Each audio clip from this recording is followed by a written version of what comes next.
There comes Foggy Williams. I'll bet he... Oh, no. That ain't Foggy. Oh, he looks like a good guy, though. Hey, Bud, you got a minute to spare? I'm in rather a hurry, mister, but what's on your mind? Look, Bud, I wonder if you'd mind doing me a favor. This may sound a little silly to you, but come on in the house. Well, go ahead. What's in your mind? Well, I'm practicing a little magic here, see? Some rope escape tricks, like Houdini and those guys used to do, see? Yeah? So I wonder if you'd mind tying me up with this clothesline. My wife is out, and I want to practice getting loose before she gets back. You want me to tie you up? Yeah, just wrap this rope around me good, tie my feet and ankles, and... Well, this is a new one. But give me the rope. I'll take a loop around your wrist. Yeah. Like this. And run it around. Lay me down here on the davenport. Yeah. Now across your chest. And a half hitch around both ears. Ooh. And I'll loop it around your ankles. Not too tight now, bud. You're strangling my ankles. Oh, I'm sorry. I'll loosen it a little. Yes, sir. Then around your knees a few times, and there. That tight enough? Yeah, that's swell, bud. Well, you got some dandy knots in there. These knots don't seem to slip. No, they won't slip. I appreciate all this cooperation. This is my business, you know. Your business? Tying people up? No, robbery. Huh? I'm a burglar by trade. Raise up a little. You're lying on your wallet. Hey! Put that back. What? You give me the phone. Call the cops. Call my wife. Now, just relax, Pop. This won't hurt a bit. Now, where do you keep your silver? In the sideboard? The silver? Why, no. The silver's right through that door, Bud. That door there. Oh, thanks. This one? Well, that's the one. Just yank it off it, Bud. Get me out of here!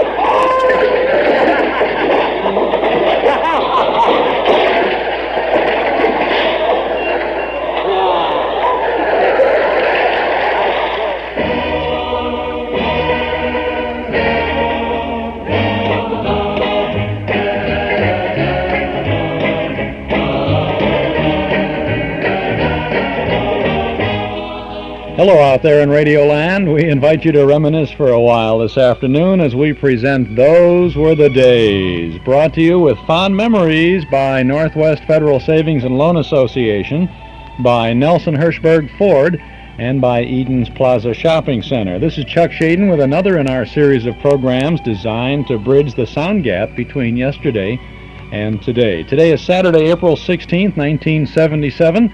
Exactly 42 years to the day of the very first broadcast of Fibber McGee and Molly back in 1935. And so today, on Those Were the Days, we offer a salute to Wistful Vista. Between now and 5 o'clock, we're going to tune in to not one but two Fibber McGee and Molly shows, one from 1939, the other from 1941, plus a Screen Guild Players production of Heavenly Days with the McGees, and the Suspense broadcast starring Marion and Jim Jordan. And our special guest throughout the afternoon will be the Squire of Wistful Vista himself, Mr. Jim Jordan, who starred as Fibber McGee. A special day today, gang, so stick around. The fun begins right after this word from Northwest Federal Savings.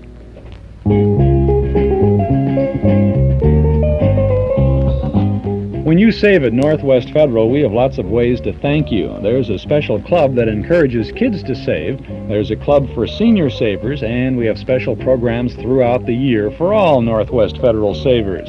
Plus, if you deposit $250 or more at any Northwest Federal Savings Center, you can choose a gift free or for a special low price.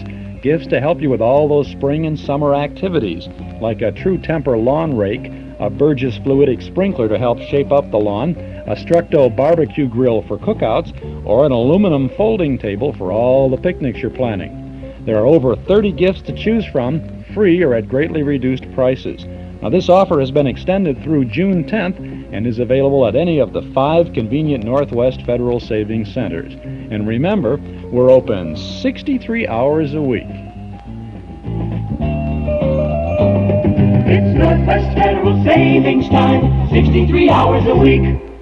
Yes, indeed, 63 hours a week, and then on Saturday afternoons from 1 to 5, the good old radio shows here for Northwest Fed. This is Chuck Shaden in the hall closet on WNIB at FM 97 with a great afternoon today. You're going to find out everything you ever wanted to know about the Fibber McGee and Molly series and about Jim and Marion Jordan as we present a taped interview that we had with Jim Jordan almost 4 years ago when we first met him. I'll tell you a little bit about that, too.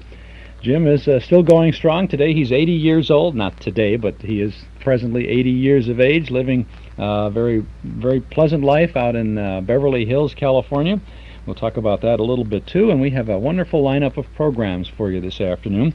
And if you're going to do any taping today, maybe you'd like to jot down some information, because we'll run down the lineup for you in just a moment after we let you know what's coming up tonight in the Memory Club over in the community room at Northwest Fed. Our movie tonight is from 1930. It's called Paramount on Parade. This is an all-star film with many of the big stars from the Paramount lot back in 1930. It's an early talkie, and listen to this lineup of talent. We have Jean Arthur, Clara Bow, Maurice Chevalier, Gary Cooper, Nancy Carroll, Leon Errol, Stuart Irwin, Kay Francis, Frederick March, Helen Kane, Jack Oakey, William Powell, Buddy Rogers, and many others. And that's a lot when you say many others. That, man, we really have it for you tonight. I hope you can come join us in the community room at Northwest Federal. That's at 4901 West Irving Park Road in Chicago. There's lots of free parking in the lot at the rear of the office over on Dakin Street, or you can take your CTA transportation right to the door. The doors open at 7:30. Our film begins at 8 o'clock. Dues are $1.25 a meeting, payable at the door. And we'll be there tonight to see Paramount on Parade from 1930, and we hope that you will join us too. Oh, we had a great night last Saturday over there with our Laurel and Hardy get-together. Have more fun coming up tonight with Paramount on Parade. Now, here's the lineup for our programs this afternoon. We're going to start off with Jim Jordan's very favorite Fibber McGee and Molly show, and that'll be done in 3 parts. It's a 30-minute show. Part 1 is 11 minutes and 30 seconds. Part 2 is 8.5 minutes, and Part 3 is 10.5 minutes. Then we'll be talking with Jim in that pre-recorded interview, and we're going to present that interview over 3 parts throughout this afternoon. At this point, after the first Fibber McGee and Molly show, we'll have Part 1 of our conversation with Jim Jordan. That runs 22 minutes. Then we'll follow that with the Screen Guild Players production of Heavenly Days, starring Jim and Marion Jordan as Fibber and Molly in the radio version of their movie. That'll be presented in 2 parts. Part 1 is 15 minutes and 45 seconds. Part 2 will be 13 minutes. Then we'll get back to our conversation with Jim, and that'll be the second portion of that, running 15 minutes and 15 seconds. Then we'll come back with a suspense drama starring Jim and Marion Jordan in a wonderful suspense drama called Backseat Driver, and that's presented in 2 parts. First part is 8.5 minutes, and Part 2 will be 20 minutes and 40 seconds. Then we'll continue with our conversation with Jim Jordan, the third portion and final portion. That runs 27 minutes and 10 seconds.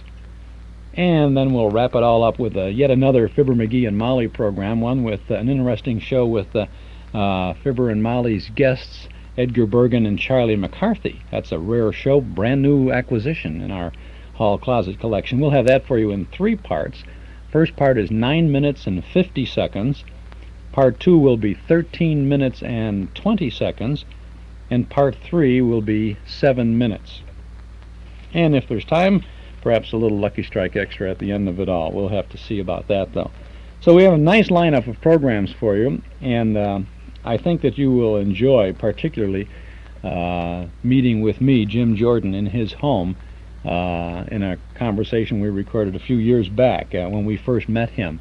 We'll tell you about that, as I said. But during our conversation, which you'll hear later on today, he spends a couple of minutes talking about what he calls the funniest show they ever did.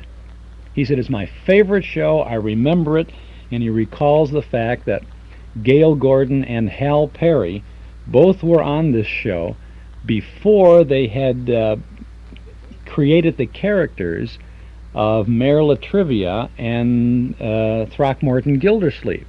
It's a broadcast from 1939, and we're going to lead off with it this afternoon.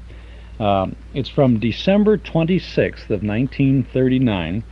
If you're a Fibber McGee and Molly fan, I know you're going to enjoy this show. It really broke Jim up, and there are a couple of things that he he broke up while we were, and chuckled while we were having our conversation. And he even mentions a couple of the scenes from this to show how vividly he remembered the show, and he had not heard a tape of it. He just recalled it, from 30-some years. But this is from December 26th of 1939. It's Jim Jordan's favorite Fibber McGee and Molly show. The Johnson Wax Program with Fibber McGee and Molly.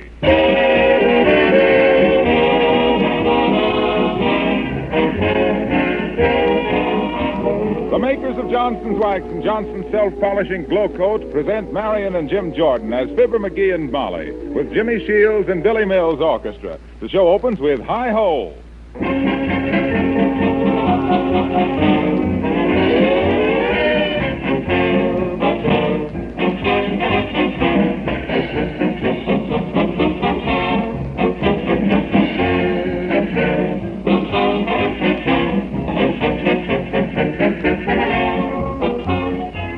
During this holiday season, a good many friends will be dropping in to wish you a Happy New Year. And no matter how friendly they may be, they'll be looking over your home with a critical eye.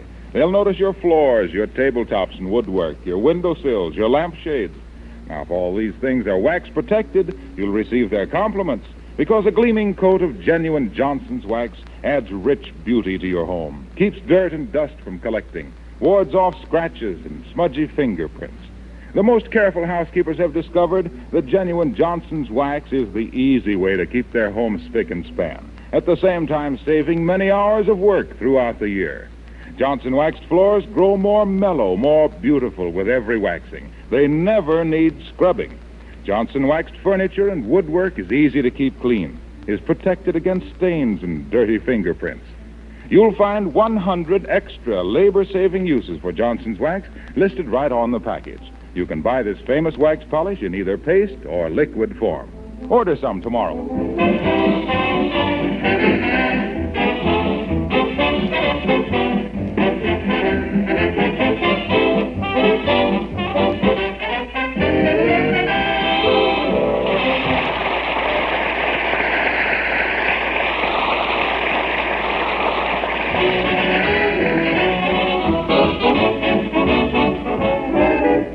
There's an old saying that house guests and fish spoil after the first 3 days.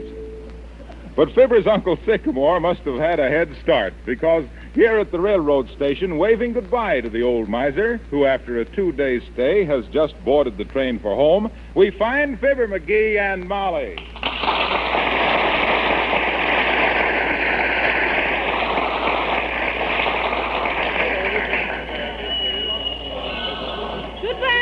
Sycamore. Wave, McGee. He sees us out the window. Huh?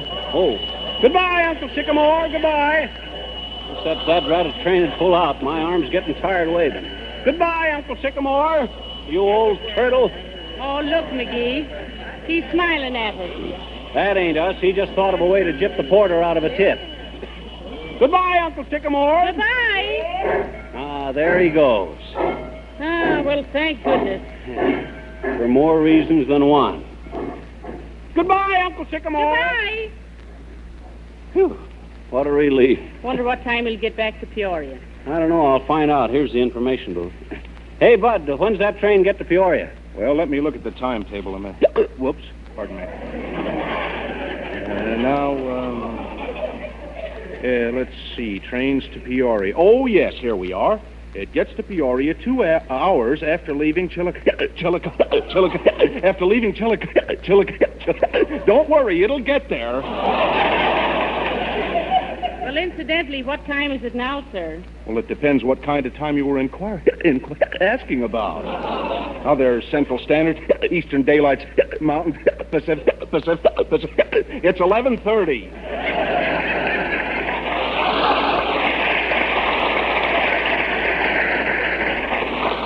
Thanks, Bud. We should have saved that guy for next week, Molly. Yeah. He'd sound more natural the day after New Year's. Well, come on, let's go home. Oh, sorry, little girl. That's okay, mister. What you doing down here?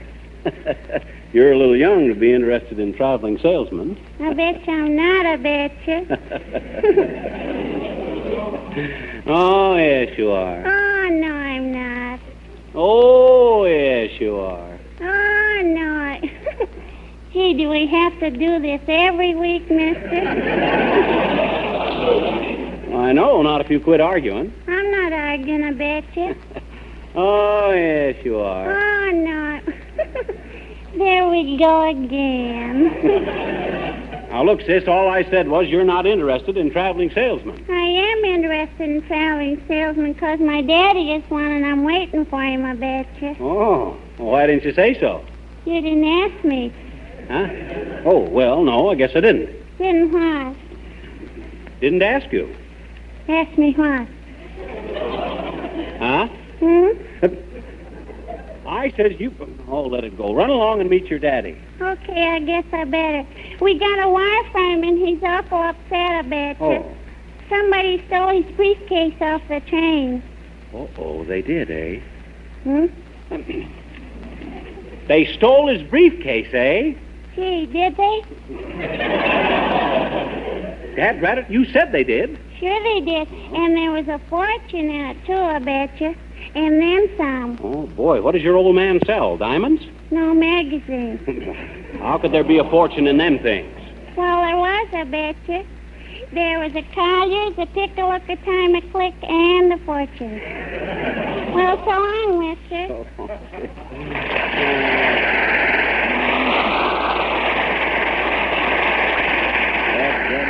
Oh, come on, Molly, let's get out of here. All right, Redcap. These bags get over to the Ritz-Carlton Hotel library now. Yeah. Yes, And call me a cab. Yeah. You better make it a couple of cabs. Load these bags in, the steamer roll, those briefcases, and the radio. Yeah. Get a load of Mr. Big. Who does he think we think he is, anyway? I guess that's all, boys. Here's $10. Split that up among you. Wow, let's go. Yes. Oh, boy, $10. Hey, Bud, let me carry a couple of them bags. McGee, come back here. Shame on you. Dad, rat it, Molly, can't I pick up an honest penny without For you? heaven's sakes, will you be quiet? I know that man. What? You do? Why, sure. How come you know a big shot like that there? Well, he wasn't a big shot when I knew him. He was only... Oh, dear, he sees me. I beg your pardon, but aren't you Miss Driscoll of Peoria? Otis! Molly! Oh, Well, my, isn't this so glad to amazing? see Fancy you, running Otis. into you here. Oh, it's been so long. Pardon me, My folks. heavens. Well, it's just... I never would have dear, believed oh, it. dear, Hey, You haven't changed a bit. All right. Here's a quarter for a cup of coffee. Now run along, Sonny. Oh, Molly, it's good to see you again. How many years has it been? Oh, wait a minute, Otis. McGee, where are you going? I'm going to get a cup of coffee. You heard what the man said. Oh. My husband is such a joker, Otis. Your husband? Yes. That little Oh, well. So little Molly Driscoll is married. McGee, this is Otis Cadwallader, with whom I used to go to school with. Otis, this is me husband, Fibber. Oh, hi, Otis. Ah, glad to know you, Mr. Driscoll. Tell me, Otis, how long are you going to be in Wistful Vista? Oh, just a short stay, Molly. Business, you know. Well, I'm sorry you ain't staying longer, Otis. Old man, like to have you up to the house for supper. My dear fellow, I certainly wouldn't pass up a chance like that to talk to Molly. Oh, now, Otis. I'll tell you what. Let's just have a quiet snack at your house. Huh? You tell your butler you're not at home to anyone else. Oh, hey, now, wait a minute. I'll be there at, let's say around 8 o'clock. Yeah. Well, I don't want to be late for my board meeting, so until 8, bonjour, ma chérie. Bonjour, monsieur. Il Trovatore, Bud.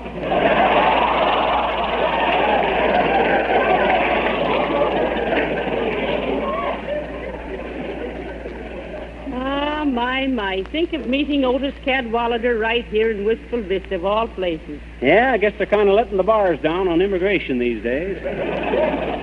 Now, you stop talking that way, McGee. Otis is a very nice man. Not only that, I almost married him. What? Well, let me be the first to congratulate you on getting me instead. Or am I the first? McGee, did you hear what he said about our butler and all?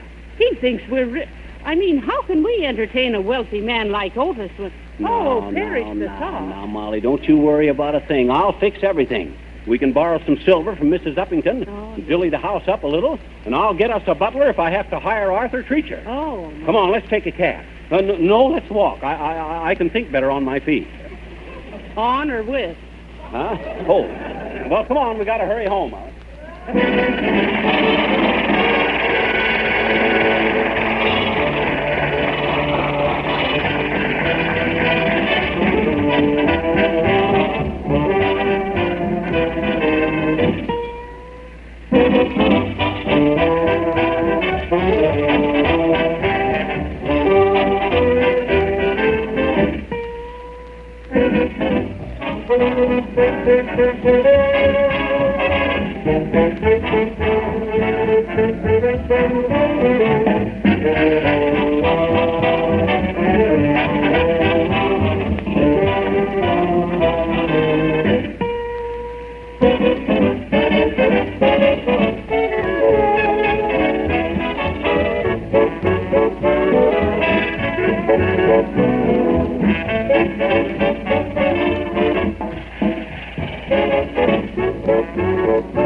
That's the Johnson's Wax program. Fibber McGee and Molly, Jim Jordan's announced favorite show from December 26th of 1939. We'll have more of that coming up in just a little bit. Yes, that was Mel Blanc. Got a number of calls from people asking about that. It was Mel Blanc in that show in the beginning there, a fellow at the train station. Really some great people on this show, Mel Blanc and Gale Gordon, and you'll hear Hal Peary in just a little while. Chuck Shaden with you in the mornings. Rather in the afternoons here on WNIB every Saturday afternoon from 1 until 5 on FM 97. We take pride in what we do, that's why we do our best for you. That's the proud, proud feeling of Frigidaire. See us during Frigidaire Best Value Days and save up to $100 on appliances you'll be proud of own. Save up to $100 on our biggest side-by-side 100% frost-proof refrigerator freezer, our Frigidaire ceramic top range with a work-saving electric clean oven, or Frigidaire's best washer with its exclusive jet cone agitator and the matching dryer. See us now. Discover why you'll be as proud to own Frigidaire appliances as we are to sell them. It's a proud, proud feeling. Get that proud, proud feeling of owning Frigidaire. Make yourself the proud owner of a fine Frigidaire appliance for less during Frigidaire Best Value Days at Townhouse TV and Appliances, 7243 Touhy Avenue, just west of Harlem. They're open Monday, Thursday, and Friday nights till 9, Saturday until 5. Townhouse TV and Appliances. Well, let's see what's happening out in Evanston now, over at 2924 Central Street. The in footwear for young men and women this season is Welco High Pals hiking boots, and for good reason. They're snug and durable, besides being fashionable. Your headquarters for Welco High Pals hiking boots is the Paul Meyer Shoe Store at 2924 Central Street in Evanston. The Paul Meyer Shoe Store has them in all sizes, and remember that Welco High Pals hiking boots have vulcanized construction to ensure flexibility. For hiking boots, it's Welco High Pals, and for Welco, it's the Paul Meyer Shoe Store, 2924 Central Street in Evanston. Now, I think it's time for us to get back to Fibber McGee and Molly. Well, how How's the house look, Molly? Pretty good, eh? Oh, yes. I borrowed them rubber plants from Joe's Tavern. Ah. Nick DePopoulos let me take that marble statue out of his candy kitchen. Beautiful, ain't it? Who's it supposed to be? I think he says it was Aphrodite or something like that. Now, let's see. How else can we impress that million-candle power X-flame of yours? Now, look here, McGee. I want you to be very nice to Otis. Remember, he's a cultured, well-traveled... What do you mean, well-traveled? I've been further under the barn looking for eggs than that guy'll ever go. Well, now, just the same, Otis is a very nice boy. And what's more, our senior class voted him the man most likely to make something of himself. Sure made something of himself, all right.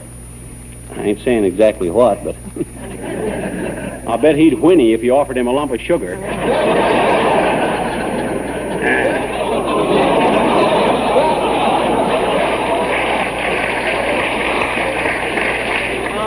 All right. I thought you were going to help me, and here you are.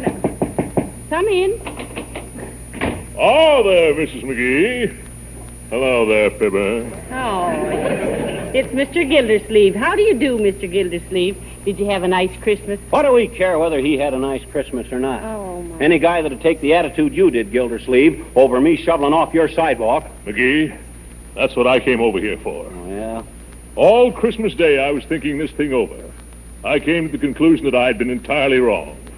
It was a very neighborly thing for Fibber to shovel off my sidewalk.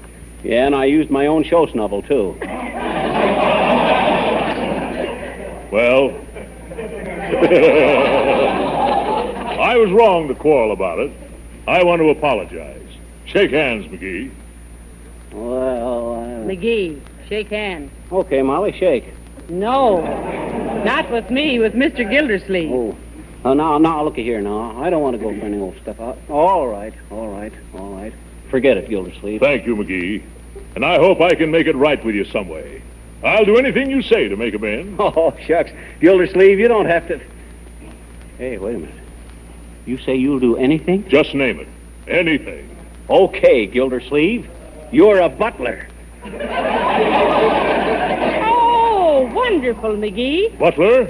I don't understand, McGee. Look, Gildersleeve, we got a guest coming. A big shot, see? And we'd like to make a good impression on him. So you're going to act as our butler. Now, wait a minute, McGee. Seems to me you're taking advantage of the situation. Now you promised, Mr. Gildersleeve. You betcha. Oh, dear. Well, all right. When do I start? As soon as you can get ready. We want you to serve dinner. And remember, don't you cross us up. You go through with this all the way, see? McGee, when Throckmorton P. Gildersleeve makes a promise, there's no more to be said. Oh, my. I'll be the perfect butler. I'll go further than that. I'll go to a costume company and rent a uniform. By George, this might be fun after all. A butler. I'll be right back, McGee.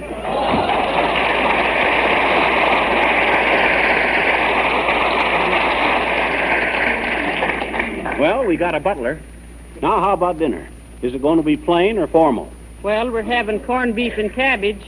Mm-hmm. I suppose that makes it informal. Yeah, we better not call it corned beef and cabbage in front of Otis. No? Oh, no.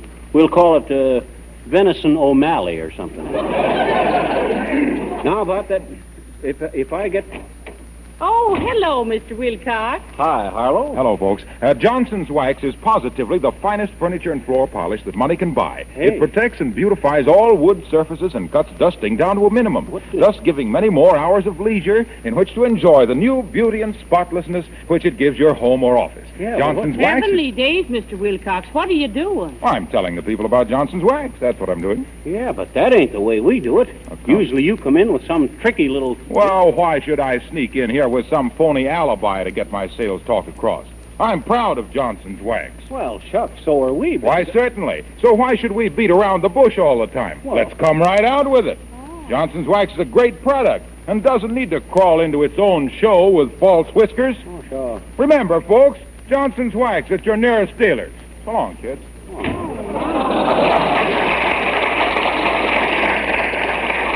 Hey, now, we can't let him get away with that there stuff like that there. And, why not? I thought he was very straightforward and sincere. Well, that's just it. That guy's going to take all the mystery and glamour out of this business. Why, he'll ruin us. First thing you know, every sponsor on the air will think he has the right to bust into his program and start selling stuff. Well, that is serious. Well, I'll say that. Hey, Molly, what's that smell? Oh, heavenly days, the corned beef and cabbage. Oh. I better run out and see how it's coming along. You get busy now. Yeah. Hey, maybe that's Otis now. Wish I had my shoes on. Come in. Oh, there, McGee. I rented this butler's uniform at the costume company. How do I look, kid? Throckmorton? What? Throckmorton, as long as you are employed in this house, you will please maintain a more respectful attitude. Now go upstairs and lay out my brown coat and pants and the green sweater and tennis shoes. Now, look here, McGee. I just came into this thing. Now, you listen here, Gildersleeve. You do what I tell you or the... Uh-oh, here's Otis. Now, you remember your promise, Gildersleeve. Well, all right. Hey, Molly, Otis is here. You better slice the bread. Open the door, Throckmorton. Play, Billy. Sing, Jimmy.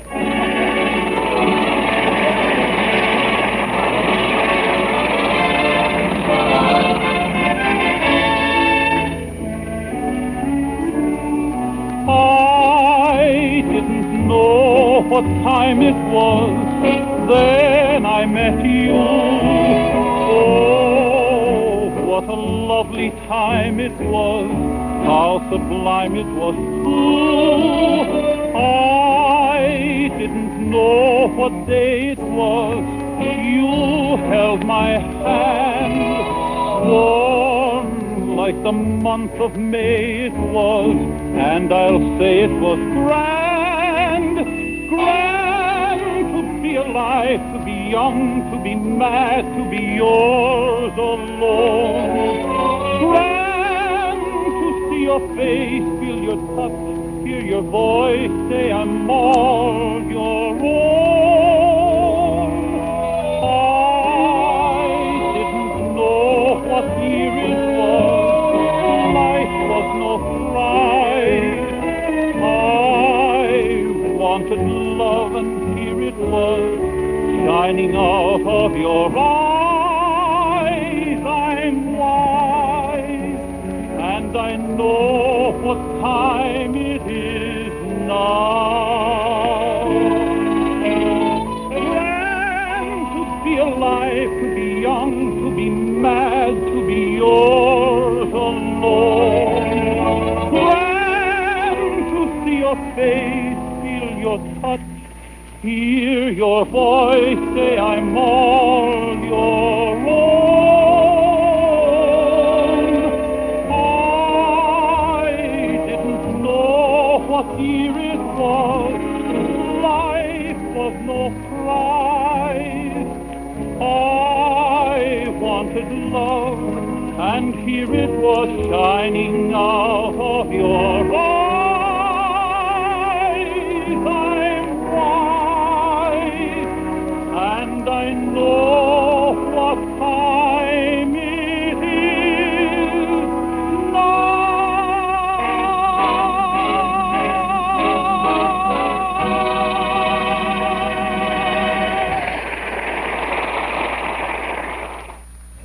And that's the second portion of the Fibber McGee and Molly show, this one from 1939. Jim Jordan calls this his very favorite show, and you can see why there's so much fun in it anyway. You can hear it. I mentioned earlier that Hal Peary had not yet become Gildersleeve on this, and I was mistaken. He is Gildersleeve on this show. It was around this time, I think, in early 1939, he was still different characters on the show, but by this fall season now, this is December show, by that time he had become the character itself. It had moved into that. Earlier in that year, he had played a Gildersleeve character named Homer Gildersleeve, that blustering kind of a guy, but it wasn't until things just worked right that they finally came up with Throckmorton Gildersleeve, and he is Gildy, the butler for the McGees on this show as they try to put on the dog for Otis Cadwallader. This is Chuck Shaden with you with our Those Were the Days program every Saturday afternoon from 1 to 5 here on WNIB Chicago and FM 97. Today, a salute to Wistful Vista. Seems like people are always trying to get you to buy something. Now here's a message from some folks who want you to sell something. Antique Realty of Chicago is looking for sellers, and if you've been thinking about putting your home on the market, there's never been a better time. So I wonder if Fibber ever thought about selling 79. Nah, he would never sell. I know that if he'd decide to sell, he'd go to Antique Realty, though, right? It's a seller's market, and Frank Lampher of Antique Realty at 5852 West Diversey Avenue would like to chat with you about your home. He's more than a licensed real estate broker. He's a certified appraiser, and he can give you a realistic estimate of the current market value of your home at no cost or obligation. He'll discuss sales of comparable homes in your community and offer some thoughtful advice about selling your property. Antique Realty is a member of the Northwest Multiple Listing Service, so when you list your home with Antique, you'll find another 130 member real estate firms joining in the search for the right buyer at the right price. Call or visit Antique Realty, 5852 West Diversey, just east of Austin. It's the real estate office with a red and white striped canopy out front, lots of antique furnishings inside. Antique Realty at 889-3840. You'll find them in the yellow pages under Real Estate Antique. And now the last segment of this Fibber McGee and Molly show.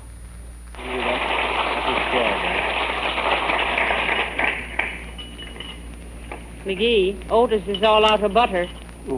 Oh, here, take the rest of mine, Otis, old man. I've hardly touched it. Well, thank you. I don't believe that I... And Throckmorton. Yes, sir? Mr. Cadwallader is out of water. Yeah, we want the waiter with the water for Mr. Cadwallader. The same little Molly Driscoll, I see. Oh, now, Otis. And Throckmorton, I told you to give Mr. Cadwallader and Mrs. McGee the 2 good glasses and put the jelly glass at my place. I'm sorry, sir. Oh, it's so hard to get good servants nowadays, Otis, you know. Yes, I know. I have the same trouble in this country myself.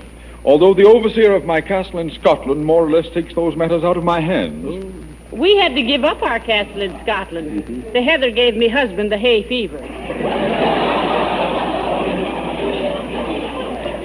Yes, Throckmorton. Yes, sir. Run out to the icebox and get Mr. Cadwallader another olive.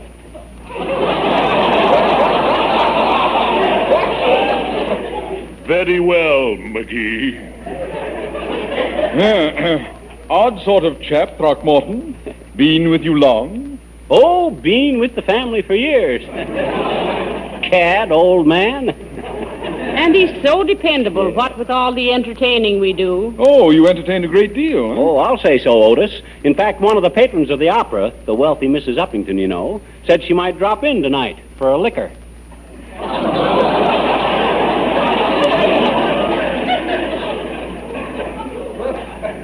Liquor, dearie.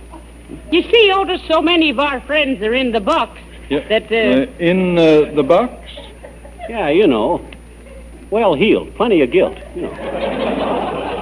Beg pardon, sir. Your olive.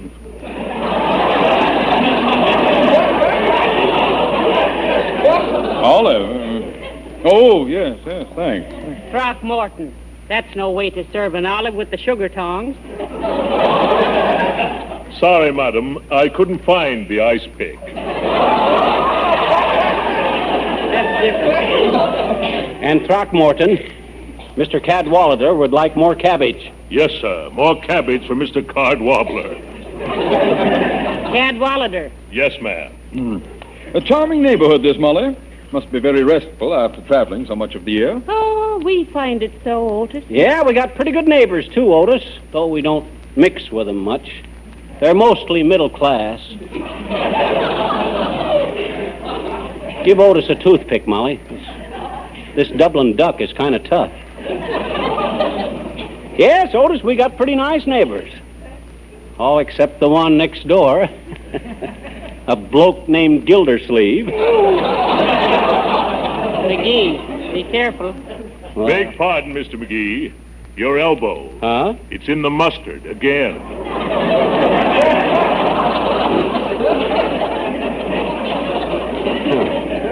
Thanks, Throckmorton. Oh, come, Otis. You're not eating anything. My goodness, you've been pecking at your food like a bird. Yeah, a vulture. Oh. Just kidding, Cadwallader, old chap. Oh, it's quite all right.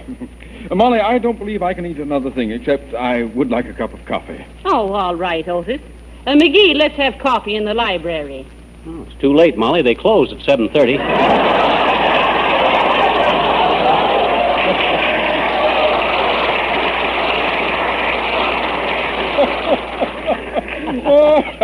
Oh, that's excellent, Fido. Excellent.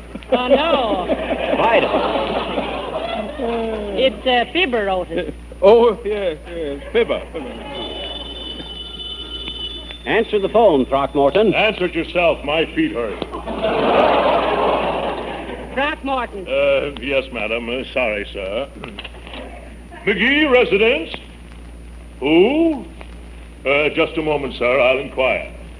Beg pardon, Mr. McGee. Somebody about the radio. Oh, tell him I'll pay him tomorrow. Thank you, sir. Don't thank me. I ain't paying you. No, sir. Hello? Yes? No, he refuses to speak, sir. I beg pardon?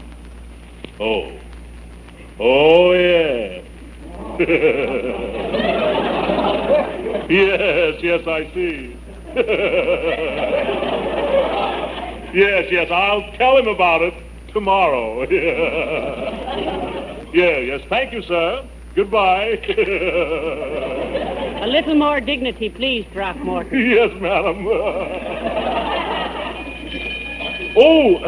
You pardon me, madam. I think I hear the good humor man with the dessert.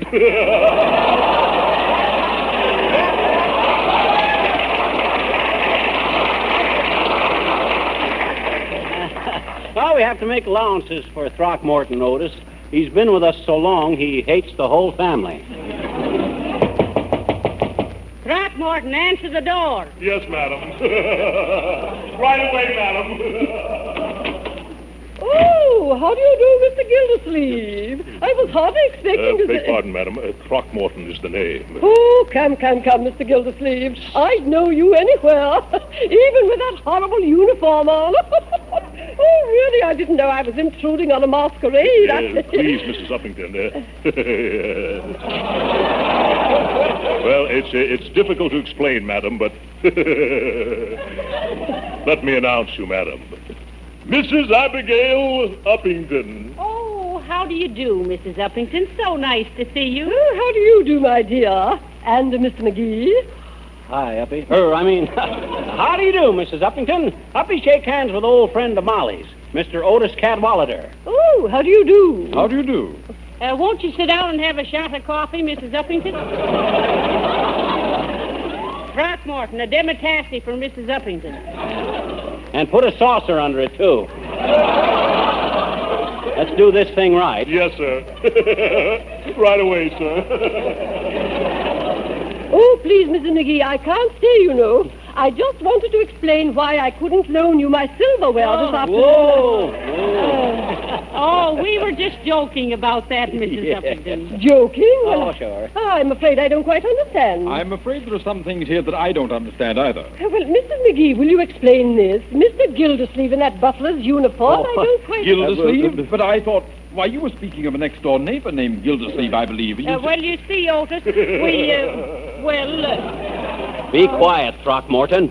Throckmorton? Yes. Why, that's Mr. Gildersleeve. I never heard of...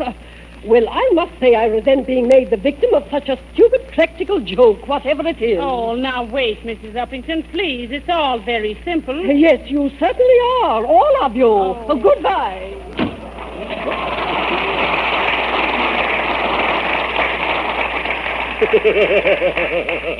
Quiet, Throckmorton. You see, Otis, old man, this is all very embarrassing. Never mind the explanations. I feel that I, too, am the victim of some practical joke.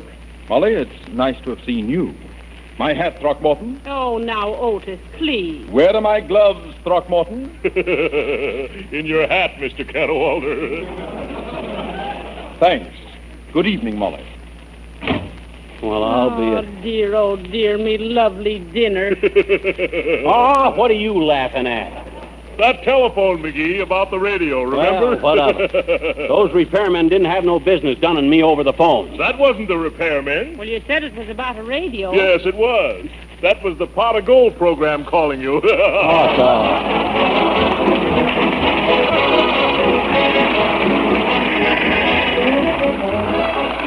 It's hard to realize that we've come to the end of another year and face the beginning of a new one. There will be many resolutions made this week, resolutions to do things better, to try harder, and to be happier. Let me suggest a very practical resolution. Never to scrub floors again. Never again to get down on hands and knees to that old-fashioned, back-breaking task of floor scrubbing. And may I suggest the easy way to keep that resolution? With Johnson's self-polishing Glow Coat. Glow Coat will make your kitchen linoleum sparkle and glisten with practically no work at all. There's no rubbing or buffing with Glow Coat. You simply pour it onto the clean floor, spread it around, and in 20 minutes it dries to a beautiful, long-lasting polish. Glow Coat keeps the colors of linoleum bright and fresh, makes your whole kitchen more cheerful. Spots and stains quickly wipe up with a damp cloth. Now, aren't these good enough reasons for resolving to substitute the easy, safe Glow Coat method for tiresome floor scrubbing? Ask your dealer tomorrow for a can of Johnson's self-polishing Glow Coat, spelled Glocoat. Sorry, folks, our time is up. Happy New Year. Good night. Good night, all.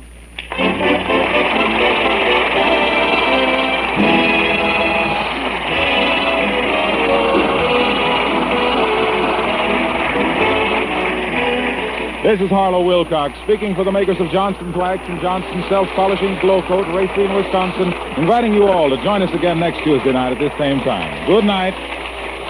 This is the National Broadcasting Company.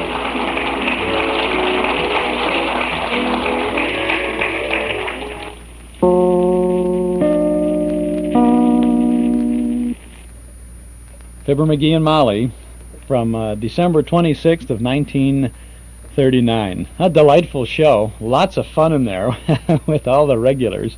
And you could just tell that Jim and Marion were having a good time with that show. And I think that was the key of all of those shows. They always seemed to have a good time doing it. And I guess it's infectious. If you're having a good time doing something, then maybe people who are participating with you or just watching you or listening to you will have a good time too. I know we always have a good time doing our thing here, and many people mention to me that they say, gee, you sound like you're having such a good time. I'm having a good time too, and that's why we're doing all of it, right? WNIB Chicago at FM 97 is the place. This is our Those Were the Days program. My name is Chuck Shaden. This afternoon, a salute to Wistful Vista on the 42nd anniversary of the very first Fibber McGee and Molly broadcast. We'll be chatting with our guest Jim Jordan in just a little bit. Two of the world's greatest entertainers are on the cover of our Nostalgia newsletter and radio guide for May. Yes, indeed, we have put together our May newsletter now. It is at the printers being worked upon now, even while we speak here. And late next week, well, we'll be getting it back and then going to the post office and all of that. And if you're a regular subscriber, you'll be getting your May newsletter before the end of this month. If you are not, and you would like to subscribe, this is a good time to do it and see who those two of the world's greatest entertainers on the cover are. Well, there could be no one other than Al Jolson and Eddie Cantor. They are on the cover of our May newsletter, and that's just the beginning of the good reading and good entertainment that you'll find in our Nostalgia Guide for the month of May. A one-year subscription is only $7, and you can subscribe right now when you call us here at our Nostalgia Broadcast Center at 545-2260. We have articles from and about the past, plus the complete listing of our Monday through Saturday old-time radio broadcast schedule. 545-2260. Give us your name and address. Your subscription will start with the big May issue. Unless you do want us to start with the April issue, we'll get that out to you right away. And so if you call now, let us know. You want to start with April, which will get out to you right away, or May, which will get to you by the end of this month. We'll include an invoice along with your first copy. 545-2260.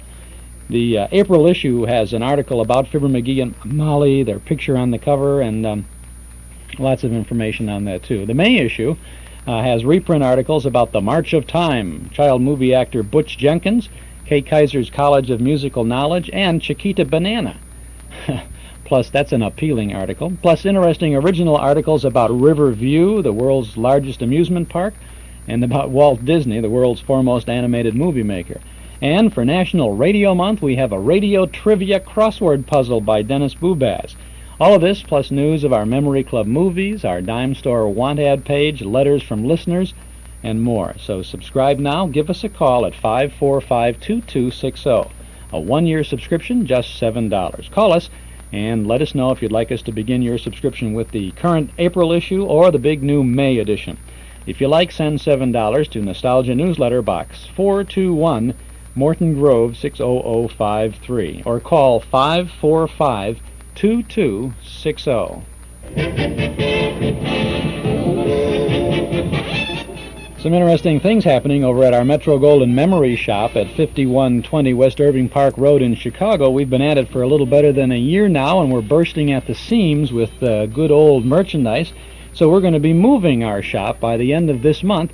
We're going to be moving to a bigger and better Metro Golden Memory Shop just about 8 blocks west of our present location, near the intersection of Austin and Irving.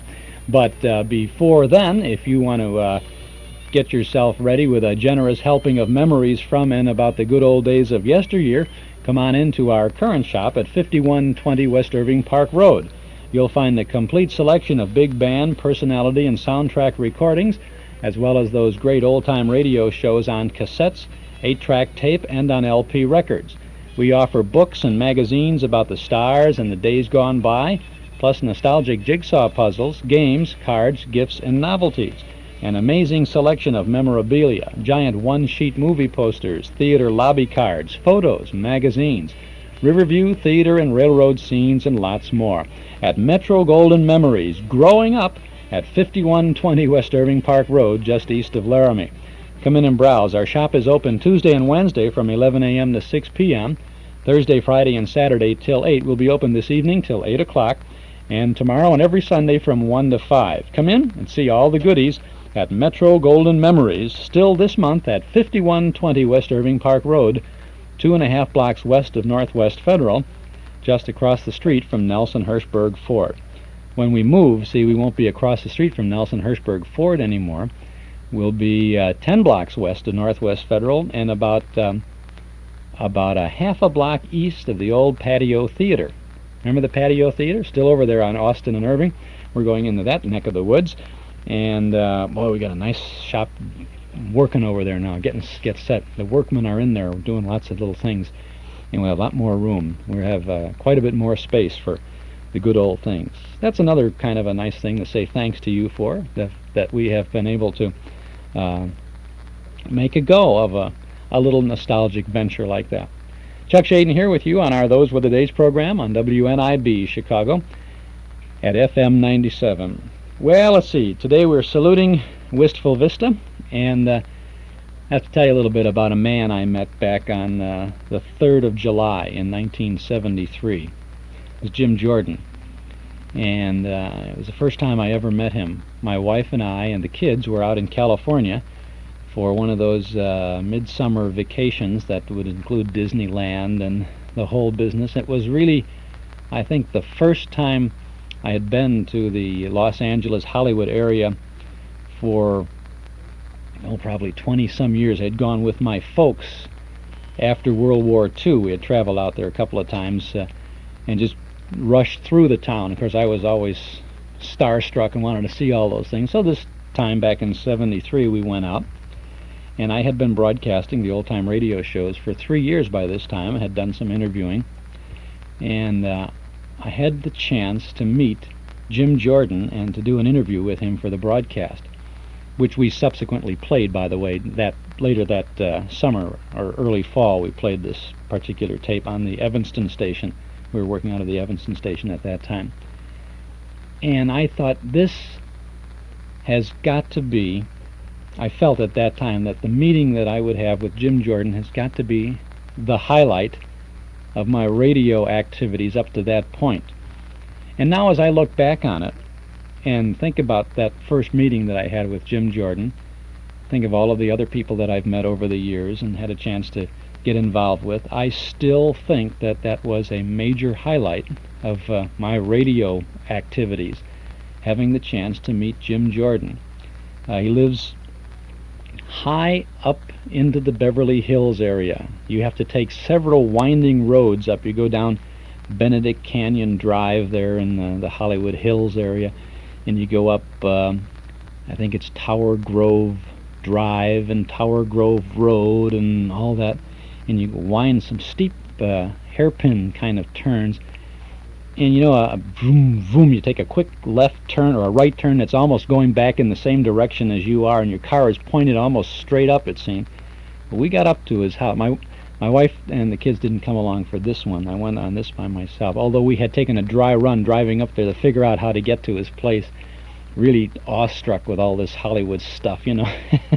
Anyway, I got up there, and they have a very large ranch house right on the edge of the hillside there, and it overlooks Hollywood. And you look to one direction and you can see Hollywood, and then the big city skyscrapers of Los Angeles. You look in another direction, you see Century City, where Jim's wife grocery shops once in a while in Century City. You go to the A&P, she goes to Century City. You know, that's the... But it was beautiful up there, and I rang the doorbell, boom, boom, just like, you know, just like, and Jim Jordan says, must be that. I can hear him from the side of the door. He knew I was coming. I talked with him a few minutes earlier, or a day earlier. He said, must be the radio folk out there, he said, and he welcomed me in, and we sat in the beautiful, immaculate living room, a gigantic living room. Now, you maybe have one good-sized sofa in your living room, right? They have at their house a magnificent fireplace. This is their living room now, a magnificent fireplace against one wall, twin gigantic sofas in front of that fireplace, with about the largest cocktail table I've ever seen in between. They have like wall-to-wall carpeting in the house, but in the area, the very large area on which are positioned these two matching sofas, there's like a throw rug in there, kind of like it's almost like a bearskin rug kind of a thing, but there was no head of a bear or anything on it, you know. And at another, there's all kinds of book racks and or you know, what china cabinets or things like that. And there's a big grand piano in that living room and the whole business. It's a beautiful house, and I've since had been back a number of times, and we've gotten to be good friends. We've not been close friends, but we're good friends, and if I give Jim a call on the phone, he knows who Chuck Shaden is if we call. Chuck who? You know. But anyway, this has been one of the most exciting times for me, as I came prepared with my tape recorder and lots of notes, because I didn't know if I would ever have an opportunity to meet this man again. Subsequently, we worked together in that series we did for Chrysler Air Temp, as you may know, and I wanted to get all the information that I could about Jim Jordan and Marion Jordan and their beginnings, and of course the Fibber McGee and Molly radio show. So it was I guess it was afternoon. It was maybe 1 o'clock or so in the afternoon when I found myself in the living room of Jim Jordan's home. We've taken a walk down radio's Main Street past 79 Wistful Vista and into the Beverly Hills home of Jim Jordan. Fibber McGee. Jim Jordan, I can't believe I'm really in the McGee living room today. Well, you are, and welcome. Thank you. I'm glad you're here, and especially since you came from Chicago, and especially since you came from Evanston, too. Well, thank you. I'd go a lot further from Evanston to Beverly Hills to say hello to you. There's so many things I'd like to ask you about, I hardly know where to begin, but Well, where did things begin? You came from Peoria, didn't you? That is right. And is that where you met Marion Driscoll? That's right. We met in Peoria, and we were married there in 1918. I started in the business in 1917 in vaudeville, and of course I went to Chicago to start. And then in 1918, after I came home, and I had to wait for the draft then in April of 1918. And we were married in August, and because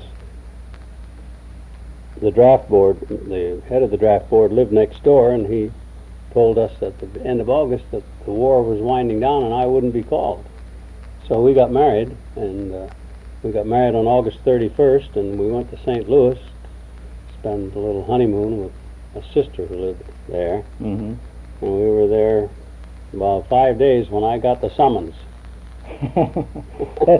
Uncle Sam needed me then, and so I went right in the service. And what did you do? Were you over in... I went to France. I was in France inside of about 6 weeks, and the war did end then in November the 12th, or November the 11th, I mean. And I had been in a hospital with dysentery, and we started a show there, and I worked in the show for about 5 months, an army show.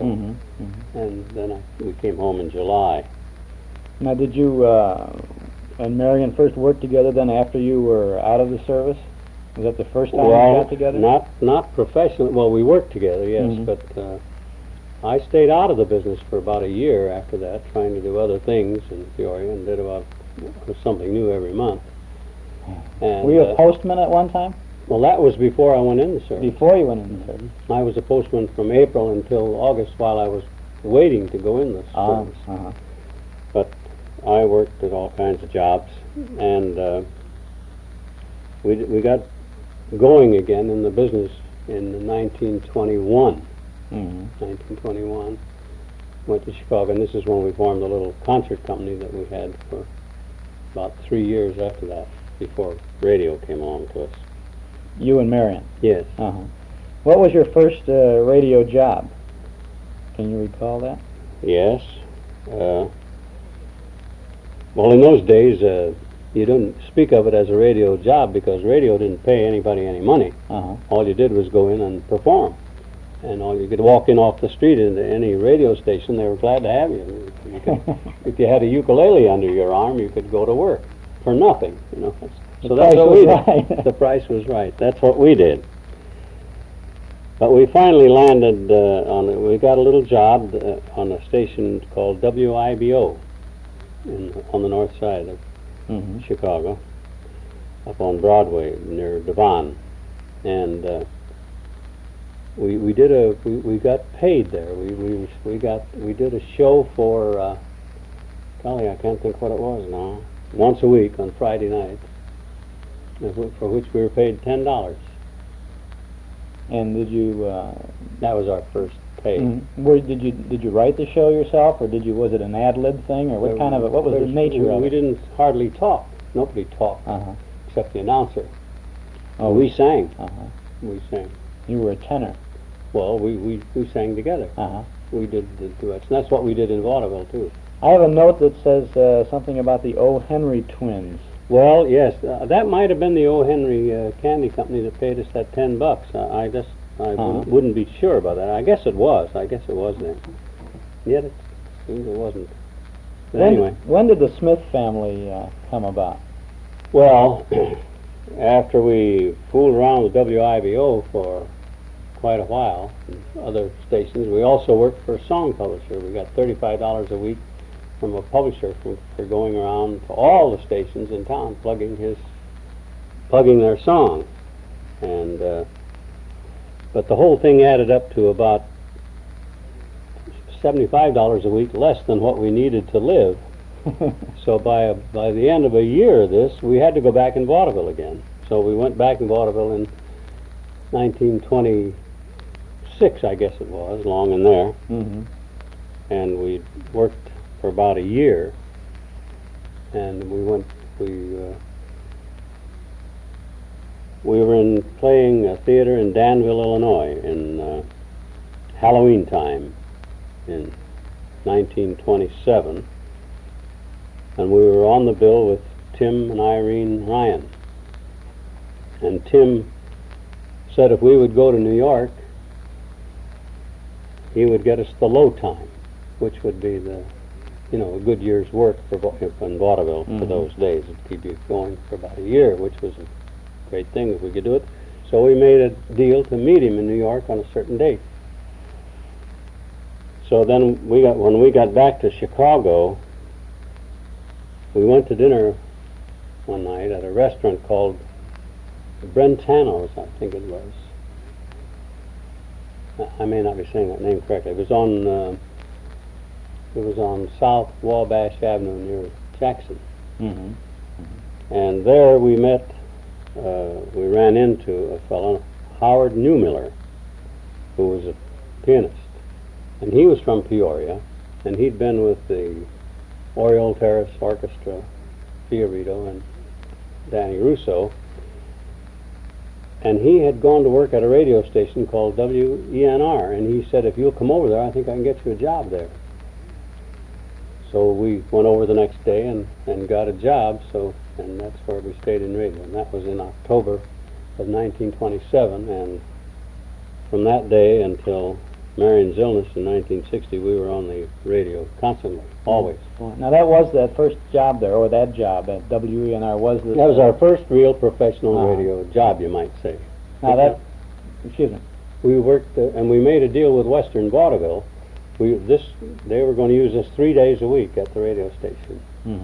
And we had a deal with Western Vaudeville where they would use us 1 day or 2 or 3 around Chicago on the other 4 days, which we could bill ourselves as radio stars, you see, which increased your value a lot even then. So that's what we did. That's how we started. Well, what was the Smith family?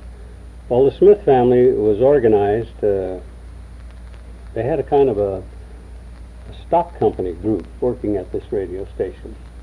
Everybody sort of doubled and the station organized this family radio show, just a talk show, which was, we were beginning to talk a little bit by that time, very little. So we did this show, and it was formed out of all the people working on the station. There were about 7 or 8 of us, I think, in it, and that's where the Smith family started. I think it started in about 1928, I'm not sure.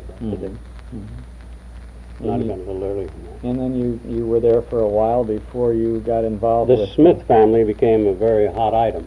It was a very popular show because it was one of the first talk shows as such of that type. With Amos and Andy had been on before that, Sam and Henry, but there wasn't much talking of that type being done on radio in those days. Was the Smith family a situation kind of a thing? Oh, sure. There were writers very providing... funny situation. It was a family of... it was a contractor and his wife, named Smith. And it was an Irish type family, kind of, and he had become influential. He made some money. And he had 2 daughters. He had a wife and 2 daughters, and one daughter went with a Jewish violinist, and the other one went with an Irish prize fighter. I was the Irish prize fighter, and Marion was the Irish mother who was the wife of Smith. Her name was Nora Smith, and that was the deal. That was it. And it was made for a lot of nice comedy, real good. It was real good. And we did that until, well, in 1931, WENR was sold to NBC. I think it was 31. I know it was. And then we didn't want to go to NBC because we were playing theaters. And by this time, we were making $600, $700, $800 a week, because we could go play theaters on the weekend, and one night would pay you well, and for what the Smith family had done for us, principally, and what we were doing for ourselves. We kept doing other shows at the same time. You know, we did a little show called Luke and Mirandy. And Luke was, he was Fibber McGee, really. He was? No, Fibber McGee was Luke. And that Luke, it's the same Luke that was later in Smack Out, same guy. Oh, Luke eventually became McGee. Mirandy was Molly? Yes. She was, yes. Now, you mentioned Smackouts. Yes. Now, that was, I want to jump back. Smith Family was just a couple times a week on the air? Oh, once. Once a week? Oh, yeah. And it was half-hour show. Half an hour. Oh, yeah. Now, the Smackouts was more... That was a daily. A daily program. And in it, if I'm checking back correctly, you were the proprietor of a grocery store. Yeah. That little crossroads where there was nothing there except the store. Mm-hmm. And this old guy ran the store, and Marion and Jim Jordan were his friends, and he had a lot of other friends. We had about 10 people in the cast, of which we did all of them. You did all of the characters? Oh, yeah, nobody in it. We did everything. I produced it, and directed it, and performed in it, and the whole works. And nobody in the studio but an announcer.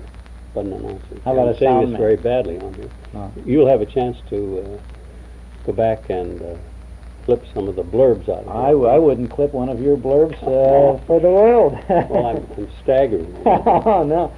Now, what was the significance of the name, the Smack Out?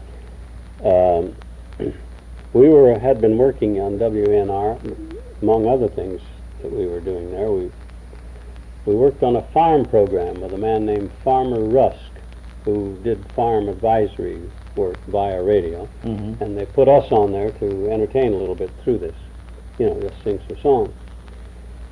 And he had been at the University of Missouri,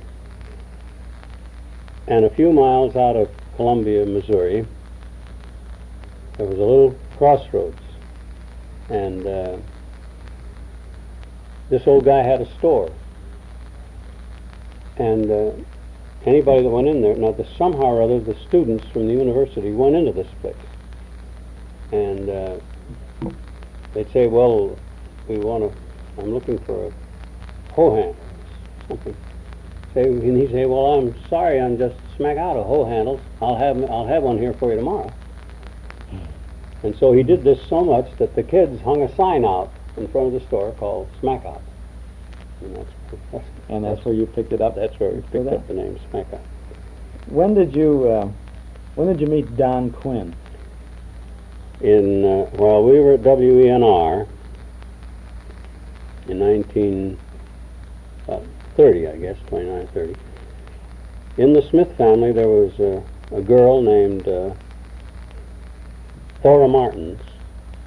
She was the daughter who was in love with the prizefighter, who was me. And Thora Martins had been in the student prince with Howard Newmiller. And, she wasn't in the student prince with Howard Newmiller, what I'm talking about. Now, that you can cut out, can't you? Okay, sure. She was in the student prince, and her girlfriend was dated Don Quinn. And so she met Don Quinn, and she brought him over to the station and introduced him to us, and introduced us to each other. And this was along about 1930 to 31. Mm-hmm. Had he been doing some writing for the Smith family? No. He hadn't written anything in radio. He hadn't written anything. Mm-hmm. He was a commercial artist. Well, he was? He had been, yes. And he was... It was 1930 when, after the crash, and he went kapla with the commercial, with the agency that he had. He was a very clever artist. And he wanted to write, and so he started writing stuff for us, and it just evolved from there. From the Smackouts? Did he write things for you for Smackouts? Or why did he write things for you? Where did you use the things he wrote? We didn't use them. Oh, you didn't use them? No. He wrote, and we didn't have the opportunity to use them. Oh, I see. Because we were doing this Luke and Mirandy at WENR, and in 1931, WENR was sold to NBC. Mm-hmm. And we didn't want to go to NBC because of the money we were making in the theater, and they would not allow us to announce the date. They wouldn't allow us to come on the radio at 5 o'clock in the evening and 6 o'clock and say that we're going to be in Barrington at the theater tonight at 8. NBC wouldn't allow that kind of business. So we didn't want to go there. So we went to the Chicago Daily News, WMAQ. And then during the switch, this is when he said we would have Don write the Smack Out. And we had this name Smack Out in the back of our mind to use. We never did use it at WENR. We used it when we went over, started at WMAQ. And we said we'd have Don write it for us. So that's the way that was done then. That's where he started writing Smack Out, was when we were at WMAQ. And Amos and Andy wrote their own material, and they were on WMAQ, Columbia Station. They were broadcasting from a Columbia station over the WMAQ in the Chicago area, and the rest of the country NBC was picking it up. That was a kind of a novel deal too. But they wrote their own material. So when we went to WMAQ, they said, we said we'd have to have a writer, and we wanted to bring Don Quinn, and they had the feeling that, you know, if you didn't write it yourself, you didn't deserve to do it. They had that feeling about this. Of course, they were spoiled with Freeman Gosden and Charles. Well, that's right. They ruined the whole thing. So we let a fellow there write it for a while, and he had a lot of other jobs to do. He couldn't go on writing it. So we said, well, we'll just take it over ourselves. And we just didn't tell anybody where the material was coming from. We just provided it. And so we were there about 6 months when WMAQ was sold to NBC. So we were stuck then. We had to go. And we went to NBC at that time, and that was in 1931. And then we did Smack Out until after we started Fibber McGee and Molly in 1935. You were still doing Smack Outs when Fibber and Molly started. Right. Did you had to, at that time when NBC then took over WMAQ from the Daily News, that was the end of your vaudeville days, right? That's right. We couldn't play dates because we were no good, you know. It just didn't, it was nothing. You just couldn't go out and play a date without letting the people know where they had to know what the story was. And the tie-in was to announce it on the air and then go do it. And what kind of which theaters? I want to talk about the vaudeville for a second or so. Which theaters were you playing in the Chicago area? Did you play in Chicago at the Palace or the Marlboro? Or No. We played mostly in the rural areas because that's where radio had its pull. And at that time. Prior to that, we'd been on Western Vaudeville, which we played some theaters in Chicago. I don't know what they were. Small time theaters, that's all. You know, Western 3-a-day theaters. Now, while you were when you first got started with Fibber and Molly, and you were still doing the Smack Outs, weren't you involved a little bit with Kaltenmeyer's Kindergarten? We were also doing Kaltenmeyer's Kindergarten at WENR. When we went over to WENR, the Smith family had, we couldn't do that anymore because it was broken up. And there was a fellow named Bruce Cameron who had this Kaltenmeyer's show, and that NBC put us in there, and we did that show, yes, while we were there. That was once a week on a Saturday. That was a good radio show, too. That was a half-hour show. You were Mickey Donovan? Yeah. And Marion was Gertie Glump, huh? That's right. Were those similar to Fibber McGee and Molly characters, or were they totally different? No. Mickey Donovan was the Smith family prize fighter. That tough little kid. And Giggling Gertie, that was Gertie Glump. That was a kind of a part of of Teeny, which Marion had done, and that's what that was. It wasn't quite like it, but somewhat. A great many people fondly remember Kaltenmeyer's Kindergarten. It was a great radio show. And that, again, was done by people who did other things on the show.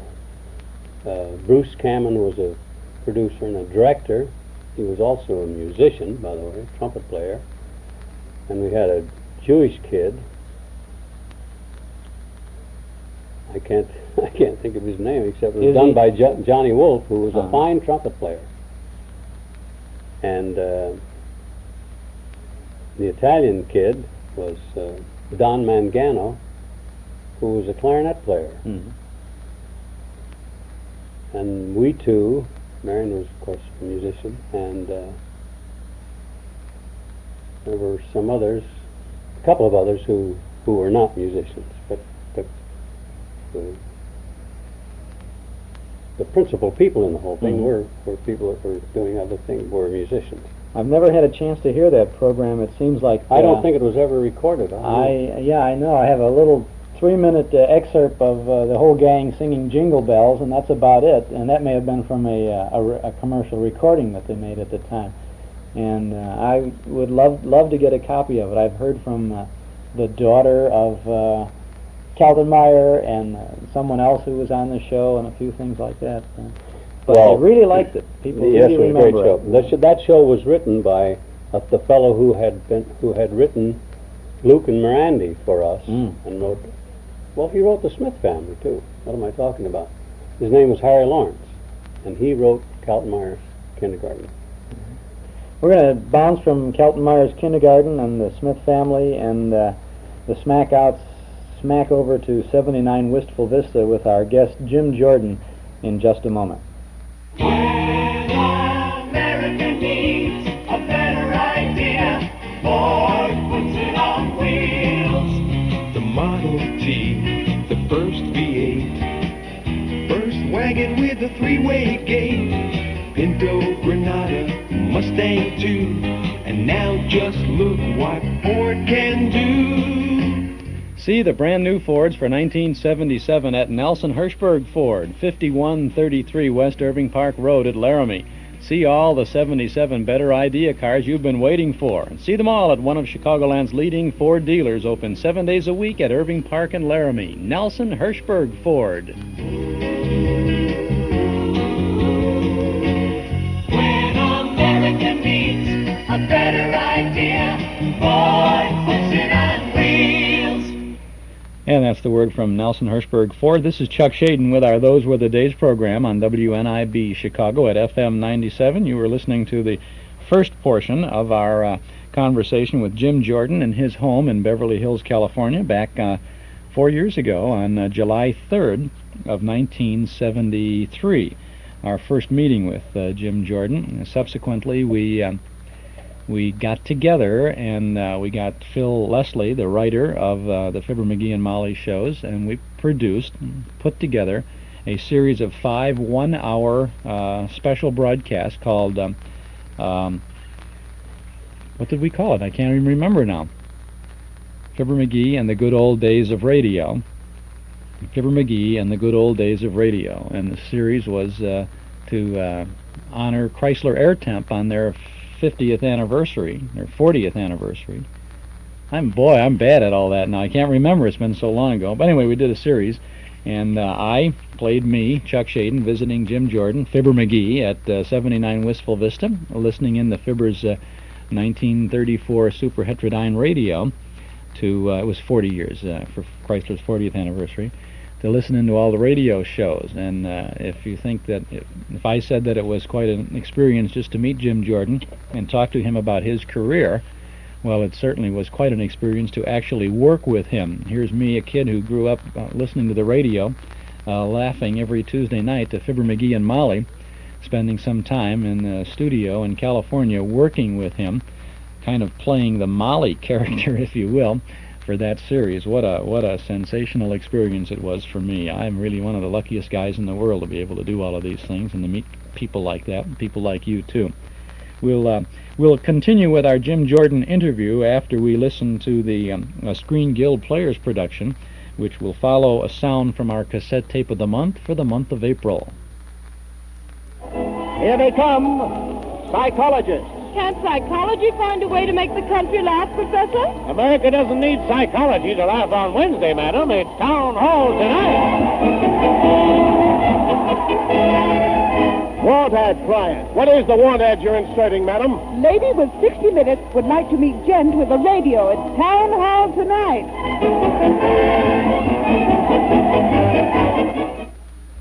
Yes, 3, Town Hall Tonight, starring Fred Allen on our cassette tape of the month for April. It's a full hour of comedy from 1938, featuring Fred Allen, Portland Hoffa, and the Mighty Allen Art Players. It's our cassette tape of the month for April. Only $5 from the Hall Closet, Box 421, Morton Grove 60053. If you have memories of Ipana for the smile of beauty and Sal Hepatica for the smile of health, you'll have a nice smile on your face as you listen in to Fred Allen's Town Hall Tonight. Our cassette tape of the month for April, only $5 from the Hall Closet, Box 421, Morton Grove 60053. If you like, you can pick up this tape at any of the 5 offices of Northwest Federal Savings, or when you visit our Metro Golden Memory Shop at 5120 West Irving Park Road. 60 minutes of good old radio comedy with Fred Allen and Town Hall Tonight. It's our April cassette tape of the month, $5 from the Hall Closet, Box 421, Morton Grove 60053. Now, as we continue with our salute to Wistful Vista this afternoon, we're going back to February 10th of 1947, when the Lady Esther Screen Guild Players program presented a radio version of the motion picture Heavenly Days, which starred Jim and Marion Jordan as Fibber McGee and Molly. We had this film, Heavenly Days, at our memory club earlier. I can't remember now. I really lose track of time. I don't remember if it was earlier this year or late last year, but nevertheless, I think it was early this year. It was a good movie. A lot of folks saw it, and if you didn't get to see it, radio listeners of good old days, you get to hear it now. Here's the first portion of the Lady Esther Screen Guild, Heavenly Days.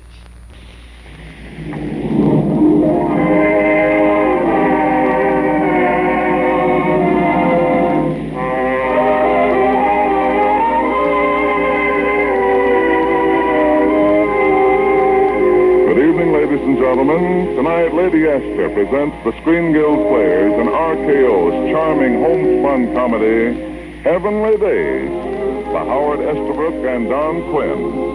It stars that well-known couple from 79 Wistful Vista, Fibber McGee and Molly, the Lady Esther Screen Guild Players in Heavenly Days.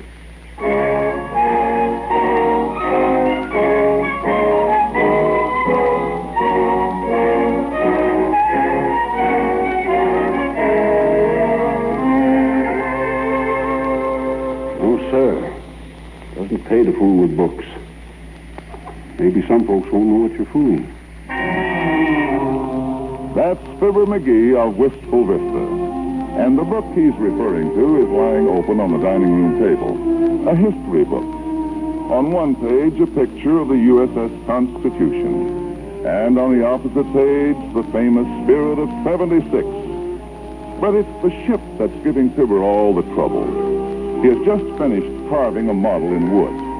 A small model, but not small enough to go into the bottle that's on the table. And as he stands there ruefully looking at it, it's no use. I'll never get this ship into the bottle. Not a chance. Oh, McGee, I just got the most exciting letter. Must have measured it wrong. Remember Cousin Clark in Washington? Too broad in the beam. McGee, I'll thank you not to refer to my... Oh, you mean the ship. What's the matter now? Just run into a bottleneck. Or rather, it won't run into a bottleneck. Did you say letter? Who's it from? Cousin Alvin Clark in Washington. Came airmail. Airmail. That guy tosses 5-cent stamps around like they were made out of paper. What's he want? Well, he wants us to come to Washington for a visit. To Washington? I think it's very friendly of Alvin and Hetty. Oh, you'd like them if you knew them. I know too many people now. Do you know what our Christmas cards cost us this year? Don't talk nonsense. This is the third time they've invited us, and we ought to go. Listen, Molly. Washington is no place for yokels with grass suitcases. Why, that's ridiculous. I have a nice alligator bag. It's overcrowded, overworked, overrated, and over our heads financially. Why, the hotels there... Yeah, but Cousin Alvin wants us to stay at their home. Oh. Charity, eh? But McGee, he wants you to help him with some post-war problems. This might be a big chance for you if you want to make something of yourself, which you don't seem to. But you could if you had any real spirit or ambition. My gosh, Molly, I don't see why we have to go to Washington just to prove I've got ambition. I could have ambition right here, couldn't I? Well, dearie, you make up your little mind about it. I've got to go back in the hall carpet. Okay. Ah, there goes a good kid. She thinks I'll change my mind, but I won't. No, sir, I'm not going to Washington, and I mean that. Why don't you go to Washington, McGee? Because I got no business there. Everybody's got business in Washington, McGee. Everybody but me. Wistful Vista is good enough for me. Always has been and always will be. Well, maybe you're right. McGee, are you arguing with yourself again? Yeah, and I won, too. Well, let me see. There must be some way to get this dead-rutted ship into that... Huh? What's that? Gosh, am I hearing things? Fibber McGee, I'm looking for you. For me? Well, where'd you come from? Right out of that book on the table there. Right out of history. The history of the greatest nation on earth. Say, I've seen you. You're the... That's right. The Spirit of 76. Yeah. I'm the fellow in the middle. And getting a little tired of it. Fibber McGee, you've got to go to Washington. What do you mean, I gotta? They need you down there. Not me. Too many people in Washington messing up the country right now. Fibber McGee, they're waiting for you. Horse feathers. They never even heard of me. Well, that's the reason. It's time they heard the voice of the average man. Average man? Me? Why, I'm way above the average. Ah, you think so? Well, would you like to prove it? Say by getting that ship into the bottle? Oh, well, maybe. All right, then I'll prove to you just how average you are. Watch. Hey, it went in. You got the ship inside the bottle. My gosh, how'd you do it? Professional secret. Oh, McGee. I have to go now. There's Molly. Just remember what I told you, son. I don't believe it. I just don't believe it. Are you still talking to yourself, Peary? Hey, Molly, do you hear anything? No. Yeah. You do? Yes, the refrigerator. No. You sure you don't hear... I mean... Oh, McGee, you did it. You got the ship inside the bottle. How on earth did you do it? Oh, it was simple. I just concentrated and...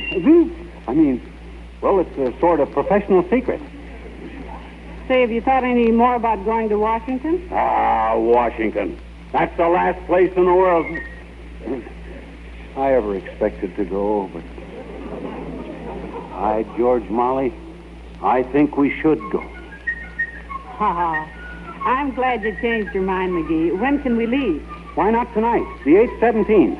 Molly, you start to pack. I'll phone for the ticket.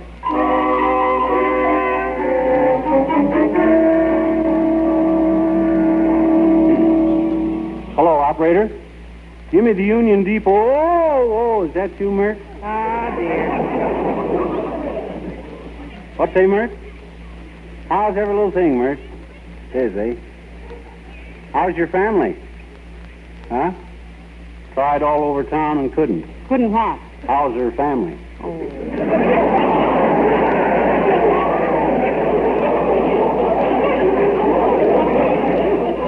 What say, Mert? Yeah, Union Depot. Going to Washington on government business. Strictly hush-hush. Huh? I mean, we're going to Washington on the QT. Molly, she says we can't go on the QT. We got to take to Pennsylvania. Hey, Mert, connect me with the ticket officer. Huh? Only busy? Well, call me back when you get him, will you, Mert? Thanks. What was all that talk, McGee, about government business? Molly, I'm going to tell those people in Washington just what well, your cousin Alvin wants me to help him, doesn't he? That's right. The letter did say that. My goodness, if we're leaving tonight, we'll have to send a telegram. I'll write it out, McGee. Yeah, just keep it down to 10 words. And send it collect. I wonder what kind of government work he wants me for. Maybe I'll be a big shot. In an average way, of course. Like undersecretary to the overseer of the exterior of Internal Revenue or something. Hey, I'd better get going. Hey, Molly, where's my suitcase? Do you know? I'm sure I don't know, McGee. You had it last. Oh, I know where it is. It's right here in the hall.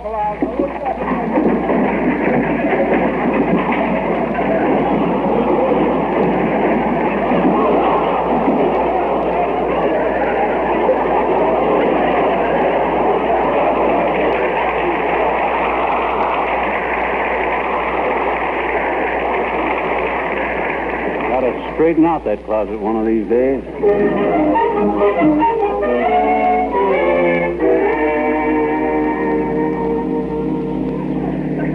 Yes, sir, that's what they need in Washington. Someone to talk for the average man. Now, you take an average cab driver like yourself. Me, average?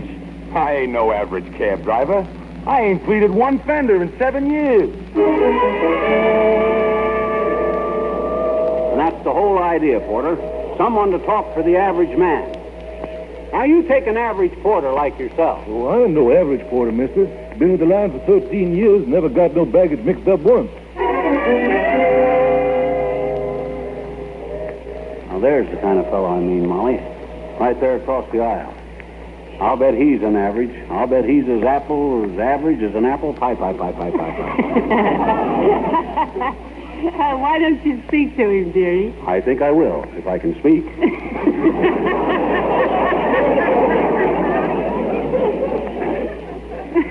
Excuse me, sir. My name's McGee. This is my wife, Mrs. McGee. Well, I'm glad to know you. I'm Dr. Gallup. Well, how do you do, I'm sure.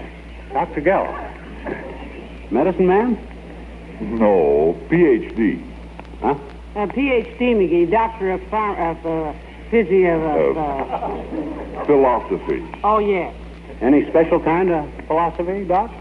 Well, my business is making surveys of public opinion. You've heard of the Gallup poll. Oh, sure, Dr. Gallup. Oh, the Gallup poll. Oh, you know, Doctor, one of your men came to the door and asked me a lot of questions. Nothing embarrassing, of course. Just what magazines I read and what movies I saw and what radio programs I liked and so on. Yes, we got a pretty reliable cross-section that way. You do? That's fine. Hey, look, maybe you can tell me, Doc. Do you know if there's any such thing as an average man? Why, of course there is. There must be millions of them. Who? I couldn't say offhand. Well, just think now. Have you ever seen one? Well... Obviously, I'm not average. Obviously, you're not. Obviously, no one is ever going to admit it anyway. But there must be. John Q. Public, Joe Dope. Doesn't he represent the average man? Personally, I think he's just the will of the wasp. And, you're stung with him. Now, what I mean, Doc, if you could ever find him... You know, you've got an idea there. I have a good mind to... Yes, I'll do it. What?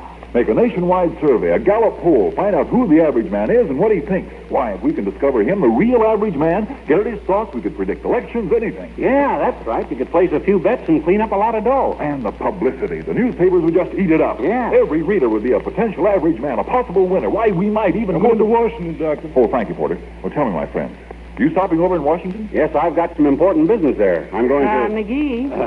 Yes? Well, I may want to get in touch with you. May I have your address? Sure. Mr. and Mrs. Fibber McGee. 1730 Massachusetts Avenue. Drop in on us, Doctor. Yeah, and bring the wife and questionnaires.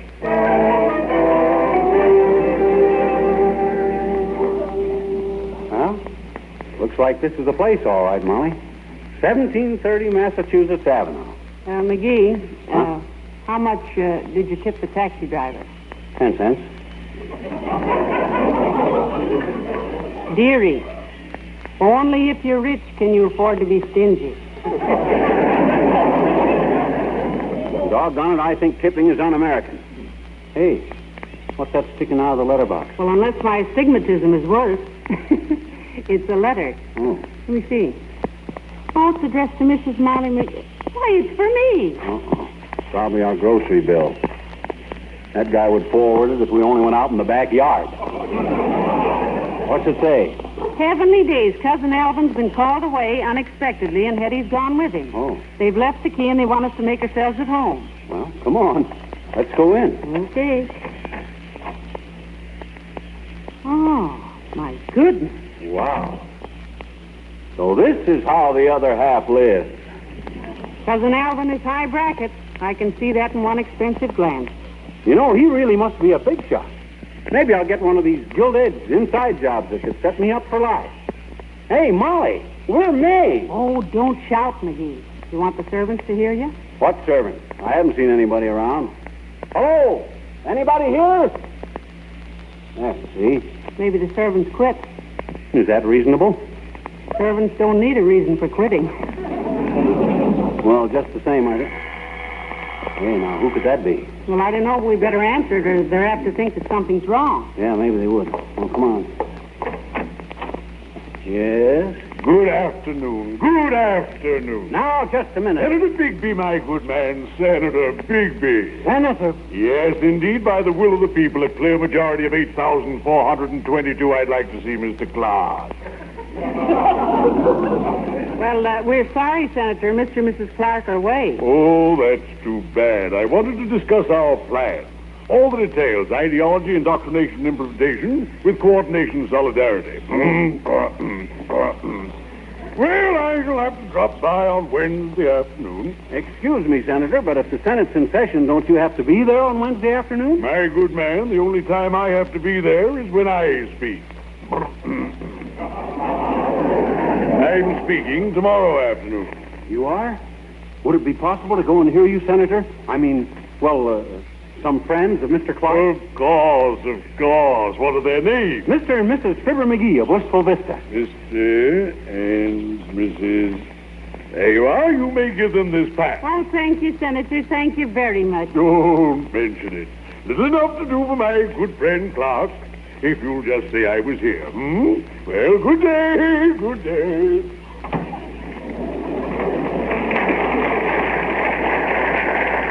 Oh, McGee, a real senator. Yeah. Molly, this does it. Does what? This pass. It's going to take us right into the Senate. I'm going to walk in there and speak up for the average man. What? I'm going to give all those fellows a piece of my mind. Members of the Senate, gentlemen, I stand before you on this solemn occasion. McGee. Huh? Let's go to bed and get some sleep. And that's the first half of the Lady Esther Screen Guild Players production of Heavenly Days, the radio version of the film that starred Fibber McGee and Molly, Jim and Marion Jordan. Broadcast date is February 10th of 1947. Recognize the voice of the senator. You're trying to say, who was that? Where have I heard that voice before? That was John Brown, who played Digby Odell, the friendly undertaker, on the Life of Riley series, and so many other things. He was in an awful lot of radio shows, but that's where you would probably most recognize him, and he was doing that Digby Odell voice. He also played Al, Irma's boyfriend, on the My Friend Irma series. Hello, Joe. Al. Got a problem. Remember that?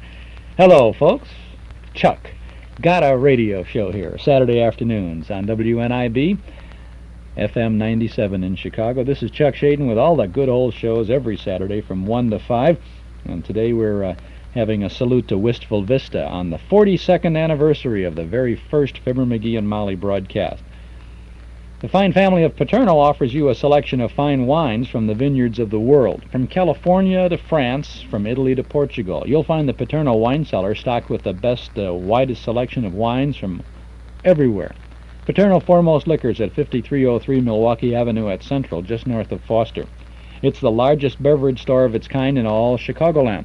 A visit to the Paterno wine cellar is an experience you won't forget, and you'll return often to keep your own wine cellar stocked. Now, whether it's an intimate candlelit dinner for two or an important dinner party for quite a few, you'll find everything you need to add the word special to your next occasion.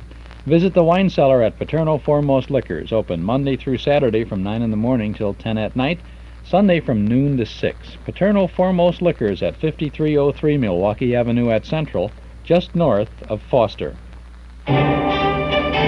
Eden's Plaza Shopping Center, where you can shop with confidence for all the family. Eden's Plaza Shopping Center, where Eden's Expressway, Skokie Boulevard, and Lake Avenue meet at Wilmette. Eden's Plaza Shopping Center, easy to reach, easy to park, easy to shop. Shop and save 7 days a week at Eden's Plaza Shopping Center in Wilmette. Now, before we get back to the last segment of the Screen Guild Players production of Heavenly Days, I want to remind you that they tell me that WFYR radio station is presenting some of the old-time radio shows Monday through Friday evenings now for a short period of time. I think they'll be running for 4 weeks or 5 weeks in total. Every Monday through Friday at 9 p.m. they're running things like the Shadow, the Green Hornet, Gangbusters, Dragnet, the Lone Ranger, and Sherlock Holmes. So you may want to put that down on your notebook to give them a tune in.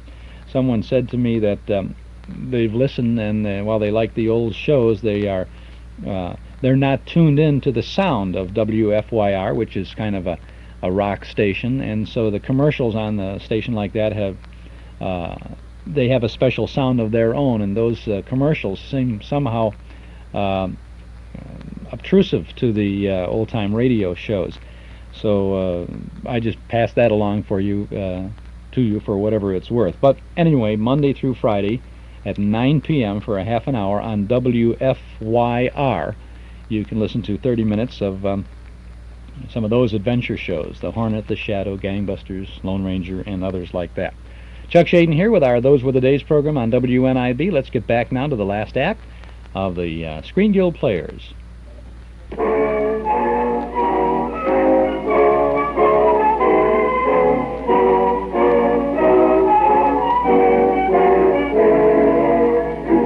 Well, it's a big day in Washington. For one thing, in the office of Dr. Gallup, we'll take this poll right through the nation, a complete cross-section. We've got to find the average man.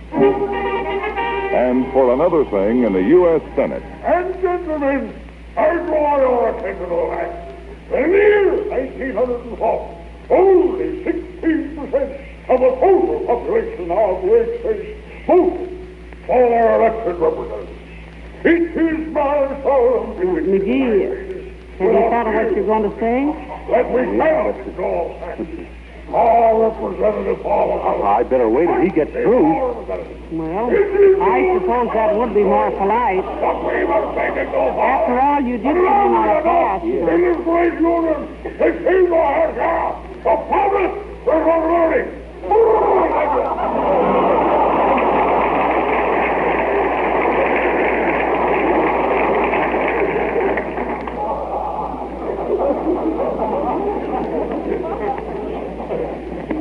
Well, he's finished, dearie. Yeah.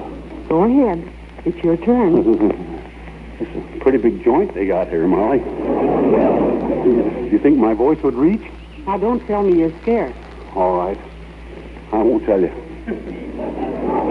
Molly, really, do you think I've got the right?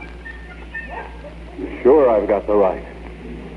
Gentlemen of the Senate, I have come to speak to you in behalf of all the people of the United States. I think you should find an average man and listen to him. I think an average man might have some ideas with good common sense. Remember, you can't silence the voice of the people. You can't silence the voice of America. You can't. We can silence you, mister. Come on, outside. Oh, I knew it, I knew it, I knew it.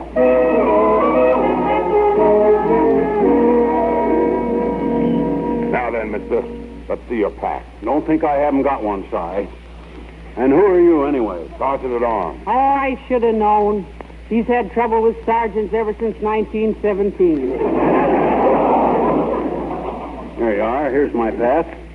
Does that give me the right to talk, or doesn't it? Listen, only senators can talk in the Senate. Except now and then a foreign official like Winston Churchill. Oh, so you let foreigners talk in there, but not Americans. What kind of a rule is that? What's the meaning of this? What's the reason for this outrageous disgrace? Oh, hello. I'm glad to see you, Senator Bigby. Glad to see me? I never saw you before in my life. I thought so. Yeah, but Senator, we met you yesterday. You know what Cousin Alvin? Oh, nonsense. I have no Cousin Alvin. All my cousins are named Ezekiel and Uriah. No, this is my cousin, Alvin Clark. You know Clark. Oh, Clark. Well, why didn't you say so? Oh, my gosh, I was trying to. I got no more chance out here than I had in there. I'm sorry, but you must realize this is a very serious matter. No private citizen can speak in the Senate. He can't? You mean a citizen can't even be heard? Only before a Senate committee. Then they decide if the idea should be brought to the Senate. You mean a handful of senators can keep out the ideas of everybody in the United States? Yes. No, why, he, of all the downright insulting Oh, come on, McGee, let's go.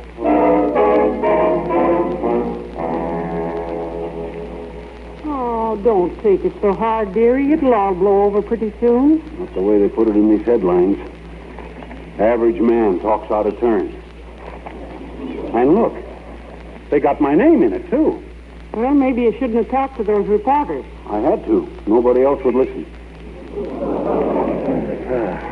When you think I could have been a big shot just by speaking for the little fella.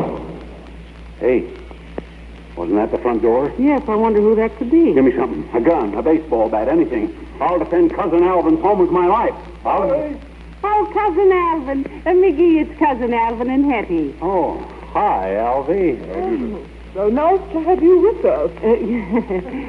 Cousin Hetty, we had no idea when you were returning. Did you have a nice trip? Oh, exhausting. Alvin, do you still want a cup of coffee? Yes, if you please, dear. And take Molly with you. McGee and I will want to talk. Absolutely. I beg your pardon? Well, a couple of big shots get together, and that's what they always do.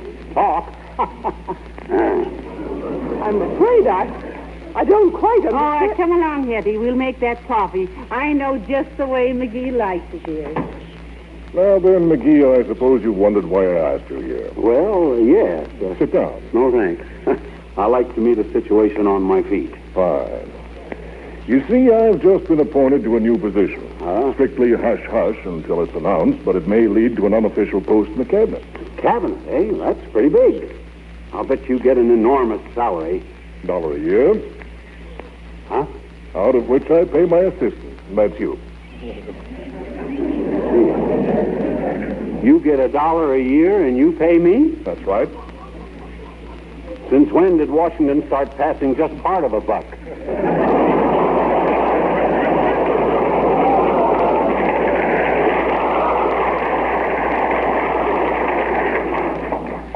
If it ain't asking too much, Alvy, what do we do?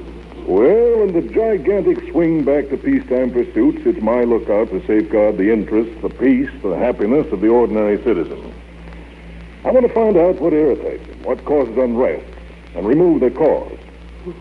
McGee, we can never have a happy nation until every ordinary citizen is happy. Well, any comment? I think I'll sit down. Good. You're just the man I want, or pragmatic. That's just a little soreness in my left shoulder. It'll go. Well, here are various forms to be filled out by the public. If you'll just look them over. Hey, wait a minute. How much of that buck do I get? Shall we say 30 cents? Oh, that's not enough, Alvin. It's things like that that cause unrest. 35? Make it 40 and I'll wash the car. It's a deal.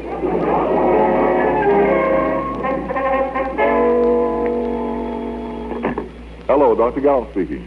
Oh, yes, William. Reports are piling in, are they? I see. Sharp change in reaction since that story broke?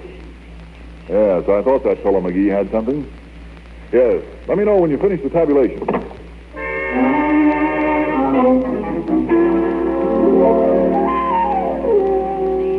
Well, McGee, how are you making out with those forms? I've started a list of objectionable items. Good.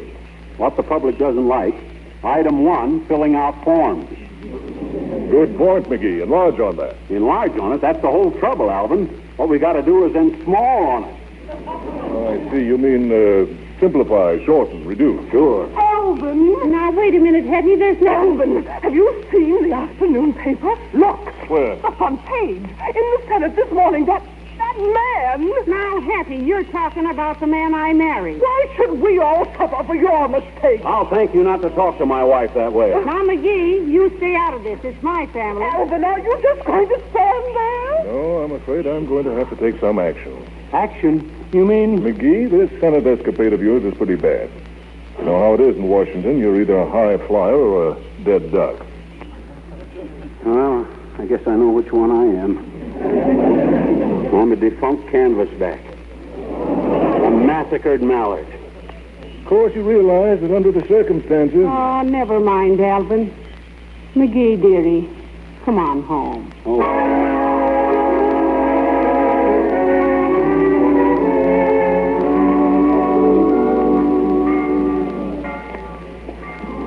Watch yourself on that step, Molly Ty. Oh, I'm so glad to be back in Wistful Vista. It's almost worth a broken leg, McGee. Hey! What's all the cheering for? Someone important getting off the train? Hooray for Fibber and Marion McGee! Why, it's for us! Mr. McGee, congratulations. Dr. Gale, what are you doing in this town? Well, I flew down just to make the presentation. What? Quiet, please. Quiet.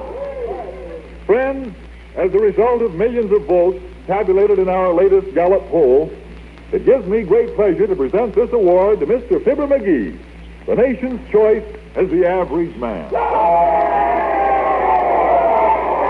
That's an insult. An insult. Oh, never mind, McGee. I love you just the same. But, Mrs. McGee, your husband is a big man just because he's the average man. Now, wait a minute, Doc. I told you I was way above the average. Well, I suppose every free man feels that way, but who are we to argue with 40 million people? Come on, they want you to lead the parade. Not me. It's degrading. I won't stand for it. I won't... Ooh.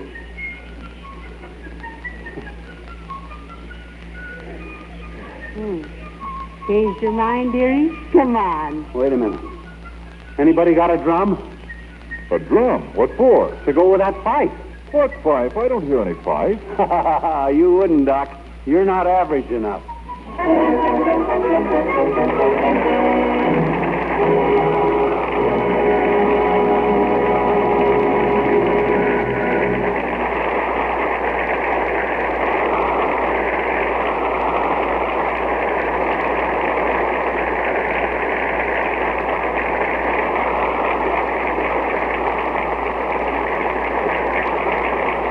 Thank you, Fibber McGee and Molly, for your delightful performances tonight. Oh, it was a pleasure to be here, Mr. Bradley. We know how much this radio program contributes to the Motion Picture Relief Fund and its country house. And we all feel it's a great privilege to share in that work.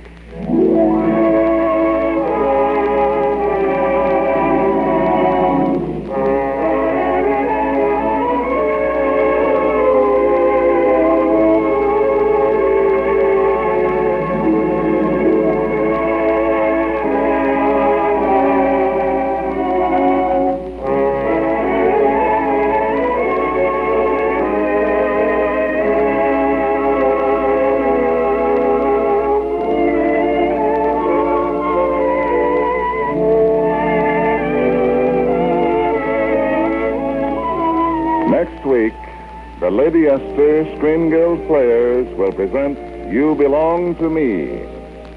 It will star Don Amici and Carol Landis. Be sure to listen, will you?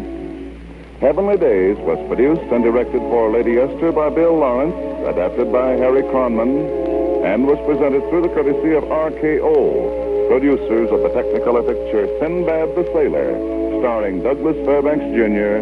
and Maureen O'Hara. Fibber McGee and Molly are heard on their own program each week, sponsored by the makers of Johnson Wax products for home and industry. You save enough on the largest size jar of Lady Esther face cream to buy a box of Lady Esther face solder. So remember, ask for the largest size. Music on tonight's program was arranged and conducted by Wilbur Hatch. Tonight's Lady Esther Screen Guild program is being heard by our servicemen and women overseas through the worldwide shortwave and network facilities of the Armed Forces Radio Service. This is Truman Bradley speaking for Lady Esther. Thank you and good night. This is CBS, the Columbia Broadcasting System.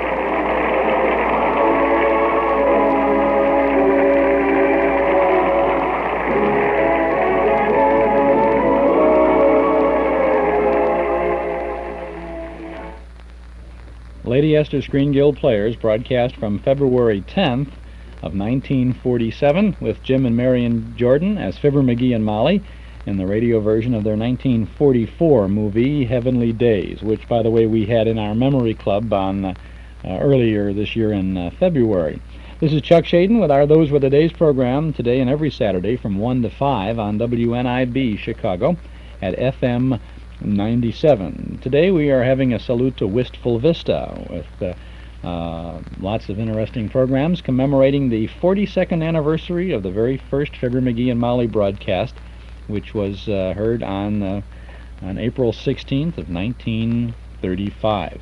Ahead of us yet, more of our conversation with Jim Jordan, who was radio's Fibber McGee.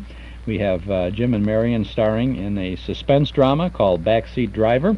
And finally, a very interesting Fibber McGee and Molly show, lots of fun with Edgar, Bergen, and Charlie McCarthy showing up out in Wistful Vista. So we have a lot of good things coming up. By the way, next Saturday afternoon, the 23rd of April, we'll have some backstage radio for you, auditions and rehearsals. We're going to have a rehearsal of a Woody Herman broadcast from 1944. We're going to have an audition show called Humphrey Bogart Adventure with Bogart as an actor and the producer.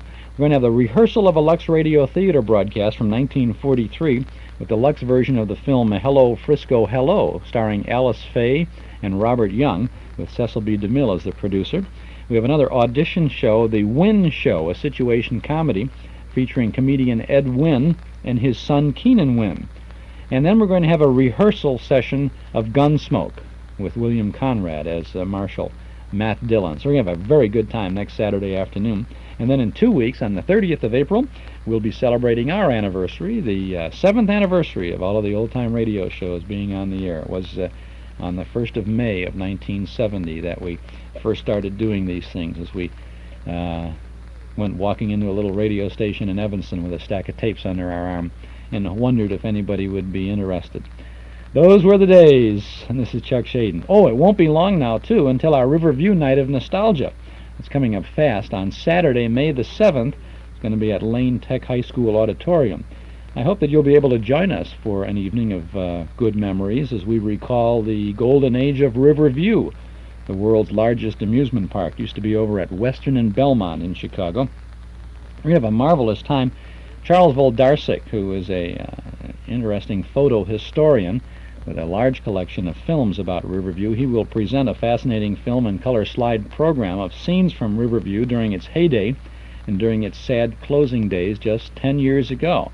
We're also going to have some special guests. We're going to have with us the park's purchasing agent, man who worked for Riverview for some 30 years, telling about that, and an accountant from the park and someone who worked on some of the rides for a great many years, giving us some interesting facts about Riverview.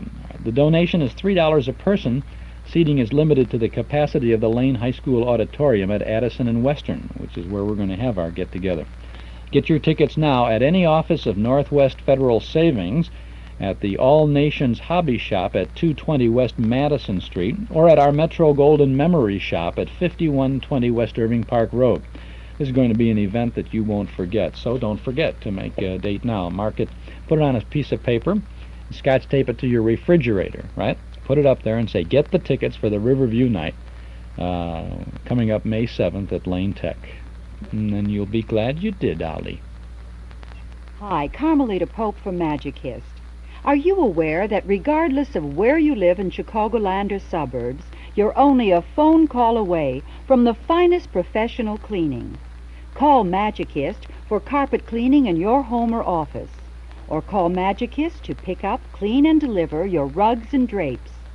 So from Waukegan to Joliet, or from Lakeshore Drive to Schaumburg, you're only a phone call away from Magicist. Come clean now and receive a 16-ounce bottle of Sparkle Glass Cleaner with Sprayer at no extra charge. Sparkle is a non-streaking, heavy-duty glass cleaner. Why just clean your windows when you can sparkle them? Call Magicist. Chicago phones 378-8600. Suburbs see the white pages. Bank cards welcome. And remember, Magicist sells rugs too. Get soil retardant. It's 3 cents a square foot. Magicist serves the entire Chicagoland area. Call Magicist Chuck Shaden here with our hall closet open this afternoon for our Those Were the Days program on WNIB Chicago at FM 97. Tonight, in the community room at Northwest Federal Savings over at 4901 West Irving Park Road, we'll have a memory club get-together. And if you get together with us over there, you will find a good movie waiting for you. From 1930, it's Paramount on Parade, an early talkie with all of the big stars in it, with Jean Arthur, Clara Bow, Maurice Chevalier, Gary Cooper, Nancy Carroll, Leon Errol, Stu Irwin, Kay Francis, Frederick March, Helen Kane, Jack Oakey, William Powell, Buddy Rogers, and many, many others. It's really a fun film, and I hope that you'll be able to come join us to see it. Doors open at 7:30. Movie begins at 8 o'clock in the community room at Northwest Federal, 4901 West Irving Park Road, just about a block west of Cicero Avenue on Irving Park. Lots of parking, free parking in the lot at the rear of the office on Dakin Street, or you can take your CTA transportation to the door. Dues are $1.25 a meeting, payable at the door, and as we've said so many times, you're automatically a member of our memory club because you are a member of our listening audience. So hope you can join us for Paramount on Parade tonight from 1930. That's pretty early talkie. You'll find that very interesting as well as very entertaining. Very interesting and entertaining was our conversation with Jim Jordan, which we recorded at his home in Beverly Hills on July 3rd of 1973. And we're going to, through the magic of radio, take you back to Beverly Hills right now. Our guest today is Jim Jordan, radio's Fibber McGee, and we're reminiscing a little bit about those great days of radio and when Jim Jordan and his wife Marion were getting started. Jim, when you and Marion auditioned for a job at WGN back in the middle 20s, you found some stiff competition there. Yes, that's right. Prior to this time, as I explained before, we went around to all the radio stations singing songs and publishing. We got paid a little something from the publishers. And there was this other team were doing the same thing. And when we tried out for this job at WGN, they needed somebody that could they wanted some team that could be on the air maybe for an hour or something like this every afternoon. And these fellows tried out, and we tried out, and it wasn't very long till we got the word from them. These other guys got the job, because not that they were any better than we were. They just knew somebody there, I think. And they were? They had an in, you know. Somebody was their uncle, and their name was Charlie Carell and Freeman Gosden. And they hadn't started Sam and Henry at that time. They started they just went to work there. They got the job because they could fill more time than we could, really. And they started Sam and Henry shortly after that. And then Sam and Henry became Amos and Andy a year or two later. Well, that of course bouncing from one station to the next when they went from WGN to WMAQ, which was then involved with NBC.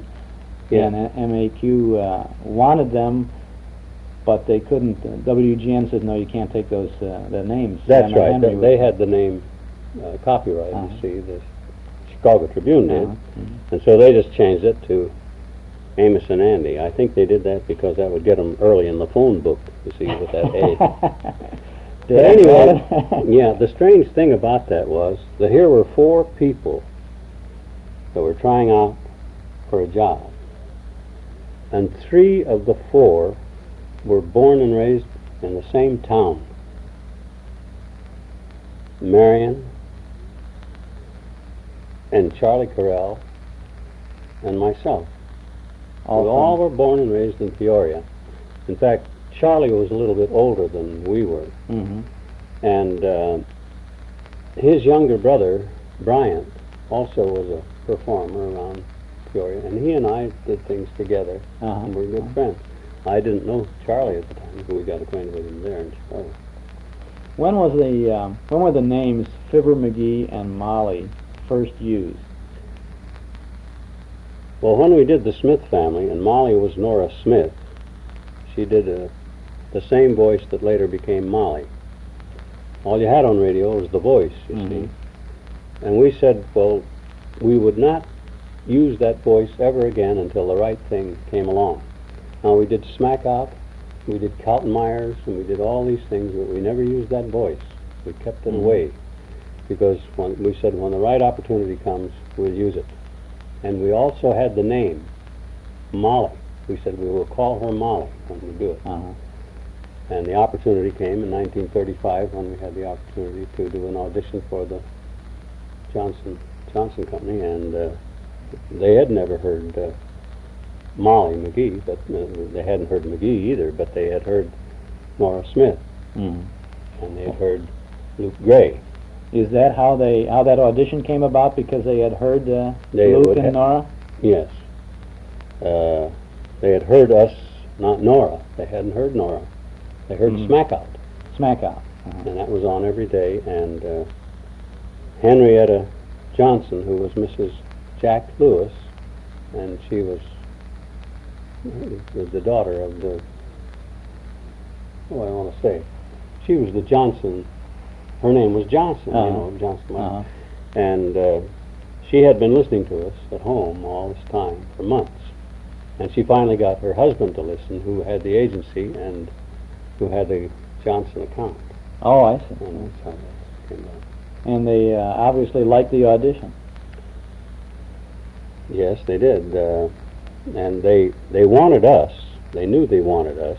And they had other shows on NBC. But they didn't want the NBC to know that they wanted us. Now, we didn't know this either till a long time later. They told us this story. That they just wanted to have NBC present some things to them. Because if they went to NBC and said they wanted us, that would have been one deal. But if NBC could have sold it to them, that would be another type of deal. You understand what I mean? Dollars and cents involved, right? Sure. So they went to NBC and they said we wanted to listen to some shows, and they listened to shows, and they listened to about 20 shows, but they never heard us. They never presented us, because NBC didn't picture us as doing a half-hour evening show. We were daytime radio, 15-minute show, and they don't realize that we were doing a half-hour show on, in fact, 2 of them on NBC at that time. Not that we were doing all of it, but we were not only on Carlton Myers Kindergarten, we were also on a show called the Saturday Night Jamboree. Is that? I have a note on. I think some kind of a jamboree. I think Saturday something. Well, it was a Saturday night show. We worked on that too. So they never did hear us. So we heard about this, and so we put an audition together, and we went over to the McClurg building. Didn't say anything to NBC about it at all. Neither did the Johnson Company. And we went over and did the audition, and they just virtually bought it right there, right then. And it wasn't Fibber McGee. It was Marion and Jim Jordan. Which they knew about Marion and Jim Jordan. And so after they agreed that we would get together and make some kind of a deal, then we went back and told NBC. And NBC says, well, why didn't we know about it? Yeah, well, they had their chance, but they didn't think of us in that light, see. Yeah. Well, then what happened after that? Put a Marion and Jim Jordan show together. Yes. Did you then we sold it. They bought it. This was in the fall of 1934. And in the process of getting the thing all together and taking our time, it was going to go on in April. I guess it was around Christmas time that this happened in 34. I don't remember exactly. But we had meetings with the Johnson Company, how we will do this and what we will do, and all down the line. And one time, in one of these meetings, of course, Don was writing our stuff then for that. And in one of these meetings, they said, Jack Lewis said, who was the Needham, Lewis and Brorby agency, that was Henrietta Johnson's husband, as I said before. He said, it's too bad this Luke Gray, who had Smack Out, was a he was an awful liar. That's what he was. He just told tall tales. And he was in every war that was ever fought and all this. And he told these stories to this little girl that came in the grocery store. But this we kind of followed through into this new show with that. And one day at one of the meetings, Jack Lewis said, you know, it would be kind of nice if we had a name. We had debated whether to use our name or put a new name handle on these people that were going to do the show. He said it'd be nice if we had a name that was kind of significant of a liar, which he was. And so nobody said anything. And the next meeting we had was the next day or the day after, I don't know. We all walked into the agency office,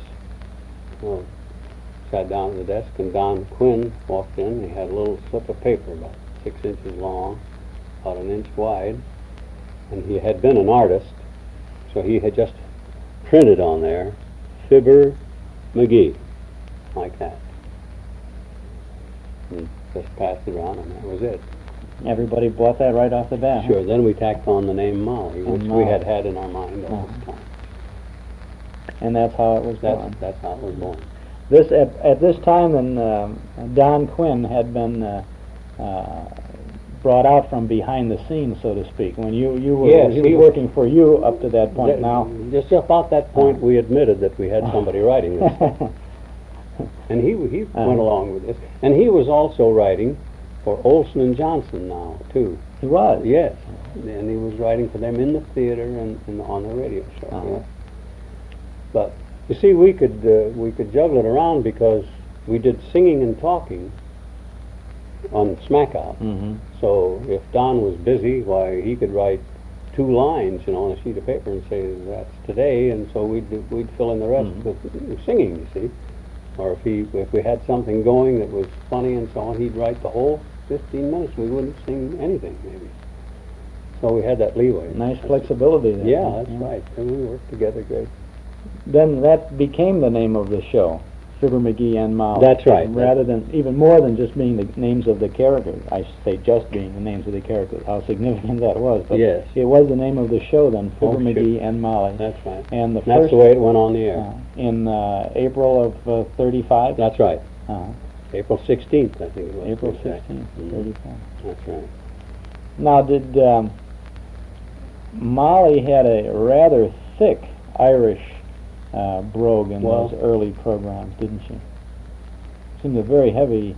As I listened to some of the early Fibber McGee and Molly programs, as compared with the ones in the middle 40s, it might have changed. There was a softening of the Irish. I think maybe so. Yeah.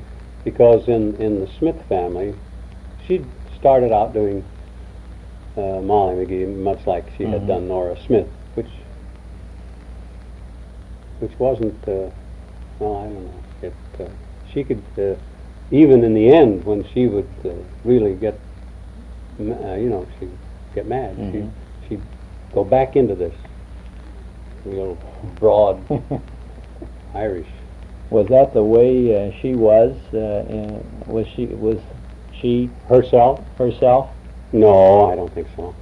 No. She was always. The character of Molly on the radio program, Fibber McGee and Molly, was one who loved and respected Fibber, but she kind of knew Fibber's shortcomings. That's right. And had to tap him on the wrist once in a while. That's right. She was much more, well, you might say, lovable than Nora Smith had been. Nora Smith had been the Irish mother. Well, Fibber was a little harsh in the beginning, wasn't he? Was he kind of a... as you say, he was a fibber, a liar. Yeah, well, we found that doing Fibber McGee and Molly, he could tell a lie on Smack Out that would take 15 minutes. The whole thing would be one lie. I have them all back there. You should read some of them. They're precious. This material is just wonderful, even now. But we didn't have time to do that in Fibber McGee and Molly. Had to move faster, you see. So that's why we changed that a little bit. And the idea of Fibber McGee, when we were doing 10 or 12 voices, You had nothing but the voice to go on.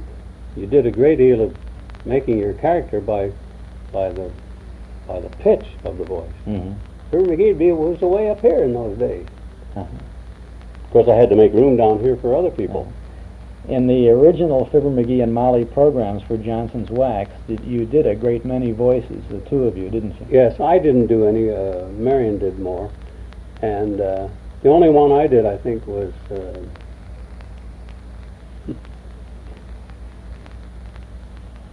Didn't you play Uncle Dennis at one time?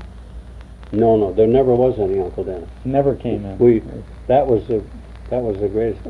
More Toops I did. More Toops. More Toops. That was Willie Toops' father. Yeah, that's right. And Willie Toops was never on here. But Uncle Dennis was an off-stage character that was never heard. And he's just somebody that we talked about. And it was great as long as we did that. And many years later, we decided to bring him on and do him. And that ended it. The appeal from him was gone. And then we dropped it. That would be like introducing Sweetie Face, huh? Oh, yeah, you spoil it if you introduce her. If you have her on. Actually, oh yeah, you wouldn't think of having her. And that's what Uncle Dennis was. Yeah. But we just... would only be 2 or 3 lines mention of him. And it was always very funny. Because everybody knew that he was a drunk and a bum. And so it made it easy. And we'd be doing the show, and all of a sudden there'd be the terrible rumble of footsteps, and you could hear him going up the steps, and falling back. We'd just wait until it was all done, and there'd be a door slam, and we'd say, Uncle Dennis is home early tonight. We're going to talk more about the great characters that visited 79 Wistful Vista and the sound effects man and Fibber McGee and Molly with Jim Jordan in just a moment. We'll be right back.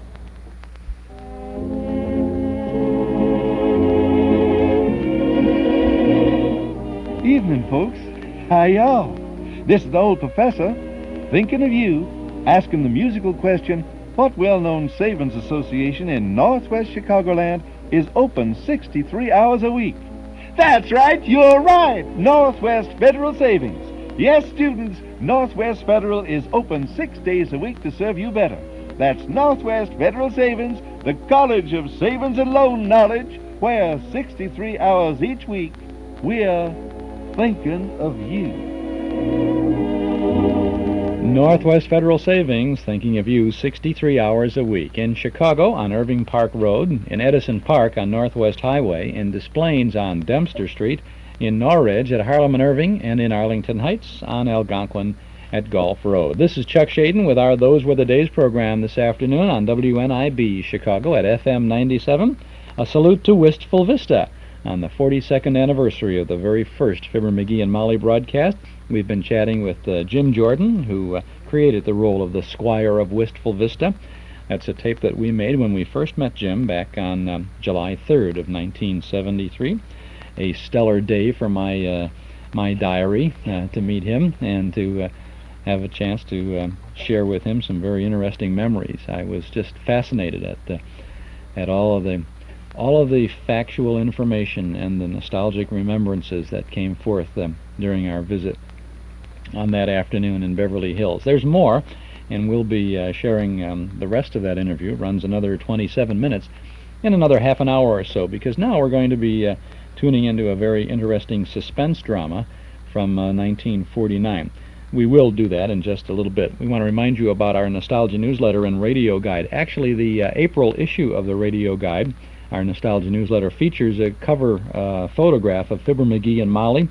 And if you have yours in front of you, you can see the nice couple there at their home in 79 Wistful Vista, their home in the radio studio at NBC, if you will.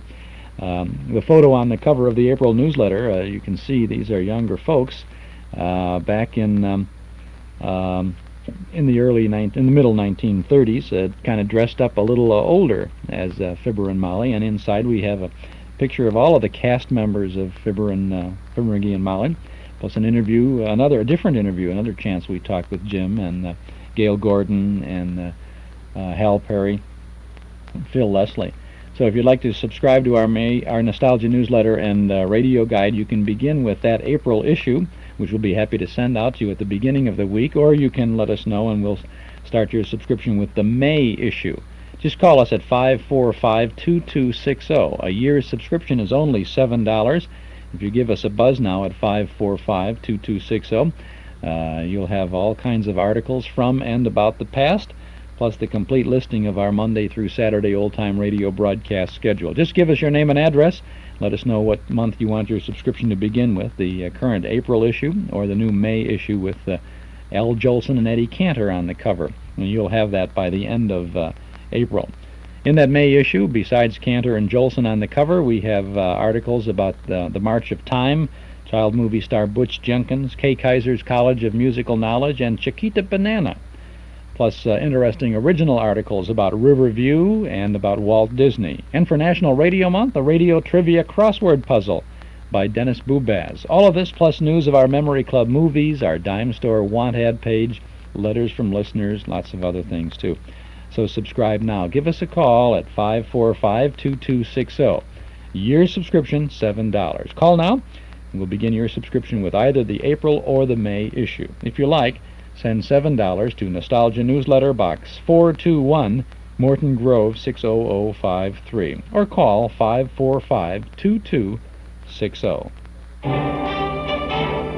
Eden's Plaza Shopping Center, where Eden's Expressway, Skokie Boulevard, and Lake Avenue meet at Wilmette. Eden's Plaza Shopping Center, where convenience is important, and so are you. Eden's Plaza Shopping Center, easy to reach, easy to park, easy to shop. Quality plus value 7 days a week at Eden's Plaza Shopping Center in Wilmette. And now a Pride and Joy tape for you. This is a new addition to my collection. I've had a couple of copies of this particular suspense drama before, but never in very good condition, always in very poor shape, quality-wise. But this is what I like to call excellent quality, excellent sound quality. It's an Autolite suspense broadcast from February 3rd of 1949. Jim and Marion Jordan stepping probably for the only time on radio after they started the Fibber McGee and Molly series, stepping out of their roles as Fibber and Molly, as actor and actress on a fine suspense drama which I'm sure you will really enjoy listening to. It's called Backseat Driver, and this is Suspense.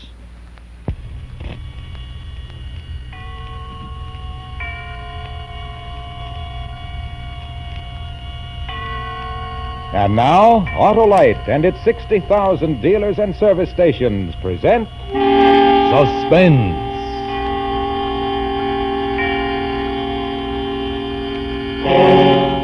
Tonight, Autolite brings you Fibber McGee and Molly in Backseat Driver, a suspense play produced and directed by Anton M. Leader.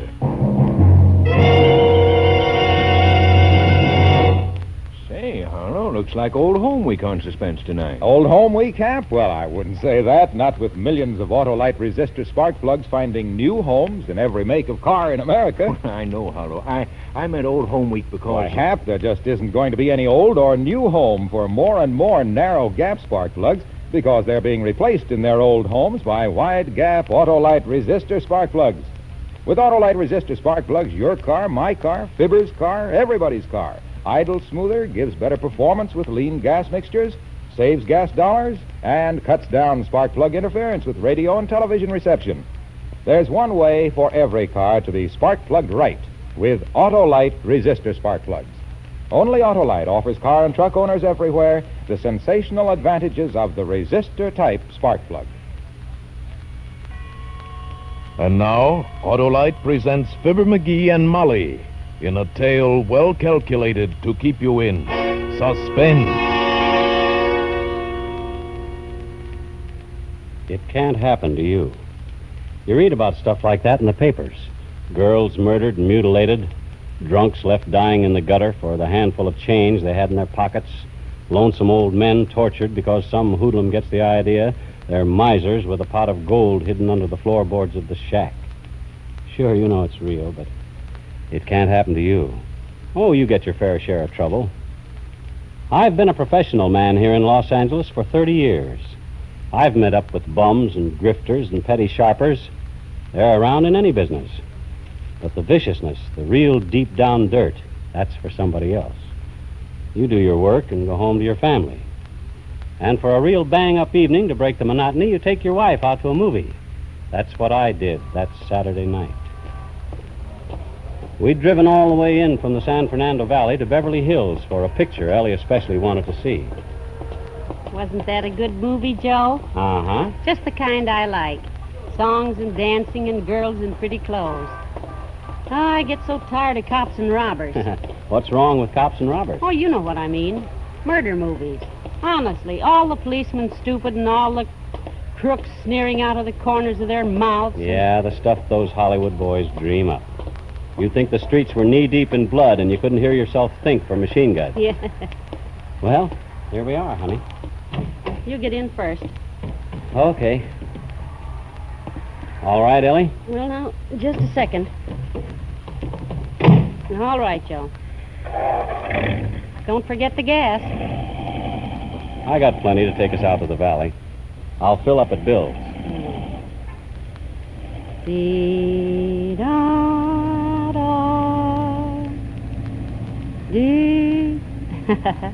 You remember how that song goes, Joe? What song? In the picture. You know, Two on the Moon. The one the boy sang to the girl. Oh, that one. Let's see. Oh, heck, I don't know. Oh, well. We'll be hearing it again on the radio. How about turning it on? The radio? Yeah.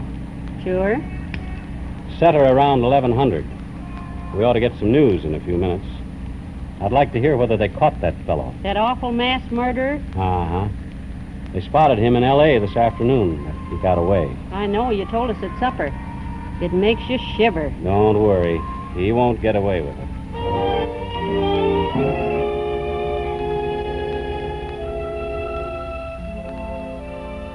We left the lights of Beverly Hills behind and turned into Coldwater Canyon. It's as quick a way as any to get us across the Hollywood Hills to the valley. It's dark in the canyon, quiet, with mighty little traffic at night. I cut my lights up full and we swept up the side of the ridge. News program came on, but I didn't pay much attention. The fellow was talking about brush fires. They'd already put out one near my place, though they were still patrolling it. We were over the ridge and sliding down to the valley before the program got to the part I wanted to hear. There it is. Pick it up higher, Ellie. And now the latest news on the New Hampshire murderer. 2 weeks ago, Lewis Matrick wiped out an entire family in Greenlee, New Hampshire. Today, he was spotted 3,000 miles from the scene of his crime.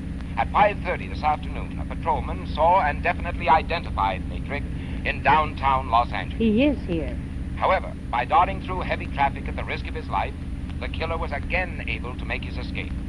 According to neighbors of the slaughtered family, Matrick first appeared in Greenlee about a year ago. From fingerprints in the Nolan home, Lewis Matrick has been identified as Lloyd Matthews, ex-convict. He is wanted for questioning in the robbery and murder of a New York storekeeper a year ago. Oh, my. A crime that netted the killer less than $20. Can you imagine? Matrick, or Matthews, is 32 years old, height 5 feet 9 inches, weight 155 pounds. He has blue eyes, light brown hair, nose slanted to the left. When seen this afternoon, he was wearing a blue suit and a gray pork pie hat. He... Awful. Awful. Not pretty, no. And he's somewhere around L.A. this minute. Joe, Hmm? do you think it's right us leaving Annie and Bud all alone while we... No, Ellen. Annie's grown up, and Bud's a smart youngster, if I do say so myself. You can't wrap kids in cotton wool. I know. Oh, I'm silly, I guess. Neighbors close all around. All they'd have to do is yell. But what would make a young man do a dreadful thing like that? Could be a lot of things. Maybe he's got a screw loose. Maybe he went nuts over a girl. Maybe he gets a kick out of killing like you some know of... all the answers, don't you? Joe! Hey, what the... Keep going. Go on, keep going. I got a gun here and I'll use it. Telling you. Ellie? Against the back of my neck. I can feel it. Cold. Well, are you going to move? Okay. Okay, brother. You're the boss. You said it. I'm boss, and remember it. Otherwise, I'll blow a hole through your wife's head. I've had experience in these things.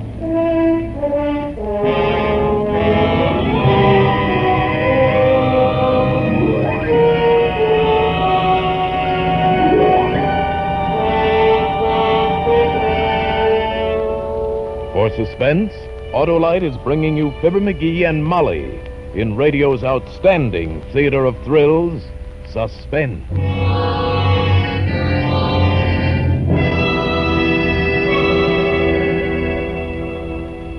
Harlow, I've got to run. My wife Mary just called up and said someone stole our Autolite resistor spark plugs right out of the engine of our car. Gosh, Hap, I didn't know they were that precious. Skip along. So long. Oh, that Mary. What a girl. She's wonderful. I said to Hap the other day, she's got everything an Autolite resistor spark plug's got. Hap comes right back and says to me, has she got a 10,000 ohm resistor? Does she save me gas and money, Harlow? And then right away he says, tell me this. Does Mary improve radio and television reception? Well, by Cornelius, I couldn't stand it any longer. What's Mary got to do with that, I cried. Nothing, shouts the triumphant Hap. Right, I shout back, but by Cornelius, those sleek, slim, trim, smart, swift, starting Autolite resistor spark plugs have. Why, when it comes to plugs, even mine, there's no plug as good as a set of Autolite resistor spark plugs. And those wonderful wonders are made by the Autolite Company, the marvelous makers of spark plugs, batteries, complete ignition systems, and over 400 automotive, aviation, and marine parts.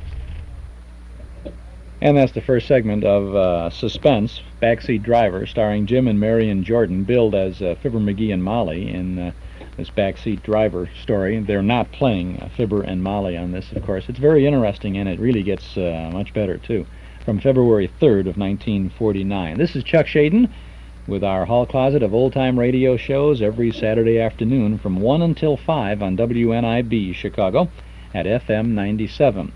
Have you been giving some thought to selling your home and moving to another? Ever wonder what your present home is worth? Well, why don't you call Frank Lamphere at Antique Realty over at 5852 West Diversey. He's a certified appraiser and a licensed real estate broker. He'll be happy to give you a good idea of the current market value of your home, and he'll show you comparable properties in your neighborhood and discuss the factors which will contribute to a realistic selling price for your property.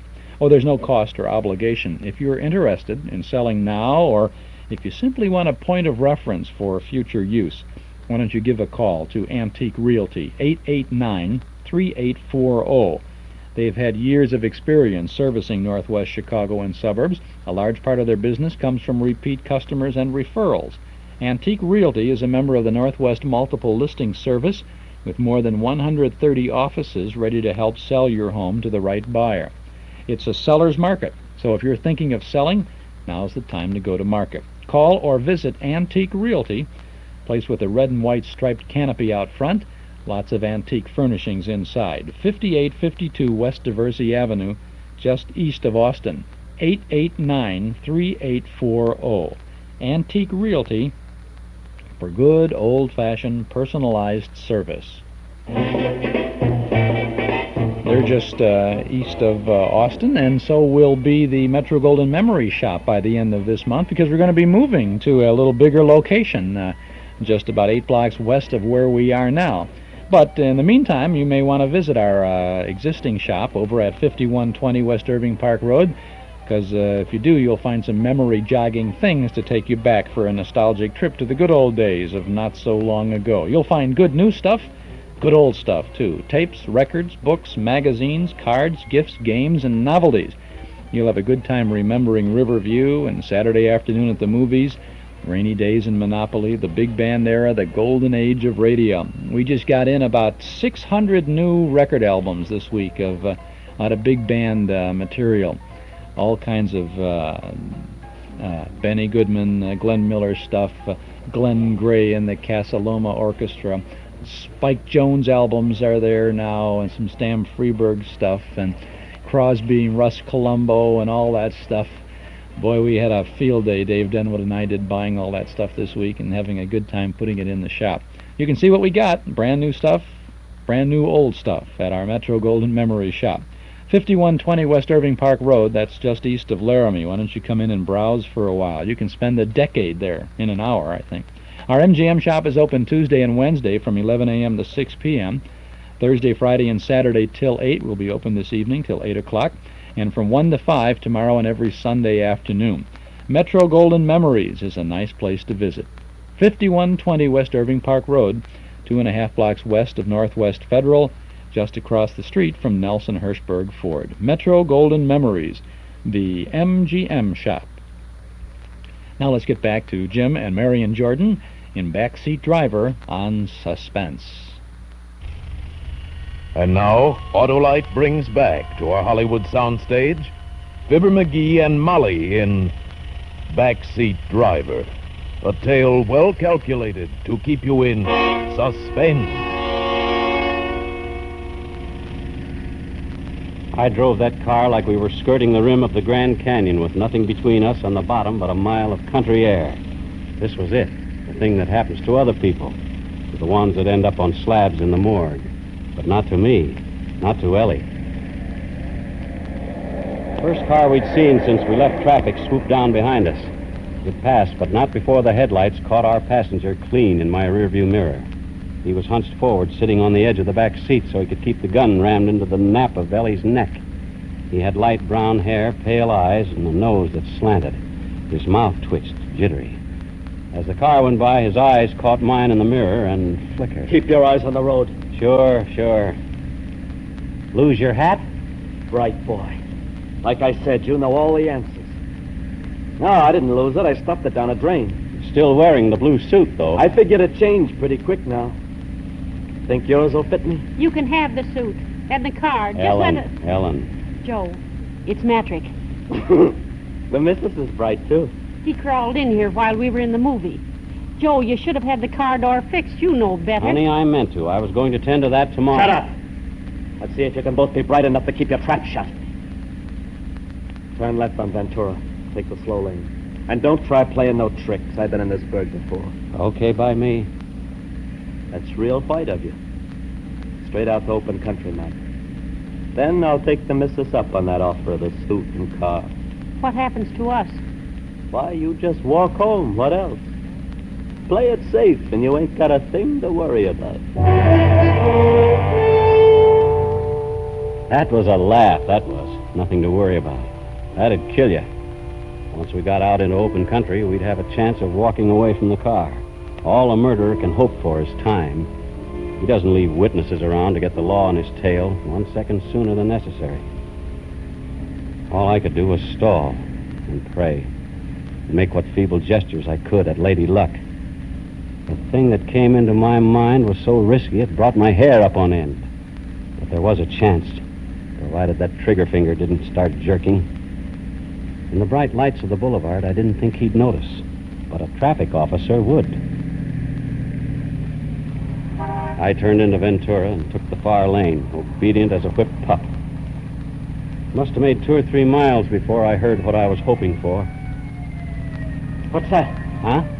Oh, the siren? Why, an ambulance, I guess. We hear a lot of them. That ain't no here. ambulance. It's a motorcycle cop. Joe, it's young Mike Kennedy. He patrols this stretch. What are you up to? What are you trying to pull? Nothing. The kid's a friend of Think ours. you can get me easy, huh? Well, I warned you. I ain't going alone. You asked for it. Listen, will you? The kid lives near us, practically grew up under our feet. All he wants is to pass the time of day or maybe send a message to our Annie. Yeah? Yeah. You start popping now and we'll all be dead. Keep your shirt on and I'll get rid of him. Okay. But it better be good.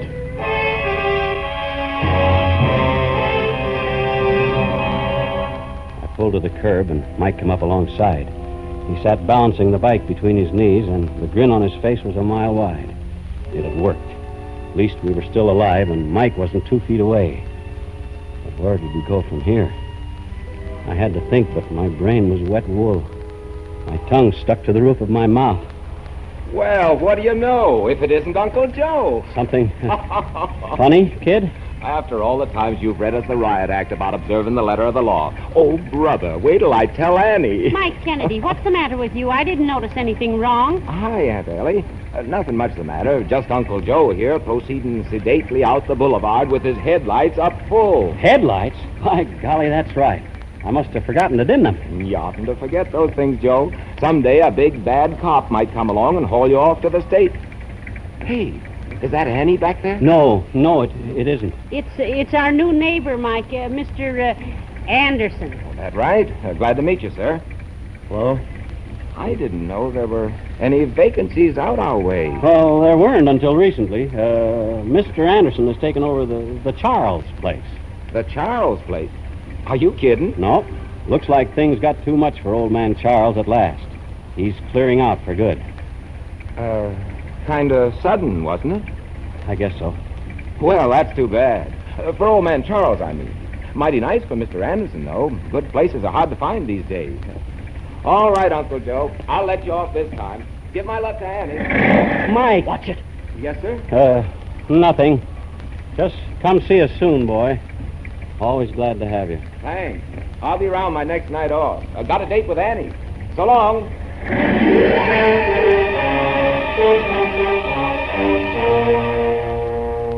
That was that. Mike turned his bike and headed back down the boulevard. The chance had come and gone. But it felt to me like half my mind went off at the boy yelling at him. Must have been half a minute before I could pull myself together and ease back into traffic. Nobody said anything. I didn't dare to, and neither did Ellie. I couldn't see her, but I could feel her holding herself stiff as a ramrod, scared even to turn her head. When two people have lived together as long as we have, each one knows what the other one is thinking. I went back to driving and praying. That and cutting my eyes up to the mirror, just in case there might be a white motorcycle eye following us. There wasn't, of course. Back in the back, I knew he was watching, too. Those flickering eyes darting like lightning between us and the rear window. He was too busy checking to talk. Not that that helped much. Rage and fear were pouring out of him so thick you could have grabbed a hunk of the atmosphere in your hand. It was queer to drive along like that on the crowded highway. Traffic streaming both ways. Lights from drugstores and cocktail joints and eating houses blazing to the sky. And to know if I lifted a finger for help, I'd sign our death warrants. It had to be luck, all luck. There was still a chance I'd get it. The way I figured it, we'd started out with just about enough gas to get us back to Bill's station. When we hit that, the meter ought to show empty. Gas gauge was hidden from me by the rim of the steering wheel, but I was pretty sure I was right. I waited until I saw the red and green lights above Bill's pumps a block and a half away. Then very slow and easy, I slumped over for a peek at the gauge. I leaned just too far. Shut up. Sure. What now? What were you looking at? I was just easing the crick out of my neck. Yes, you was. You was looking at the dash. You... Oh, so that's it. Fresh out of gas. Look, I just remembered. Don't give me that. You knew it all along. From now on, you keep your hands on the wheel, Mac, but leave me do the driving. Turn into that filling station. Get high-test gas and fill her up.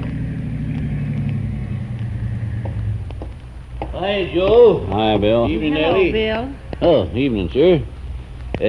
Up to the top? Yeah, Ethel. Ethel it is. Here you've been to the pictures, eh? Uh-huh. You people know everybody in the whole valley. We've lived here 30 years, from back when this was just farmland. Of course, we know lots of people. I don't like it. Get the gas and get out.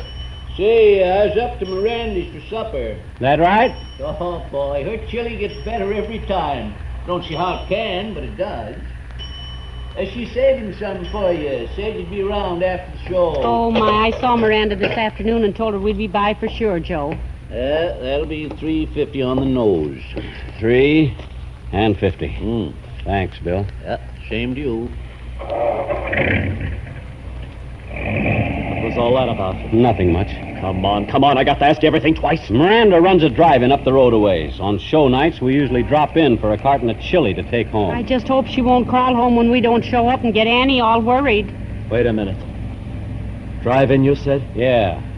And Miss Miranda could start checking on you? I didn't mean it like that. It's She just... could call your Annie, and between the two of them, they'd have the cops on the lookout for you before midnight. You're crazy. Like a fox. I ain't kept ahead of the buttons all this time by taking chances. We'll just pick up that chili, Mac. You want to go to Miranda's? Why not? Leave Annie get a beauty sleep.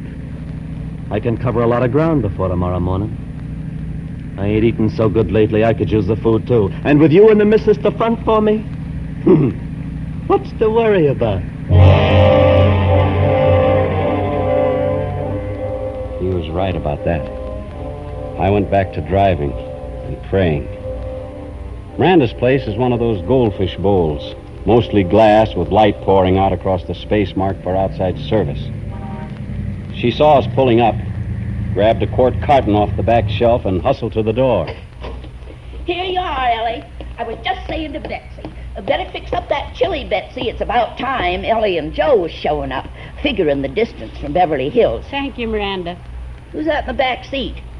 I don't seem to recollect your face, young man, though anybody'll tell you I never forget a face. Well, this is Mr. Anderson, Miranda. He just came out here from the east. Is that a fact? Say, Joe, you planning to go straight up Ventura home? Sure, why? Oh, don't you do it.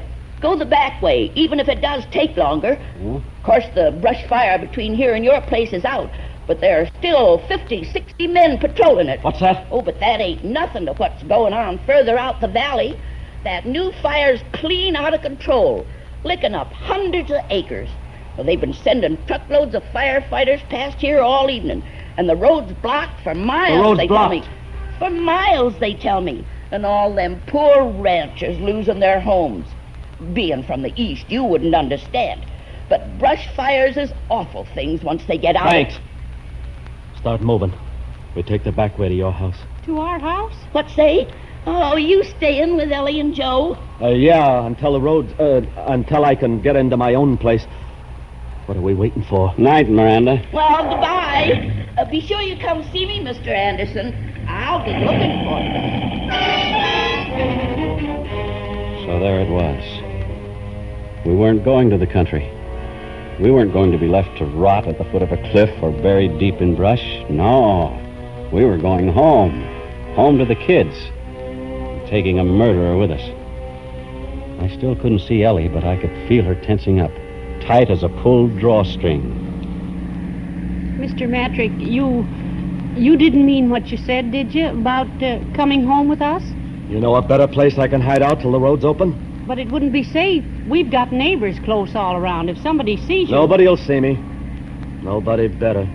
Joe, couldn't we get around the fire? Yeah, that'd be better. We could try. There are other roads through the valley. Listen, Matrick, we'll nose around and find a way through somehow. Cut it out. You heard the old biddy. Hundreds of acres burning. Firefighters, cops. Get off the highway. We're going home. No, I won't have it. Joe, you stop the car right here. Shut up. You heard me, Joe. I won't have him in my house, not with Annie and Bud. I said shut up! For Lord's sake, Ellie. It doesn't matter about us, but the kids, I won't let him... One word out of you! No, stop! Ellen, hush. Oh, Joe. Don't say another thing. I'm sorry, honey, but Matrick's the boss. You gotta do like he says. That's telling her. Sure. Do like I say, and everything will be rosy. You got no call to worry about the kids. I like kids. As long as nobody gives me the brush off. We'll wake them up soon as we get home. And you and Miss Annie can fix up a chili supper for us. We'll have us a picnic. And then, as soon as the fire's out, we'll all take a trip to the country. Another picnic, huh?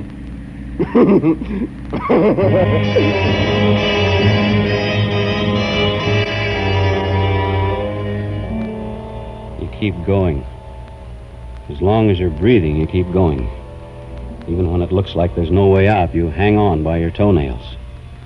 We poked up and down those Black Valley streets that twist and turn and sometimes wind up in dead ends. Ellie stopped crying after a while. She slumped down with her head rolling on the seat back, limp as a rag doll with the stuffing leaked out. It took a long time, but it had to come to an end. I saw the bulk of the house looming up. There was light sneaking around the edges of the blinds up in Annie's room. She wasn't asleep after all. She'd be sitting up in bed, maybe plastering red stuff on her fingers and dreaming about the date with Mike. Bud's room was dark. He'd be wrapped in covers like in a cocoon and dreaming whatever boys dream, I couldn't remember.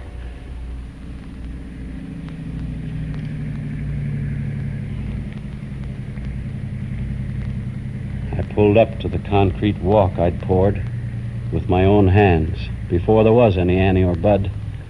I cut the lights. In a second or two, my eyes got used to the dark. I could make out the high hedge Ellie planted around the place, and the roof rising up beyond it. Out, missus. Face the house.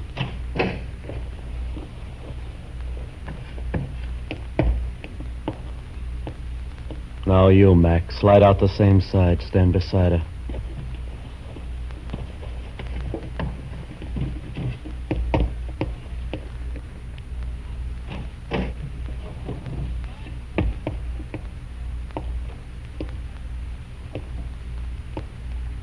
Walk to the door. Slow and no funny business.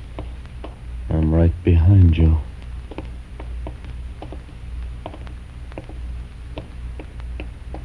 Look out, Joe! Lie down! Hold him, boys! It's okay, Mike. Got him. You all right, Uncle Joe? Aunt Ellie? Ellie!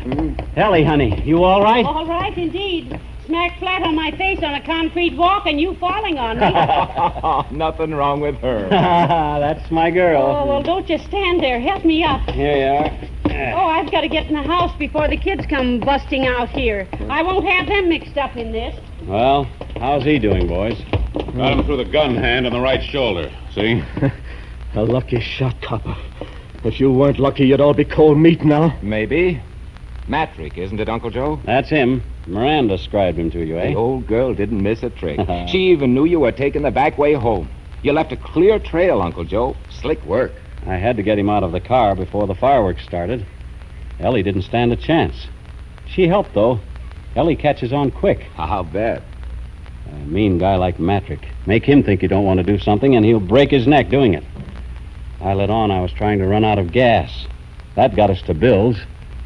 Then we both made out there was no sense going to Miranda's, so we got bullied into going to Miranda's. It was 1,000 to 1 she'd run off at the mouth about the brush fires and scare him into hiding out. After that, all Ellie had to do was turn on the hysterics. He was dead set on coming here. Bright boy, like I said. Bright enough. You did all right, too, Mike. I was watching the rearview mirror all the time you were tailing us, but you never showed. You knew I was there, though. When one officer starts double-talking another officer, he wants to know why. Officer, double talk. You never said a thing to him except that I'd bought some place out here. Yeah, the Charles place. Poor old man Charles. In a tough spot and moving out for good. Well, what's wrong with that? Matrick, didn't anybody ever tell you it wasn't smart to take up with strangers? Maybe I'd better introduce myself.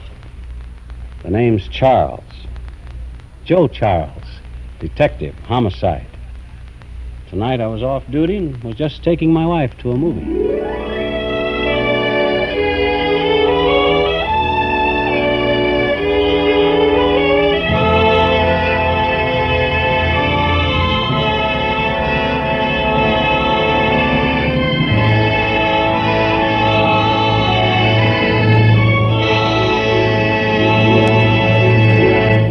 Thank you, Fibber McGee and Molly, for a splendid performance. Why, thank you. Yeah, thanks very much, Bud. We're not used to doing a show with a gun stuck in our backs. No. We're used to doing them with Jack Benny breathing down our necks. Or vice versa. But that guy over there, he looks familiar. Why, dearie, that's Mr. Wilcox. Old Waxy himself, the guy that sells Johnson's wax on our Tuesday show? Not Waxy on Thursdays, dearie. Sparky. Sparky, eh? Well, what do you know? Hey, Junior! Hello, Fibber. Hello, Molly. Hello, Mr. Wilcox. Say, you two were terrific tonight. Tell me, did you drive over from Wistful Vista? Uh-oh. Molly, I'm afraid to answer that. Because if you did, I hope your car had Autolite resistor spark plugs. See what I mean? And listen, pal, if I were you, I'd stop and see an Autolite serviceman on the way home. That old bullshit Listen, of yours... Waxy, Sparky, you don't have to tell me where to stop. I stopped on the way over. Why, those masterful miracles of manufacturing magnificence... Oh, now, McGee, that's Mr. Wilcox's story. Let him tell it. Well, what Fibber means is that Autolite parts are original factory parts.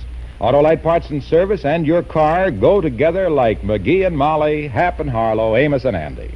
So when you replace worn-out parts, visit your Autolite service station or the dealer who sells your make of car and ask for original factory parts and service. Leading cars use them all. Autolite makes them all. Be right. Get Autolite parts and service.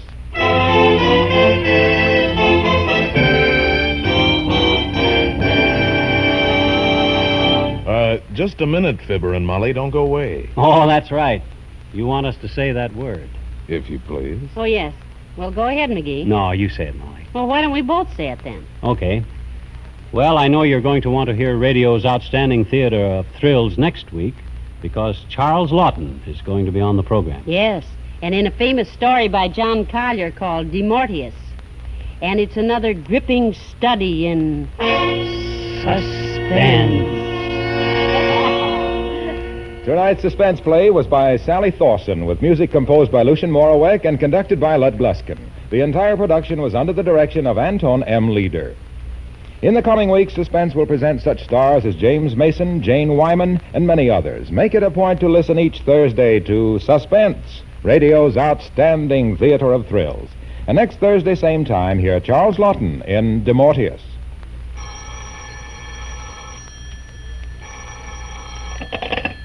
You will find Autolite service stations listed in your classified telephone directory under Automotive Electrical Equipment. You're right with Autolite. This is CBS, the Columbia Broadcasting System.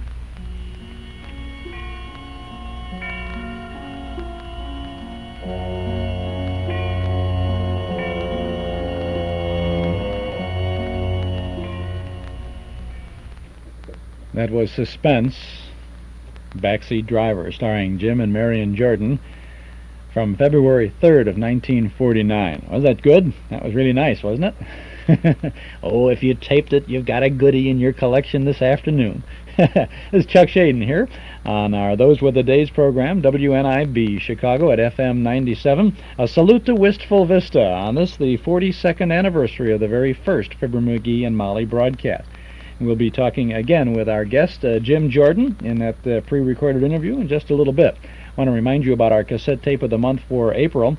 It's Fred Allen and Town Hall Tonight, a 1938 comedy show, a full hour of good comedy with Fred, Portland Hoffa, and the Mighty Allen Art Players. It's our cassette tape of the month for April, $5 from the Hall Closet, Box 421, Morton Grove, 60053. Town Hall Tonight with Fred Allen and a whole gang of good folks who do a good job entertaining us. $5 from the Hall Closet, Box 421, Morton Grove, 60053. Or get this tape at any of the 5 offices of Northwest Federal Savings, or when you visit our Metro Golden Memory Shop at 5120 West Irving Park Road. 60 minutes of good radio comedy with Fred Allen and Town Hall Tonight. Our April cassette tape of the month, $5 from the Hall Closet, Box 421, Morton Grove, 60053. Eden's Plaza Shopping Center, where plenty of free parking makes it a pleasure to shop your favorite store or service. Eden's Plaza Shopping Center, where Eden's Expressway, Skokie Boulevard, and Lake Avenue meet at Wilmette. Eden's Plaza Shopping Center. Easy to reach, easy to park, easy to shop. Many fine stores open to serve you 7 days a week at Eden's Plaza Shopping Center in Wilmette. Now this is Chuck Shaden on WNIB taking you back to July 3rd of 1973. That's the date we first met Jim Jordan and had a chance to share with him in his home in Beverly Hills some very nice memories. We're talking with Jim Jordan, the famous Fibber McGee from the Fibber McGee and Molly days of the good old days of radio, and we're right about at 79 Wistful Vista now, and our trip through the main street of yesterday on radio. Jim Jordan, was 79 Wistful Vista the address of Fibber McGee and Molly right from the beginning in 1935? No, not the beginning. We didn't have an address, and we didn't have a house in the beginning. In the beginning, we started selling a wax product called Carnu for the Johnson Company. Mm-hmm. And we traveled around in a car for about a year. Really? Yes. So when we... What kind of a car was it? Oh, a broken down jalopy, and we'd drive into filling stations, and we'd get into the... that would lead into the Carnu commercials. And so when they decided to go on with it after the 26 weeks, see, we made a deal. In the beginning, we said we didn't care what money we got in the beginning. We didn't care. We only cared for one thing. They leave us on for 26 weeks. don't stop us after 13. Mm-hmm. Let us on 26 weeks, which they did. And they told us afterwards if they hadn't have done that, they probably would have dropped us after the 13 weeks because it was summertime to begin with. So we didn't bother them very much those first 13 weeks. And so when we wanted to settle down, they wanted to put us into a house. You know, have a home. Make that the crux of the whole thing. And so how will we get this house? So somebody conceived the idea of, they didn't have any money, he didn't have any money, how are they going to get a house? So we entered into a raffle on a real estate subdivision, and we won it. We won the house in a raffle, that's where we got it. And the name of this town that was having this place was called Wistful Vista.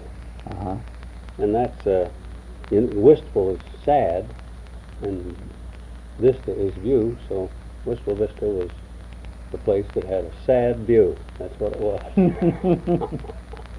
So that's where Wistful Vista came from. And then we named our house the same as the town, 79 Wistful Vista. And that's where it was carried on from there. And that's where so many of the people of Wistful Vista came to visit you each Tuesday night. Were you on Tuesday in the very beginning, Tuesday night? No, we were on Monday in the very beginning. And we later switched to Tuesday.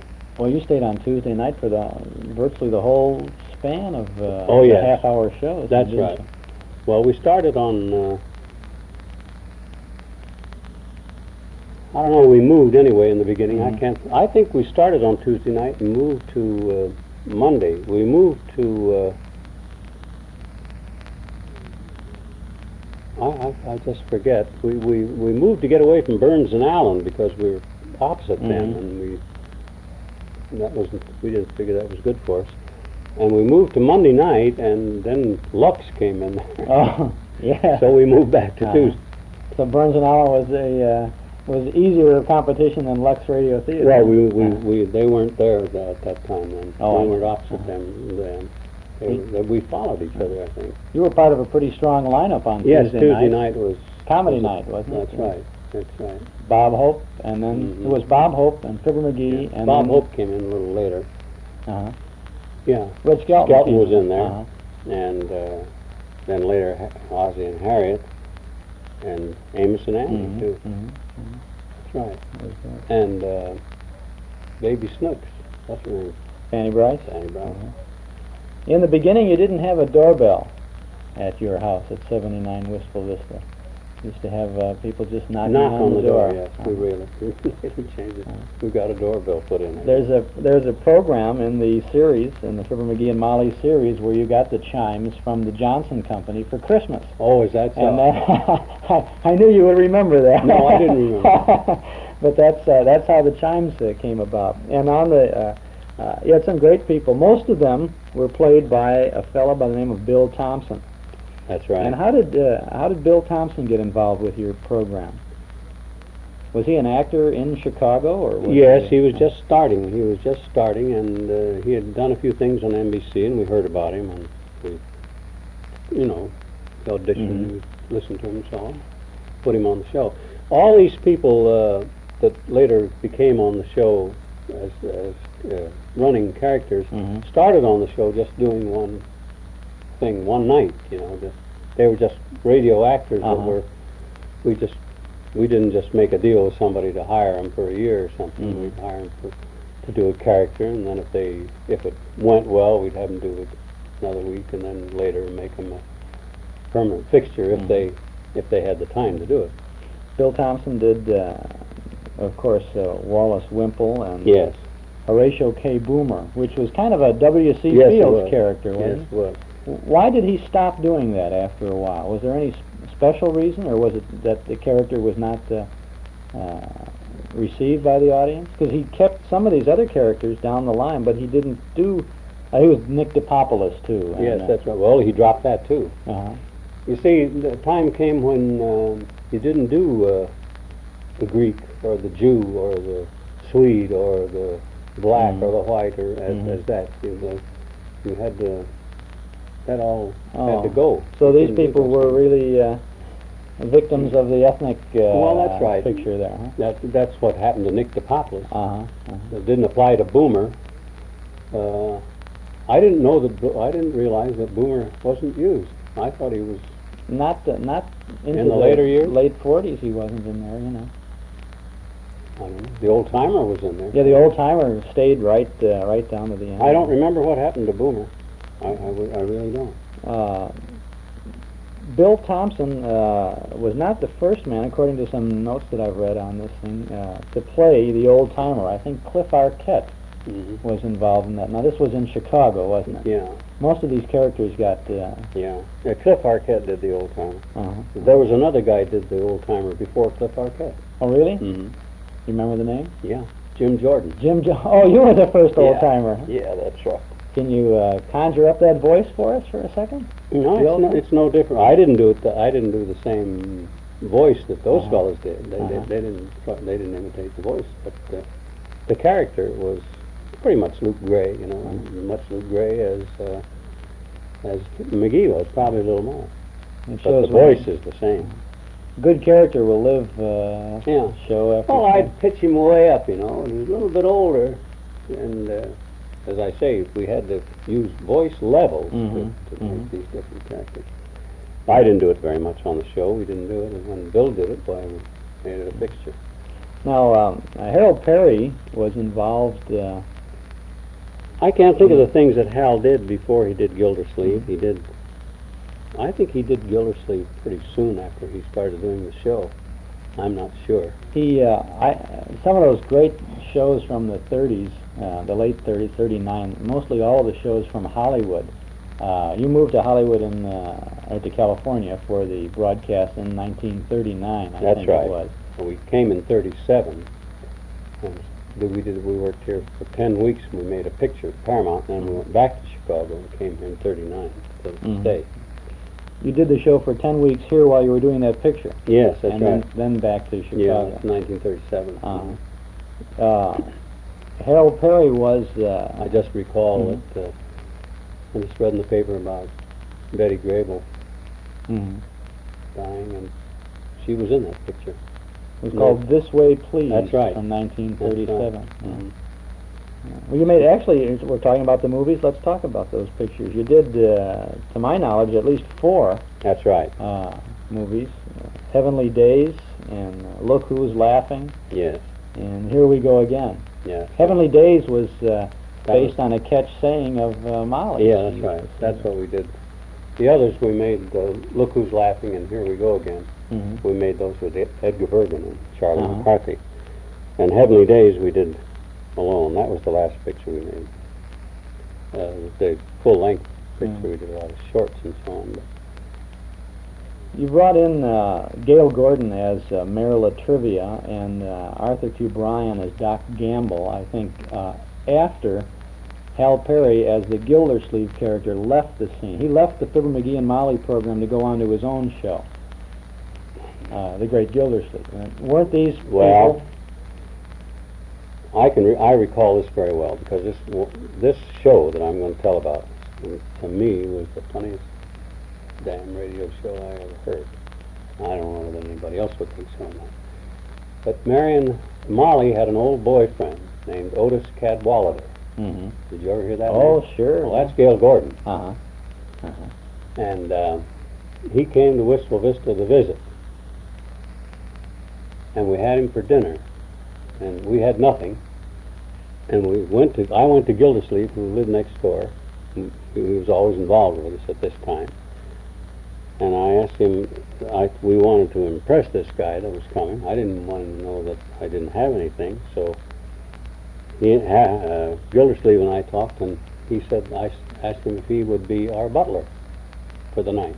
And he said he would. So he put on his tuxedo, and he came over, and he acted as our butler. And when he was standing behind the dining room table, I'll never forget this, Miss McGee, to show you what a rat he really was, he couldn't resist telling Cadwallader what a rat he had living next door. In front of Gildersleeve. Gildersleeve was standing there going like this. He didn't say a word. But to me, that was a very funny picture. Very funny scene. And that, of course, is from the radio show. Oh, sure. And you can picture it. It was Well, an you're interesting always- word we're that you always- use, picture, because that's what radio You did. betcha.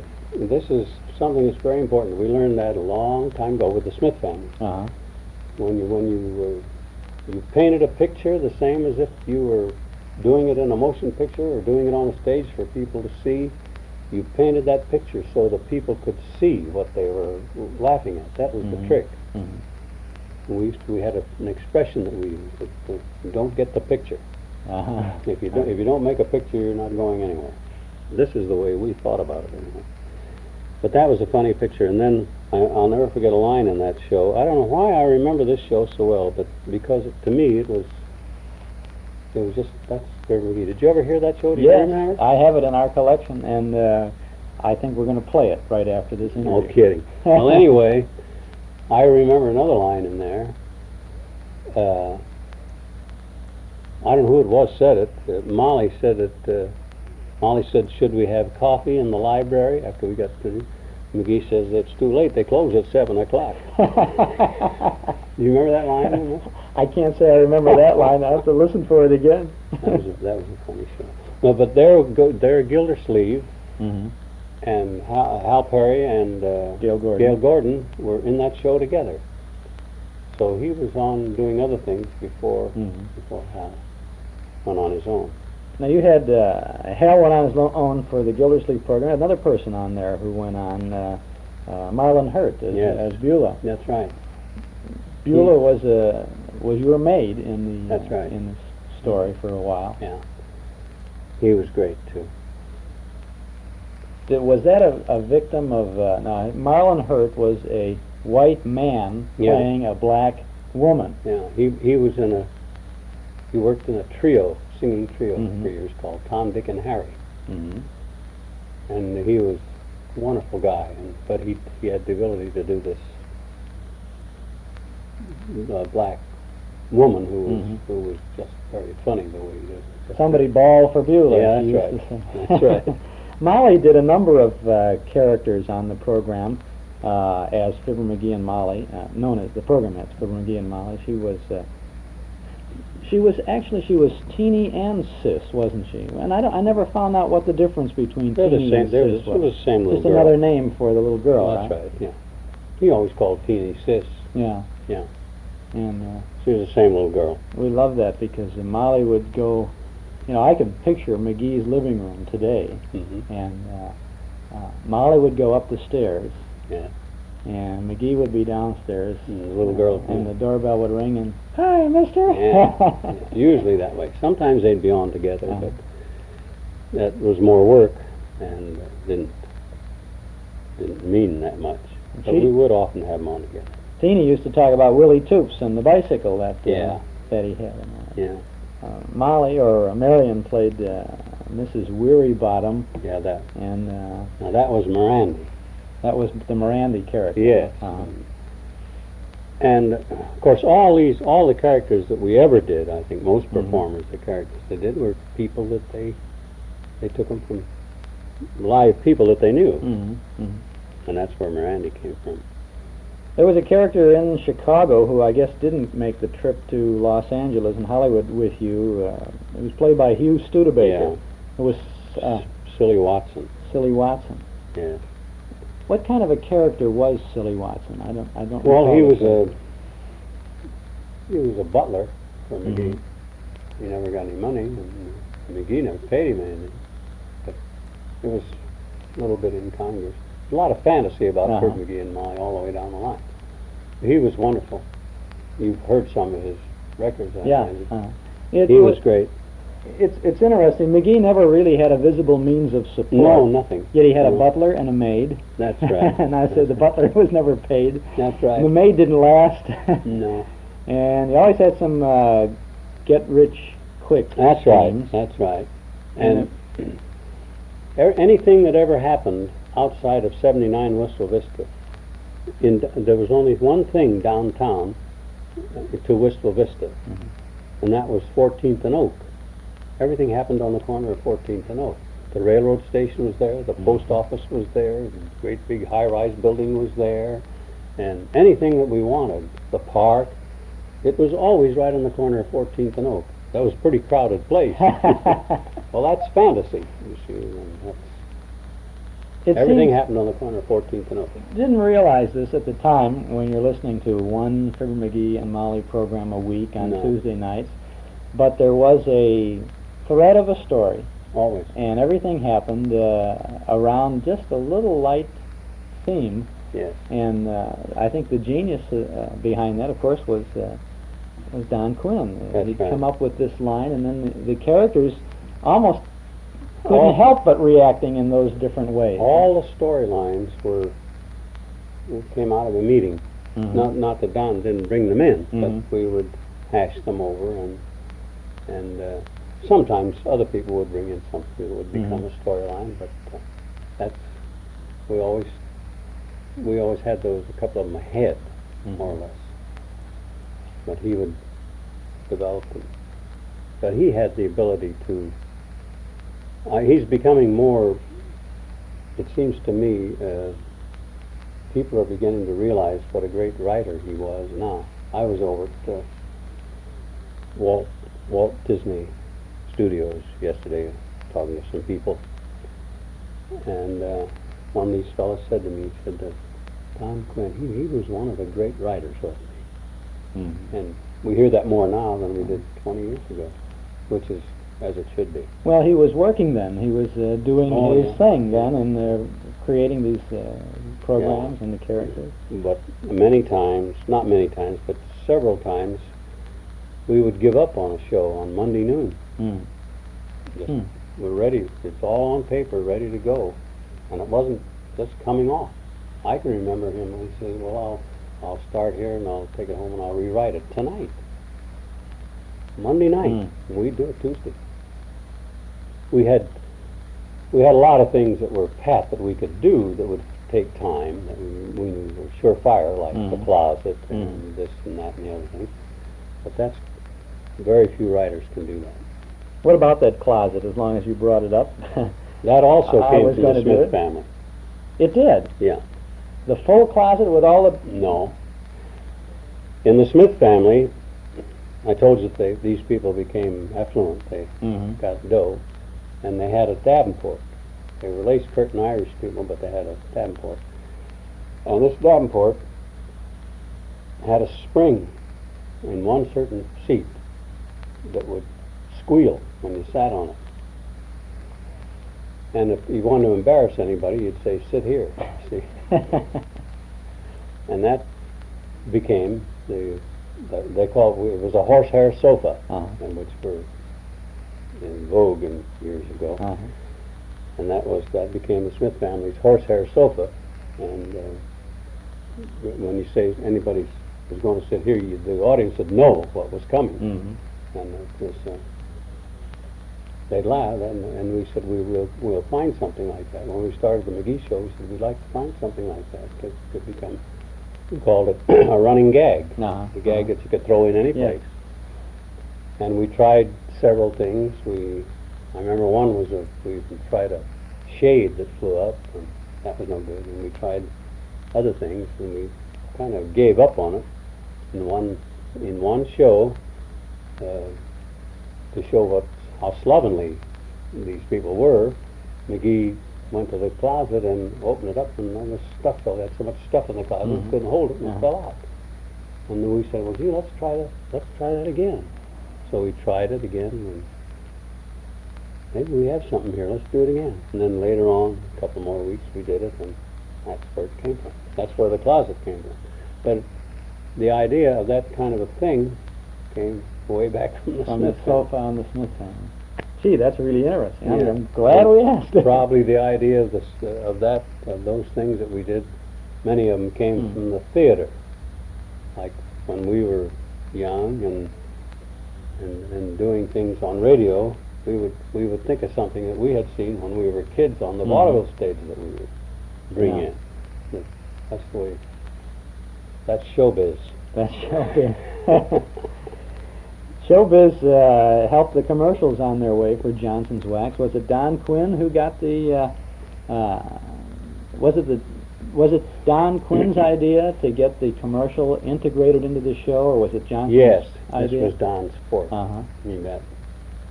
I think we were the first ones to do that. It was amazing, and you looked forward to it, yet the audience shared with you as Fibber. That's right. Oh no, not again! Here you go, and Yeah. always the jabs and Yeah, all of that sort of thing. That became, I think that was the thing that made the show as much as anything. Why did was it the custom of the time to have two breaks in the show? You had the Billy Mills in the orchestra and the King's Men, each with a spot in there. Or I guess at one time it was Donald Novis, and we even had Ted Weems in the orchestra. Yeah. In there for a while. Was it just to break the action, or That's right. to add variety to the thing? Yeah, there was a lot of discussion. Oh, I know lots of people thought that we didn't need an orchestra, that we shouldn't use it, but we thought we should.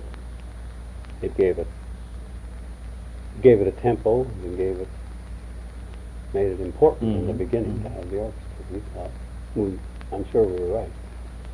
You know, you left Chicago for Hollywood to live permanently in 1939, I guess it Yes. was. I can't tell you how many people I've run into who have said to me that they are now living in the house that Jim and Marion Jordan lived in Chicago. And I wonder how many homes you had in Chicago. Did you live on in the Sauganash or Edgebrook area for a while? We lived in North? Sauganash. Uh-huh. We rented a house there, lived there about a year, I think. Mm-hmm. And, during the second World's Fair, that'll be 1934, I guess. Mm-hmm. Yeah. 33 or 34, I forget which. Yes, we lived there about a year, and then we moved back to Peterson Woods, where we had lived before, and then we eventually built a house in Peterson Woods. Mm-hmm. But we lived in Peterson Woods. We lived in two apartment buildings, two flats. We lived in we lived in three different ones there in that neighborhood over the years, and then we built our house there. We built the house in 1936, then we came here in 39, so we didn't live in the house very long. Well, there are lots of people who live around or near Fibber McGee and Molly in Chicago. You had some great shows through the years. They were really all great. I'll never forget the time that you were writing a script to invent the typewriter, and the whole thing couldn't come about because you couldn't get Gregory Peck and Marcia Hunt to star in it because you gave up because how could you do a movie script about a typewriter without Hunt and Peck? I remember that. It was great. We lost Marion in 1961, and then there were no more new Fibber and Molly performances on radio. No, couldn't be. The great sounds from 79 Wistful Vista, though, have continued to create pictures in our memories. And today, across the country, Jim and Marion Jordan are still bringing pleasure to millions of listeners whenever one of those great Johnson's Wax programs is rerun. I believe I believe the fact that they were not run, and that I didn't, after Marion passed away, I didn't break my back trying to keep it alive. I wanted to do things, but I never could do what I wanted to do. And I think the fact that that went on for all these years, which is about 10 years now, and the shows hadn't been done since 1953, actually. The reason that all that has stayed away all this time is what's making it popular is the only word now. I think that's what's bringing this resurgence at this point. In other words, if I'd have kept going all the time, maybe there wouldn't be this interest in it now. I have that feeling about it anyway. Well, I think the quality of the broadcasts stands up. Well, it does. Yeah. And that's what makes it well received today by a whole new generation of people who never before imagined Fibber McGee and Molly. Well, the strange thing to me is that when all radio nostalgia, the golden age of radio, you get the feeling, I would imagine that people get the feeling, the only thing that was in the golden days of radio that was going on at that time was Fibber McGee and Molly, because it's always mentioned. And that is strange to me, because Boy, we had some great radio shows. Yeah, but you were one of the great Well, radio yeah, we were shows. only one, though, but Yeah. Benny and Burns and Allen and Bergen and Red Skelton, those shows were just great. I don't, and that's strange that there's something about it that makes people, I think it's that word. Well, Fibber McGee. well, it's a great word. But you see, you were unique to radio. Though you Yes, did we a couple of movies, you never did television. No. And there was an attempt at a Fibber McGee and Molly on television. It didn't come off, in my That's opinion, because we had in our imaginations that living room at 79 That's right. Wistful Vista, and we knew what that closet looked like, and nobody could tell us what it was going to look like. I don't think we could have done it either. No, well, I agree. That's right. The voice, you did a little bit of it in the movies. Yeah. But even that... we never could make it work properly. We did The Closet in one movie, it seems to me. Or did we? I don't know. I don't know. I can't. Well, we tried to do it visually, and we could just never do it. Jim Jordan, I can't tell you what a thrill it's been for me, really, to have this chance to chat with you. And I'd like to say thanks to you and to Marion, too, for all of those folks out there in Radio Land, for providing the best there was, the best there is on good old radio. Thank you very much. Thanks. That's nice to hear.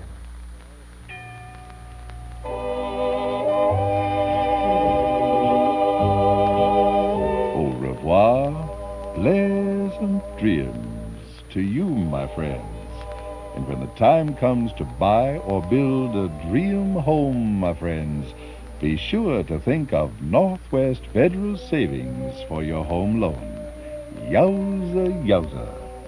A Northwest Federal Home Loan, my friends, will let you sleep with pleasant dreams, 'cause you'll have a loan just made for you, and you, and you.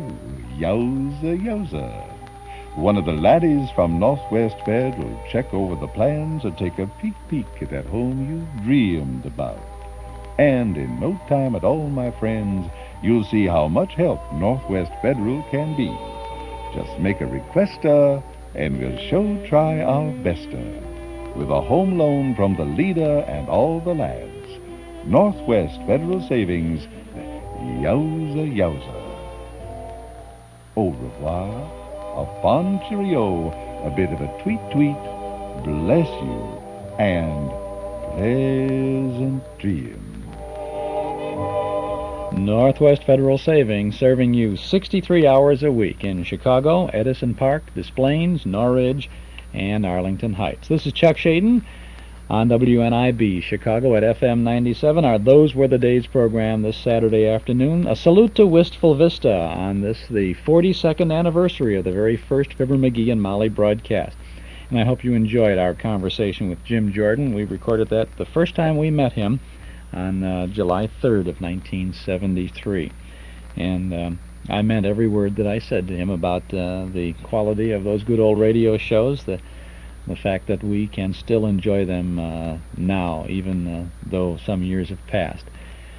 Two of the world's greatest entertainers are on the cover of our Nostalgia newsletter and radio guide for May. I'm talking about Al Jolson and Eddie Cantor. And that's just the beginning of the good reading and good entertainment that you'll find in our Nostalgia Guide for May. A one-year subscription is only $7. You can subscribe right now when you call 545-2260. Give us a call now. We'll get that May issue to you before the end of this month, and then you'll have a nice handy reference.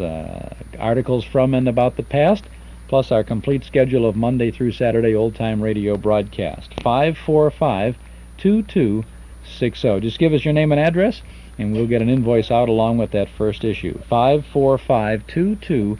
545-2260. If you like, send $7 to Nostalgia Newsletter, Box 421, Morton Grove 60053. But we'll be here for another half an hour or so. You can do it right now by calling 545-2260. America needs a better idea. Ford puts it on wheels. The Model T, the first V8, first wagon with a three-way gate, Pinto, Granada, Mustang too, and now just look what Ford can do. See the brand new Fords for 1977 at Nelson Hirschberg Ford, 5133 West Irving Park Road at Laramie. See all the 77 better idea cars you've been waiting for. And see them all at one of Chicagoland's leading Ford dealers, open 7 days a week at Irving Park in Laramie. Nelson Hirschberg Ford. When American meets a better idea, Ford puts it on wheels. And now, as we continue with our Those Were the Days program, I got a show for you now that's one I've been looking for since I started collecting. I knew there was a Fibber McGee and Molly broadcast with Edgar Bergen and Charlie McCarthy on it, and I never found it. With all the McGee shows that we have, and we've got something like 10 years worth of their broadcast, couldn't find this show, but if you have patience and search and wait long enough, it pops up. And so we have this one for you from November 11th of 1941. It's once again the Johnson's Wax program. The Johnson Wax program with Fibber McGee and Molly.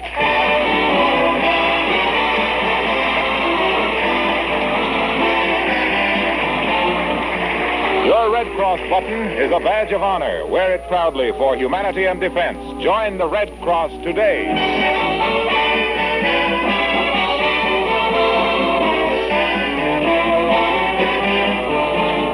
The makers of Johnson's Wax and Johnson's Self-Polishing Glow Coat present Fibber McGee and Molly, written by Don Quinn, with songs by Martha Tilton and the King's Men, and music by Billy Mills. The show opens with Be Young Again.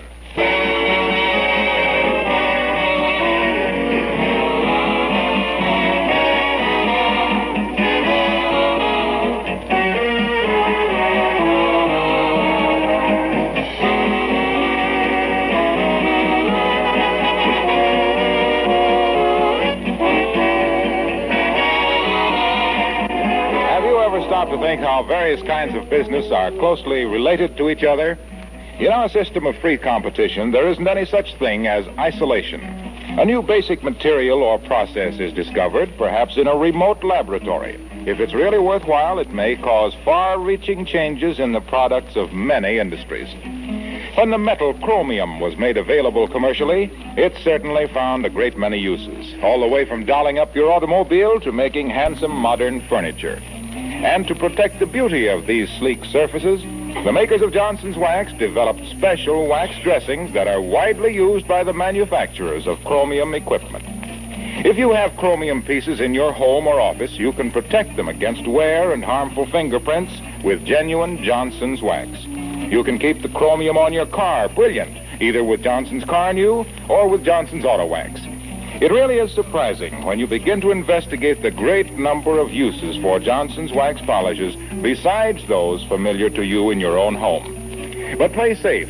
When you order polishes, be sure they carry the name Johnson, your assurance of complete satisfaction.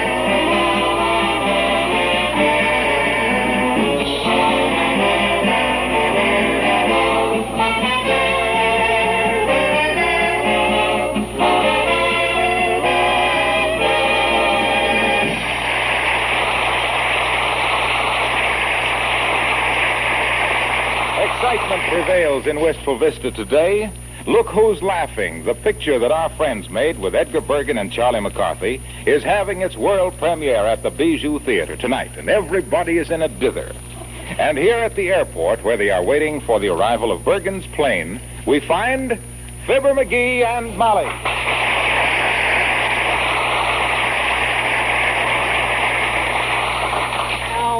My, this is an interesting place, McGee. You know, we ought to come out here oftener. I think so, too. More planes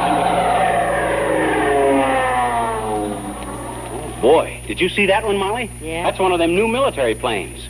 One of the HIC-TIGs. The what? HIC-TIG? Yeah. Here it comes, and there it goes. I'm thinking about buying a plane myself.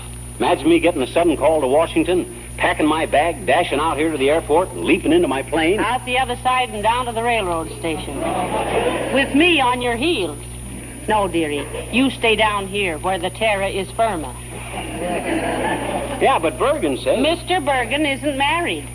Maybe he ain't now, but wait till Mrs. Uppington goes to work on him. There's a grass widow that's out to make hay. Believe me. Hello there, kids. You're just the kids I wanted to see, kids. What can we do for you, Mr. Oldtimer? Give me a couple of tickets to the premiere tonight. How's about it? Gee, I'm sorry, old-timer, but we had such a demand for him that I don't... No, come on, Johnny. I'll be in there whistling and stomping every time you come on the screen. Well, how loud can you whistle? Listen, daughter.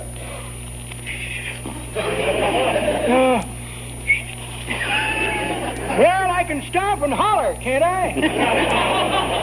Well, I'll see if I can find you a couple later on, old-timer. Just now we're waiting for Bergen and McCarthy. Oh, they flying in? No, they're coming by rowboat.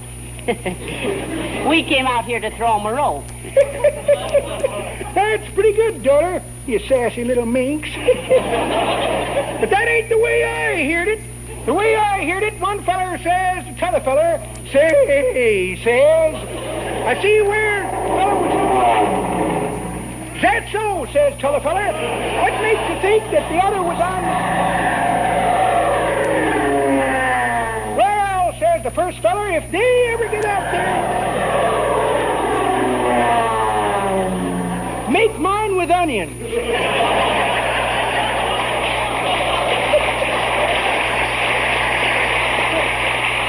Best one I've heard for a long time, kids. Anything I like, it's a yarn with a punch. I always say... Attention, please. Attention. Oh, quiet, boys. Here's an announcement. Flight 79. Plane leaving Gate 5 for Happy's Landing, Hot Springs, Warm Springs, Cold Springs, Chillicothe, and Orson's Wells will not be leaving. Must keep that guy busy announcing the planes that don't leave. Hey, old-timer, can I have a private word with you? Sure, Johnny. Excuse us a minute, daughter. Oh, that's all right, boys. I'll go inside and watch the passengers getting weighed. You know, it does things for my inferiority. I'll be back in a minute. Well, what's on your mind, Johnny? Look, I'll get you a couple of tickets for the premiere on one condition, old-timer. You want to make a deal? I'll do anything that's honest and above board, Johnny. Otherwise, it'll cost you 3 tickets. Look, when the picture is over, you walk back and forth amongst the people out in the lobby, see, and rave about how good I look on the screen. What do you say? 3 tickets. Okay, 3 tickets then. But it won't hurt your conscience any. I am good. Now remember, all you gotta say is something like, boy, that McGee is a great actor, ain't he? Good and loud. You got it? I got it. Hey, that McGee is a great actor. Ain't he good and loud? No. You say it good and loud. Oh, so all the newspaper guys will hear it. Oh, yeah. Now, here's the 3 tickets, and don't let me down. Okay. I'll be in there pitching, Johnny. I'll give you a build-up that'll make Gary Cooper get on his horse and ride away into the sunset.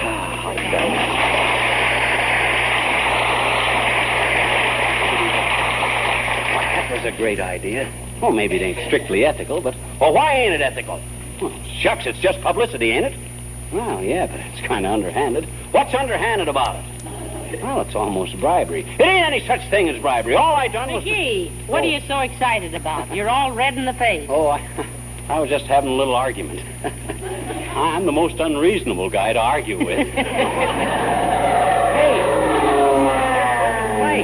He's landing at the far end of the field. Well, let's run out and meet him. No, wait here. He'll taxi up to the gate. What? Take a taxi for that little way? That's too extravagant. Come on.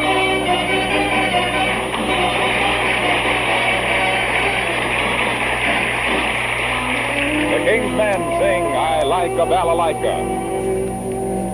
Won't you come with me down to the Russian Quarter? You will hear a melody strummed by a Russian quarter. The instrument he plays is old as love itself.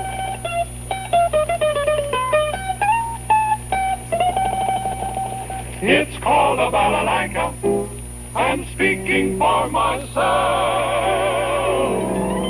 I like a balalaika, a Russian balalaika, because the gal I like likes to hear a balalaika playing like a balalaika play. Hey, they play a passionata, concerto or sonata. They sing an awful lot of notes, and that is why I like to listen when a balalaika play. Hey, You know that steel guitars don't go with Sam or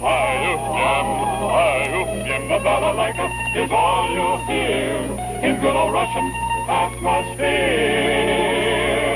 Oh, the balalaikas make me want to taste delight, not waste the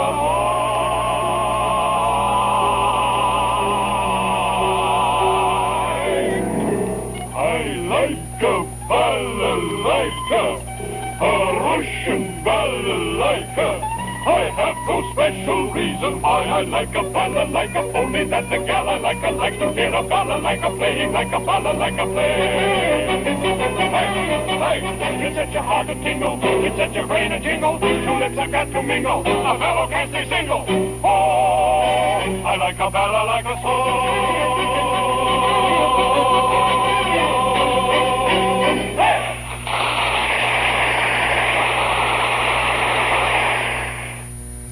That's the first segment of the Fibber McGee and Molly broadcast for the premiere of Look Who's Laughing, the movie with Bergen and McCarthy from November 11th of 1941. We take pride in what we do, that's why we do our best for you. That's the proud, proud feeling of Frigidaire, Frigidaire. See us during Frigidaire Best Value Days and save up to $100 at appliances you'll be proud of own. Save up to $100 on our biggest side-by-side 100% frost-proof refrigerator freezer, our Frigidaire ceramic top range with a work-saving electric clean oven, or Frigidaire's best washer with its exclusive jet cone agitator and the matching dryer. See us now. Discover why you'll be as proud to own Frigidaire appliances as we are to sell them. It's a proud, proud feeling. Get that proud, proud feeling of owning Frigidaire. Make yourself the proud owner of a fine Frigidaire appliance for less during Frigidaire Best Value Days. From Townhouse TV and Appliances, 7243 Touhy Avenue, just west of Harlem. Open Monday, Thursday, and Friday nights till 9, Saturday until 5. Chuck Shaden with you on our Those Were the Days program on WNIB, Chicago at FM 97. Let's get back now to Wistful Vista. Hey, where's Bergen and McCarthy, Molly? They're up in Uncle Dennis's room. He won't be here tonight. He won't? No. He said he had an all-night gin rummy session, and between the two, he probably wouldn't be home. Oh, McGee, here's Mr. Bergen and Charlie. Oh, hi, fellas.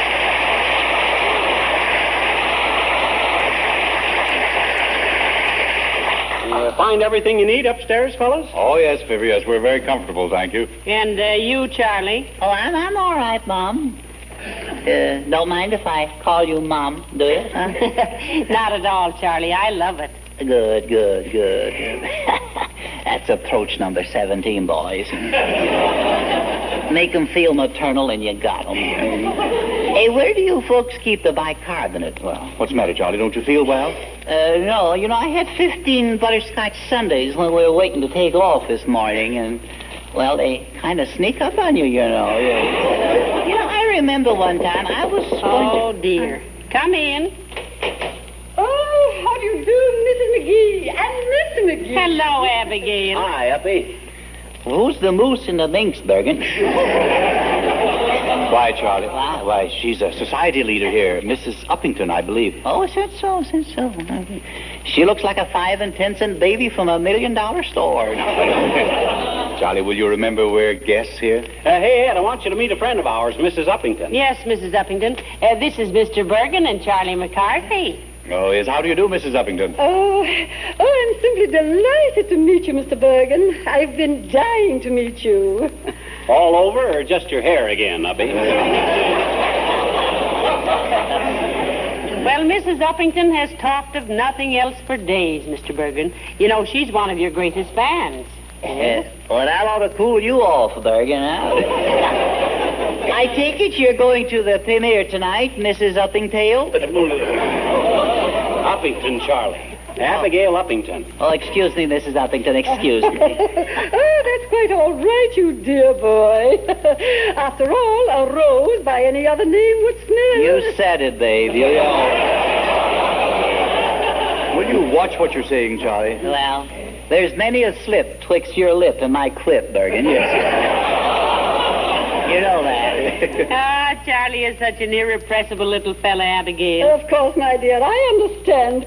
Oh, and I'm so glad I met them, so I could invite you all over to my home after the theater tonight for midnight supper. Oh, well, thanks, Uppy. We'll be there.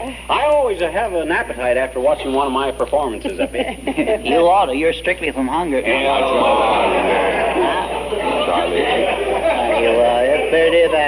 No, you know, Fibber did a wonderful job in that picture. Yes, Wonderful sir. job. Yes, sir. I remember what you said after the first day shooting, Charlie. Well, what did I say, now? What did I say? I know what you says. You says, what a character man he is. Yeah? That's exactly what you said, Charlie.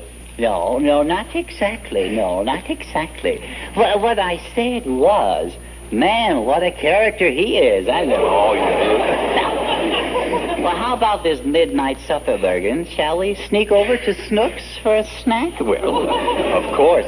Sure. And they have some laughs. Huh? Yes, we'll be there, Mrs. Uppington, and thank you. Oh, splendid, splendid. And it will be such a lovely night. I do want you to see my garden by moonlight, Mr. Bergen. Oh, no. Well, see you there. Hasta la Wistful Vista, as we say in Spain.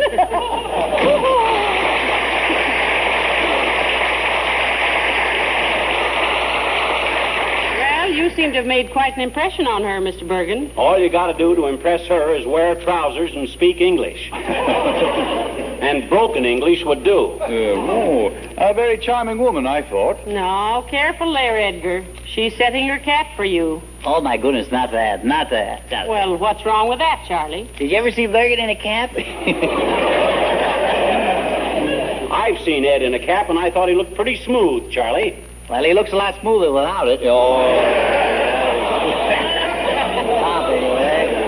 Well, if you'll all excuse me, I've got to run up and get dressed. It's almost time to go to the theater. Oh, certainly, Molly. We'll run along now. I will Hey, Fibber, how about... Oh, hello, Edgar. Hello, Charlie. Oh, hello, Harlow. Well, if it isn't the old polish promoter. How's your linoleum today, Mr. Wilcox? Pretty perky, Charlie. How's your coffee? Percolating pretty, pal. Are you going to the premiere tonight and see yourself on the screen, Mr. Wilcox? Oh, gee, I don't know, Molly. I'm scared. I guess I've got stage fright. Oh, you've got to be there, Harlow. You'll be expected to say a few words into the microphone, for the crowd. Honest, will I? Why, yes. Oh, it's easy, Mr. Wilcox. You just say what everybody else says. I hope you will enjoy seeing this picture half as much as we enjoyed making it. Work like dogs. What's trite always used. Ah, you mustn't be nervous, Mr. Wilcox. Well, I am. Every time I get in front of a microphone, I automatically start talking about Johnson's self-polishing glow coat. No, not this time, Harlow. It hardly fit the occasion. Well, I think I could make it fit. Oh, dear. Look, suppose I said something like, ladies and gentlemen, with genuine Johnson's glow coat, with its swift results and absolute minimum of effort and the elimination of old-fashioned rubbing and buffing, you have more free hours to see moving pictures like this. It's really a great combination, folks. Fibber and Molly work for Johnson. Johnson's make glow coat, which gives you leisure to see Fibber and Molly in the pictures. It's a vicious circle, isn't it? Well, how about us, Wilcox? We were in there, too, What do you mean, Charlie? Well, why don't you say after the movie, ladies and gentlemen, enjoy a grand cup of delicious Chase and Sanborn coffee? Yes, in your beautiful, gleaming, spotless kitchen. Darn it, he did it again, didn't he? Well, I better run home now and get dressed. I'll see you later, folks. Doesn't he ever lose his gusto, Fibber? That guy thinks the 7 wonders of the world are the pyramids, the hanging gardens of Babylon, and 5 cans of glow coat. Well, I simply must be getting dressed, and you boys had better be getting into your dinner clothes, too. I believe you're right, Molly. Come on, Charlie. Go ahead, Bergen, go ahead. I'm going to wear pajamas. Oh, but pajamas aren't dinner clothes, Charlie. Well, they are if you eat in bed. Well, now go away, all of you. There's a book here I want to read. What is it, Charlie? Well, it's Peoria High School Annual for 1912. It's a murder story. That's what it is. What do you mean, a murder story? Well, look at this picture of you. It kills me. Come on, Molly. Come on, Ed. He's a character. Peoria High School. I'll bet he was voted the student most likely to succeed, making a chump of himself. You know, come in. Hi, Mr. McGee. Oh, you're not Mr. McGee. No, you can say that with a glad smile. An interesting little intruder. Gee, I bet you're Charlie McCarthy, I bet you. I am indeed, I am. Charles McCarthy, man of the world, man about town, and man to pumps, boys. I'm going to work. You a local girl, beautiful? I say, are you one of the neighborhood nifties or one of the more impressive imports? Not that I don't want to be personal, because I do. Well, I live in that greenhouse across the street. Is that so? A greenhouse, huh? Most appropriate, I blooming well think, my blossom. You mean it's a bouquet, I'm okay, huh? Yeah. You're the girl of my dreams. Let's take a walk in my sleep sometime. How's about a date for the premiere tonight, huh? Oh, I bet you don't want to go out with me, Mr. McCarthy. Oh, come. Let's not stand on formality. Let's jump on its face. Call me Charlie, huh? Or better than that, wouldn't you like to call me Chuck, huh? Yes, I would, Chuck. No, not Woodchuck.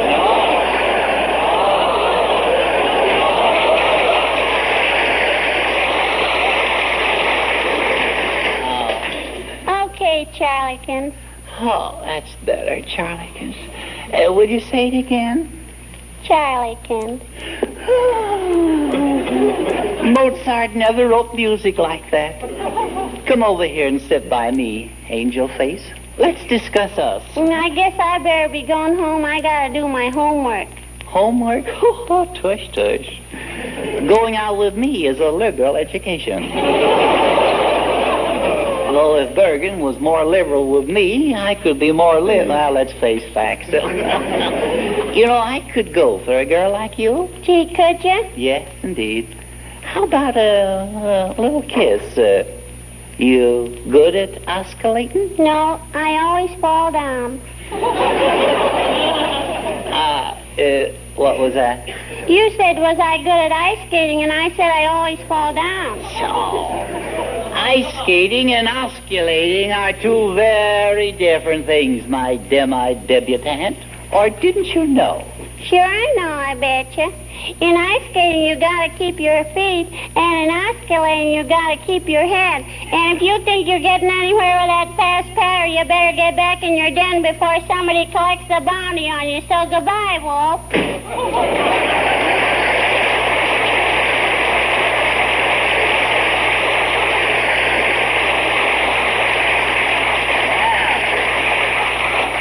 Scuttle my schooner and call it no sail. Hey, Bergen, lay on my evening clothes. I'm going with you.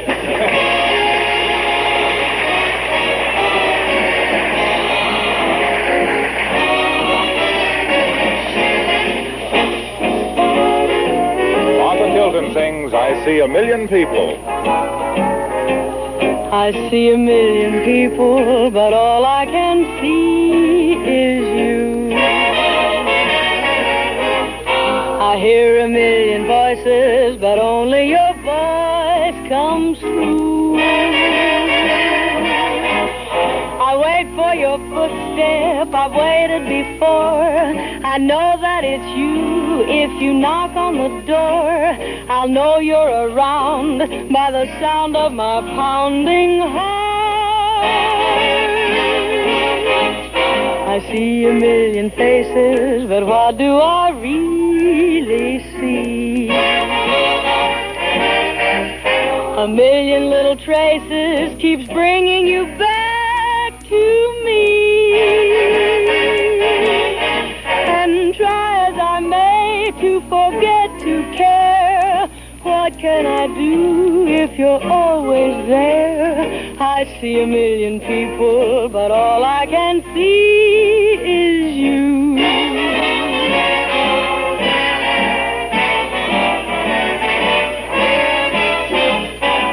I've tried on my own to go it alone. I've tried to get lost in a crowd. But even when I wander the roaring streets, the picture of you repeats. I see a million faces, but what do I really see? A million little traces keeps bringing you back to me. And try as I may to forget to care, what can I do if you're always there? I see a million people, a million little traces, a million kinds of voices, and 100 million faces, but all I can see is you.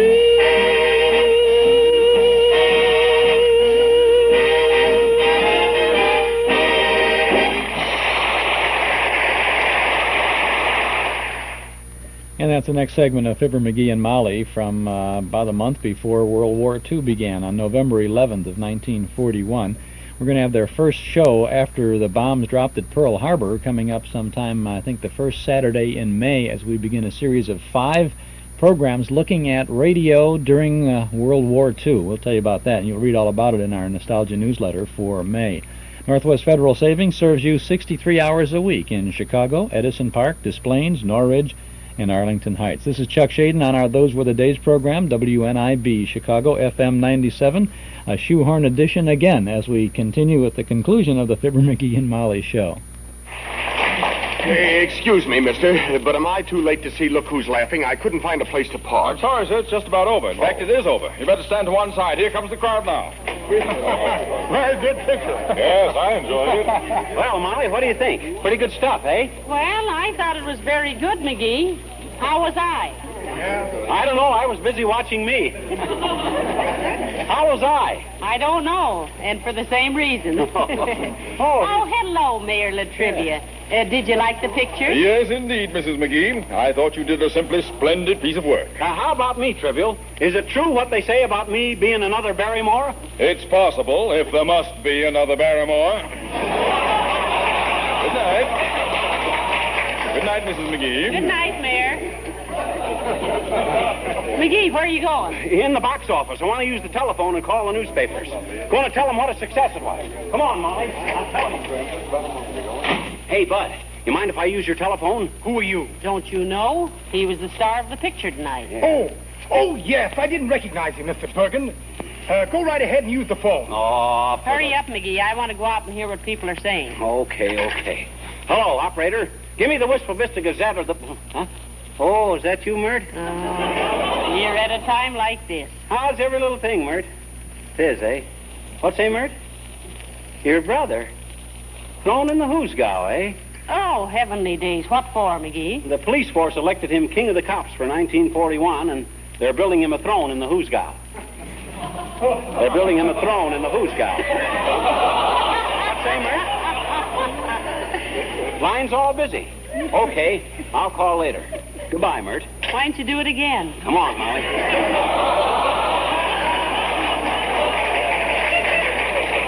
Well, thanks, Bud. Okay, Mr. Bergen. Yes, I thought that wild airplane scene was the most exciting. It was the dishwashing scene that got me. I never laughed so much. McCarthy was talking to the fellow. Yes, sir. I always said that Edgar Bergen was one of the finest actors on the screen. What a job he did tonight. Hey. Yes, sir. Hey, old-timer. Come here a minute. Well, hello there, kids. Great picture, wasn't it? And what do you think of this Bergen boy? Really got something, eh? Yes, sir. Bergen is the... Hey, wait a minute. Huh? Did we have a deal on or didn't we? Eh? Oh, you mean them 3 tickets you gave me to talk you up, Johnny? Say, what is this? That's what I mean, and don't talk so loud, old-timer. What's the idea of double-crossing me? We heard you come out raving about Bergen. I know, Johnny. I'm sorry about that. Personally, as actors, you and Bergen are about even. But when you give me 3 tickets and he gives me $10, well, you can see how it is. Excuse me now, I gotta go do my job. Yes, sir, that boy Bergen is potentially one of the greatest. Put a mucker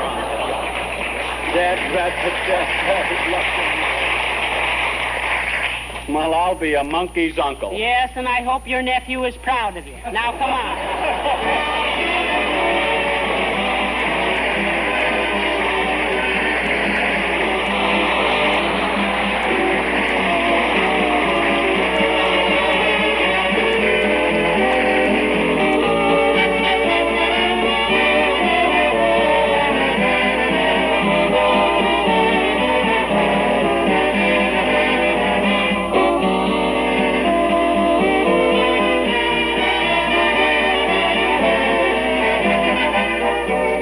Much has been said of late about our standard of living.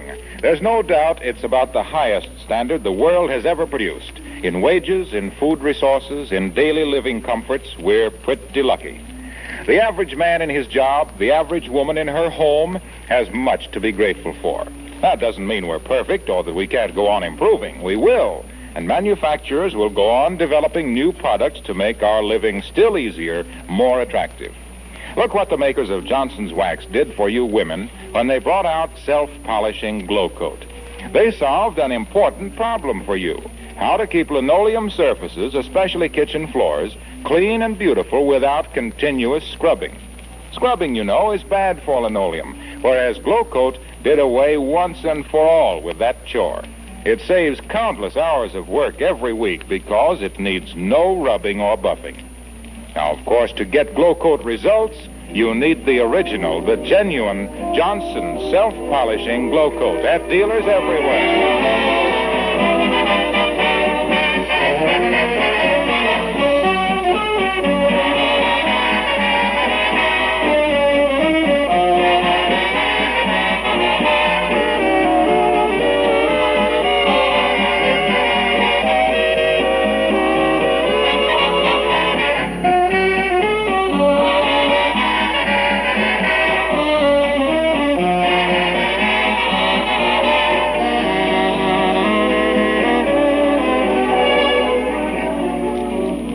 Ladies and gentlemen, Edgar Bergen and Charlie McCarthy will appear at the Golden Gate Theater in San Francisco tomorrow, Wednesday, for the opening of the picture we made together, Look Who's Laughing. Yes, and we hope you'll all go see them. We had a lot of fun doing it, didn't we, dearie? Yeah, but I don't know. As good as I was in it, I really think I could still do better if I had the... You know, that's what everybody says. They do? Gee, ain't that wonderful? Oh, But say, if McGee, I almost forgot. Huh? RKO called this morning, and they want you to come back. Hot dog. They do? To make another picture? No. You left your correspondence course in how to act in the dressing room. Oh, so, good night. Good night, all. Good night, all. That's the Fibber McGee and Molly show from November 11th of 1941, concluding our salute to Wistful Vista. And we're a little late, folks, so we got to say good night, too. Thanks very much for listening. We had a great afternoon. I hope you did, too. We'll see you tonight in the Memory Club for the movie Paramount on Parade from 1930. Have a nice weekend.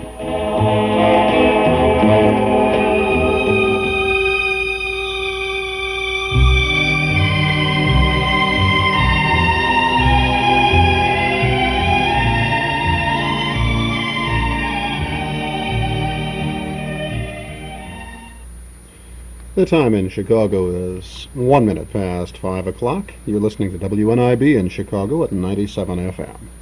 This is Fred Heft speaking, inviting you to stay tuned for classical music programming through the rest of the evening with us, and right now to stay tuned for Zephyr. Zephyr is a 2-hour program of shorter and mostly lighter classical music, heard every day of the week on WNIB starting at 5. Today in the first hour we have the continuation of our Mozart Piano Concerto series and also music of Thomas and Saint-Saëns. In the second hour of the program, starting at 6, music of Grieg, Christian Zinding, Jan Sibelius, and Edouard Lalo. We are playing the Mozart Piano Concertos in sequence during the month of April, in a series that will conclude on the last day of the month. And we're going to hear now, to begin Zephyr, today's installment, the Piano Concerto number 13 in C major, Köchel 415. Daniel Barenboim is both soloist and conductor here with the English Chamber Orchestra.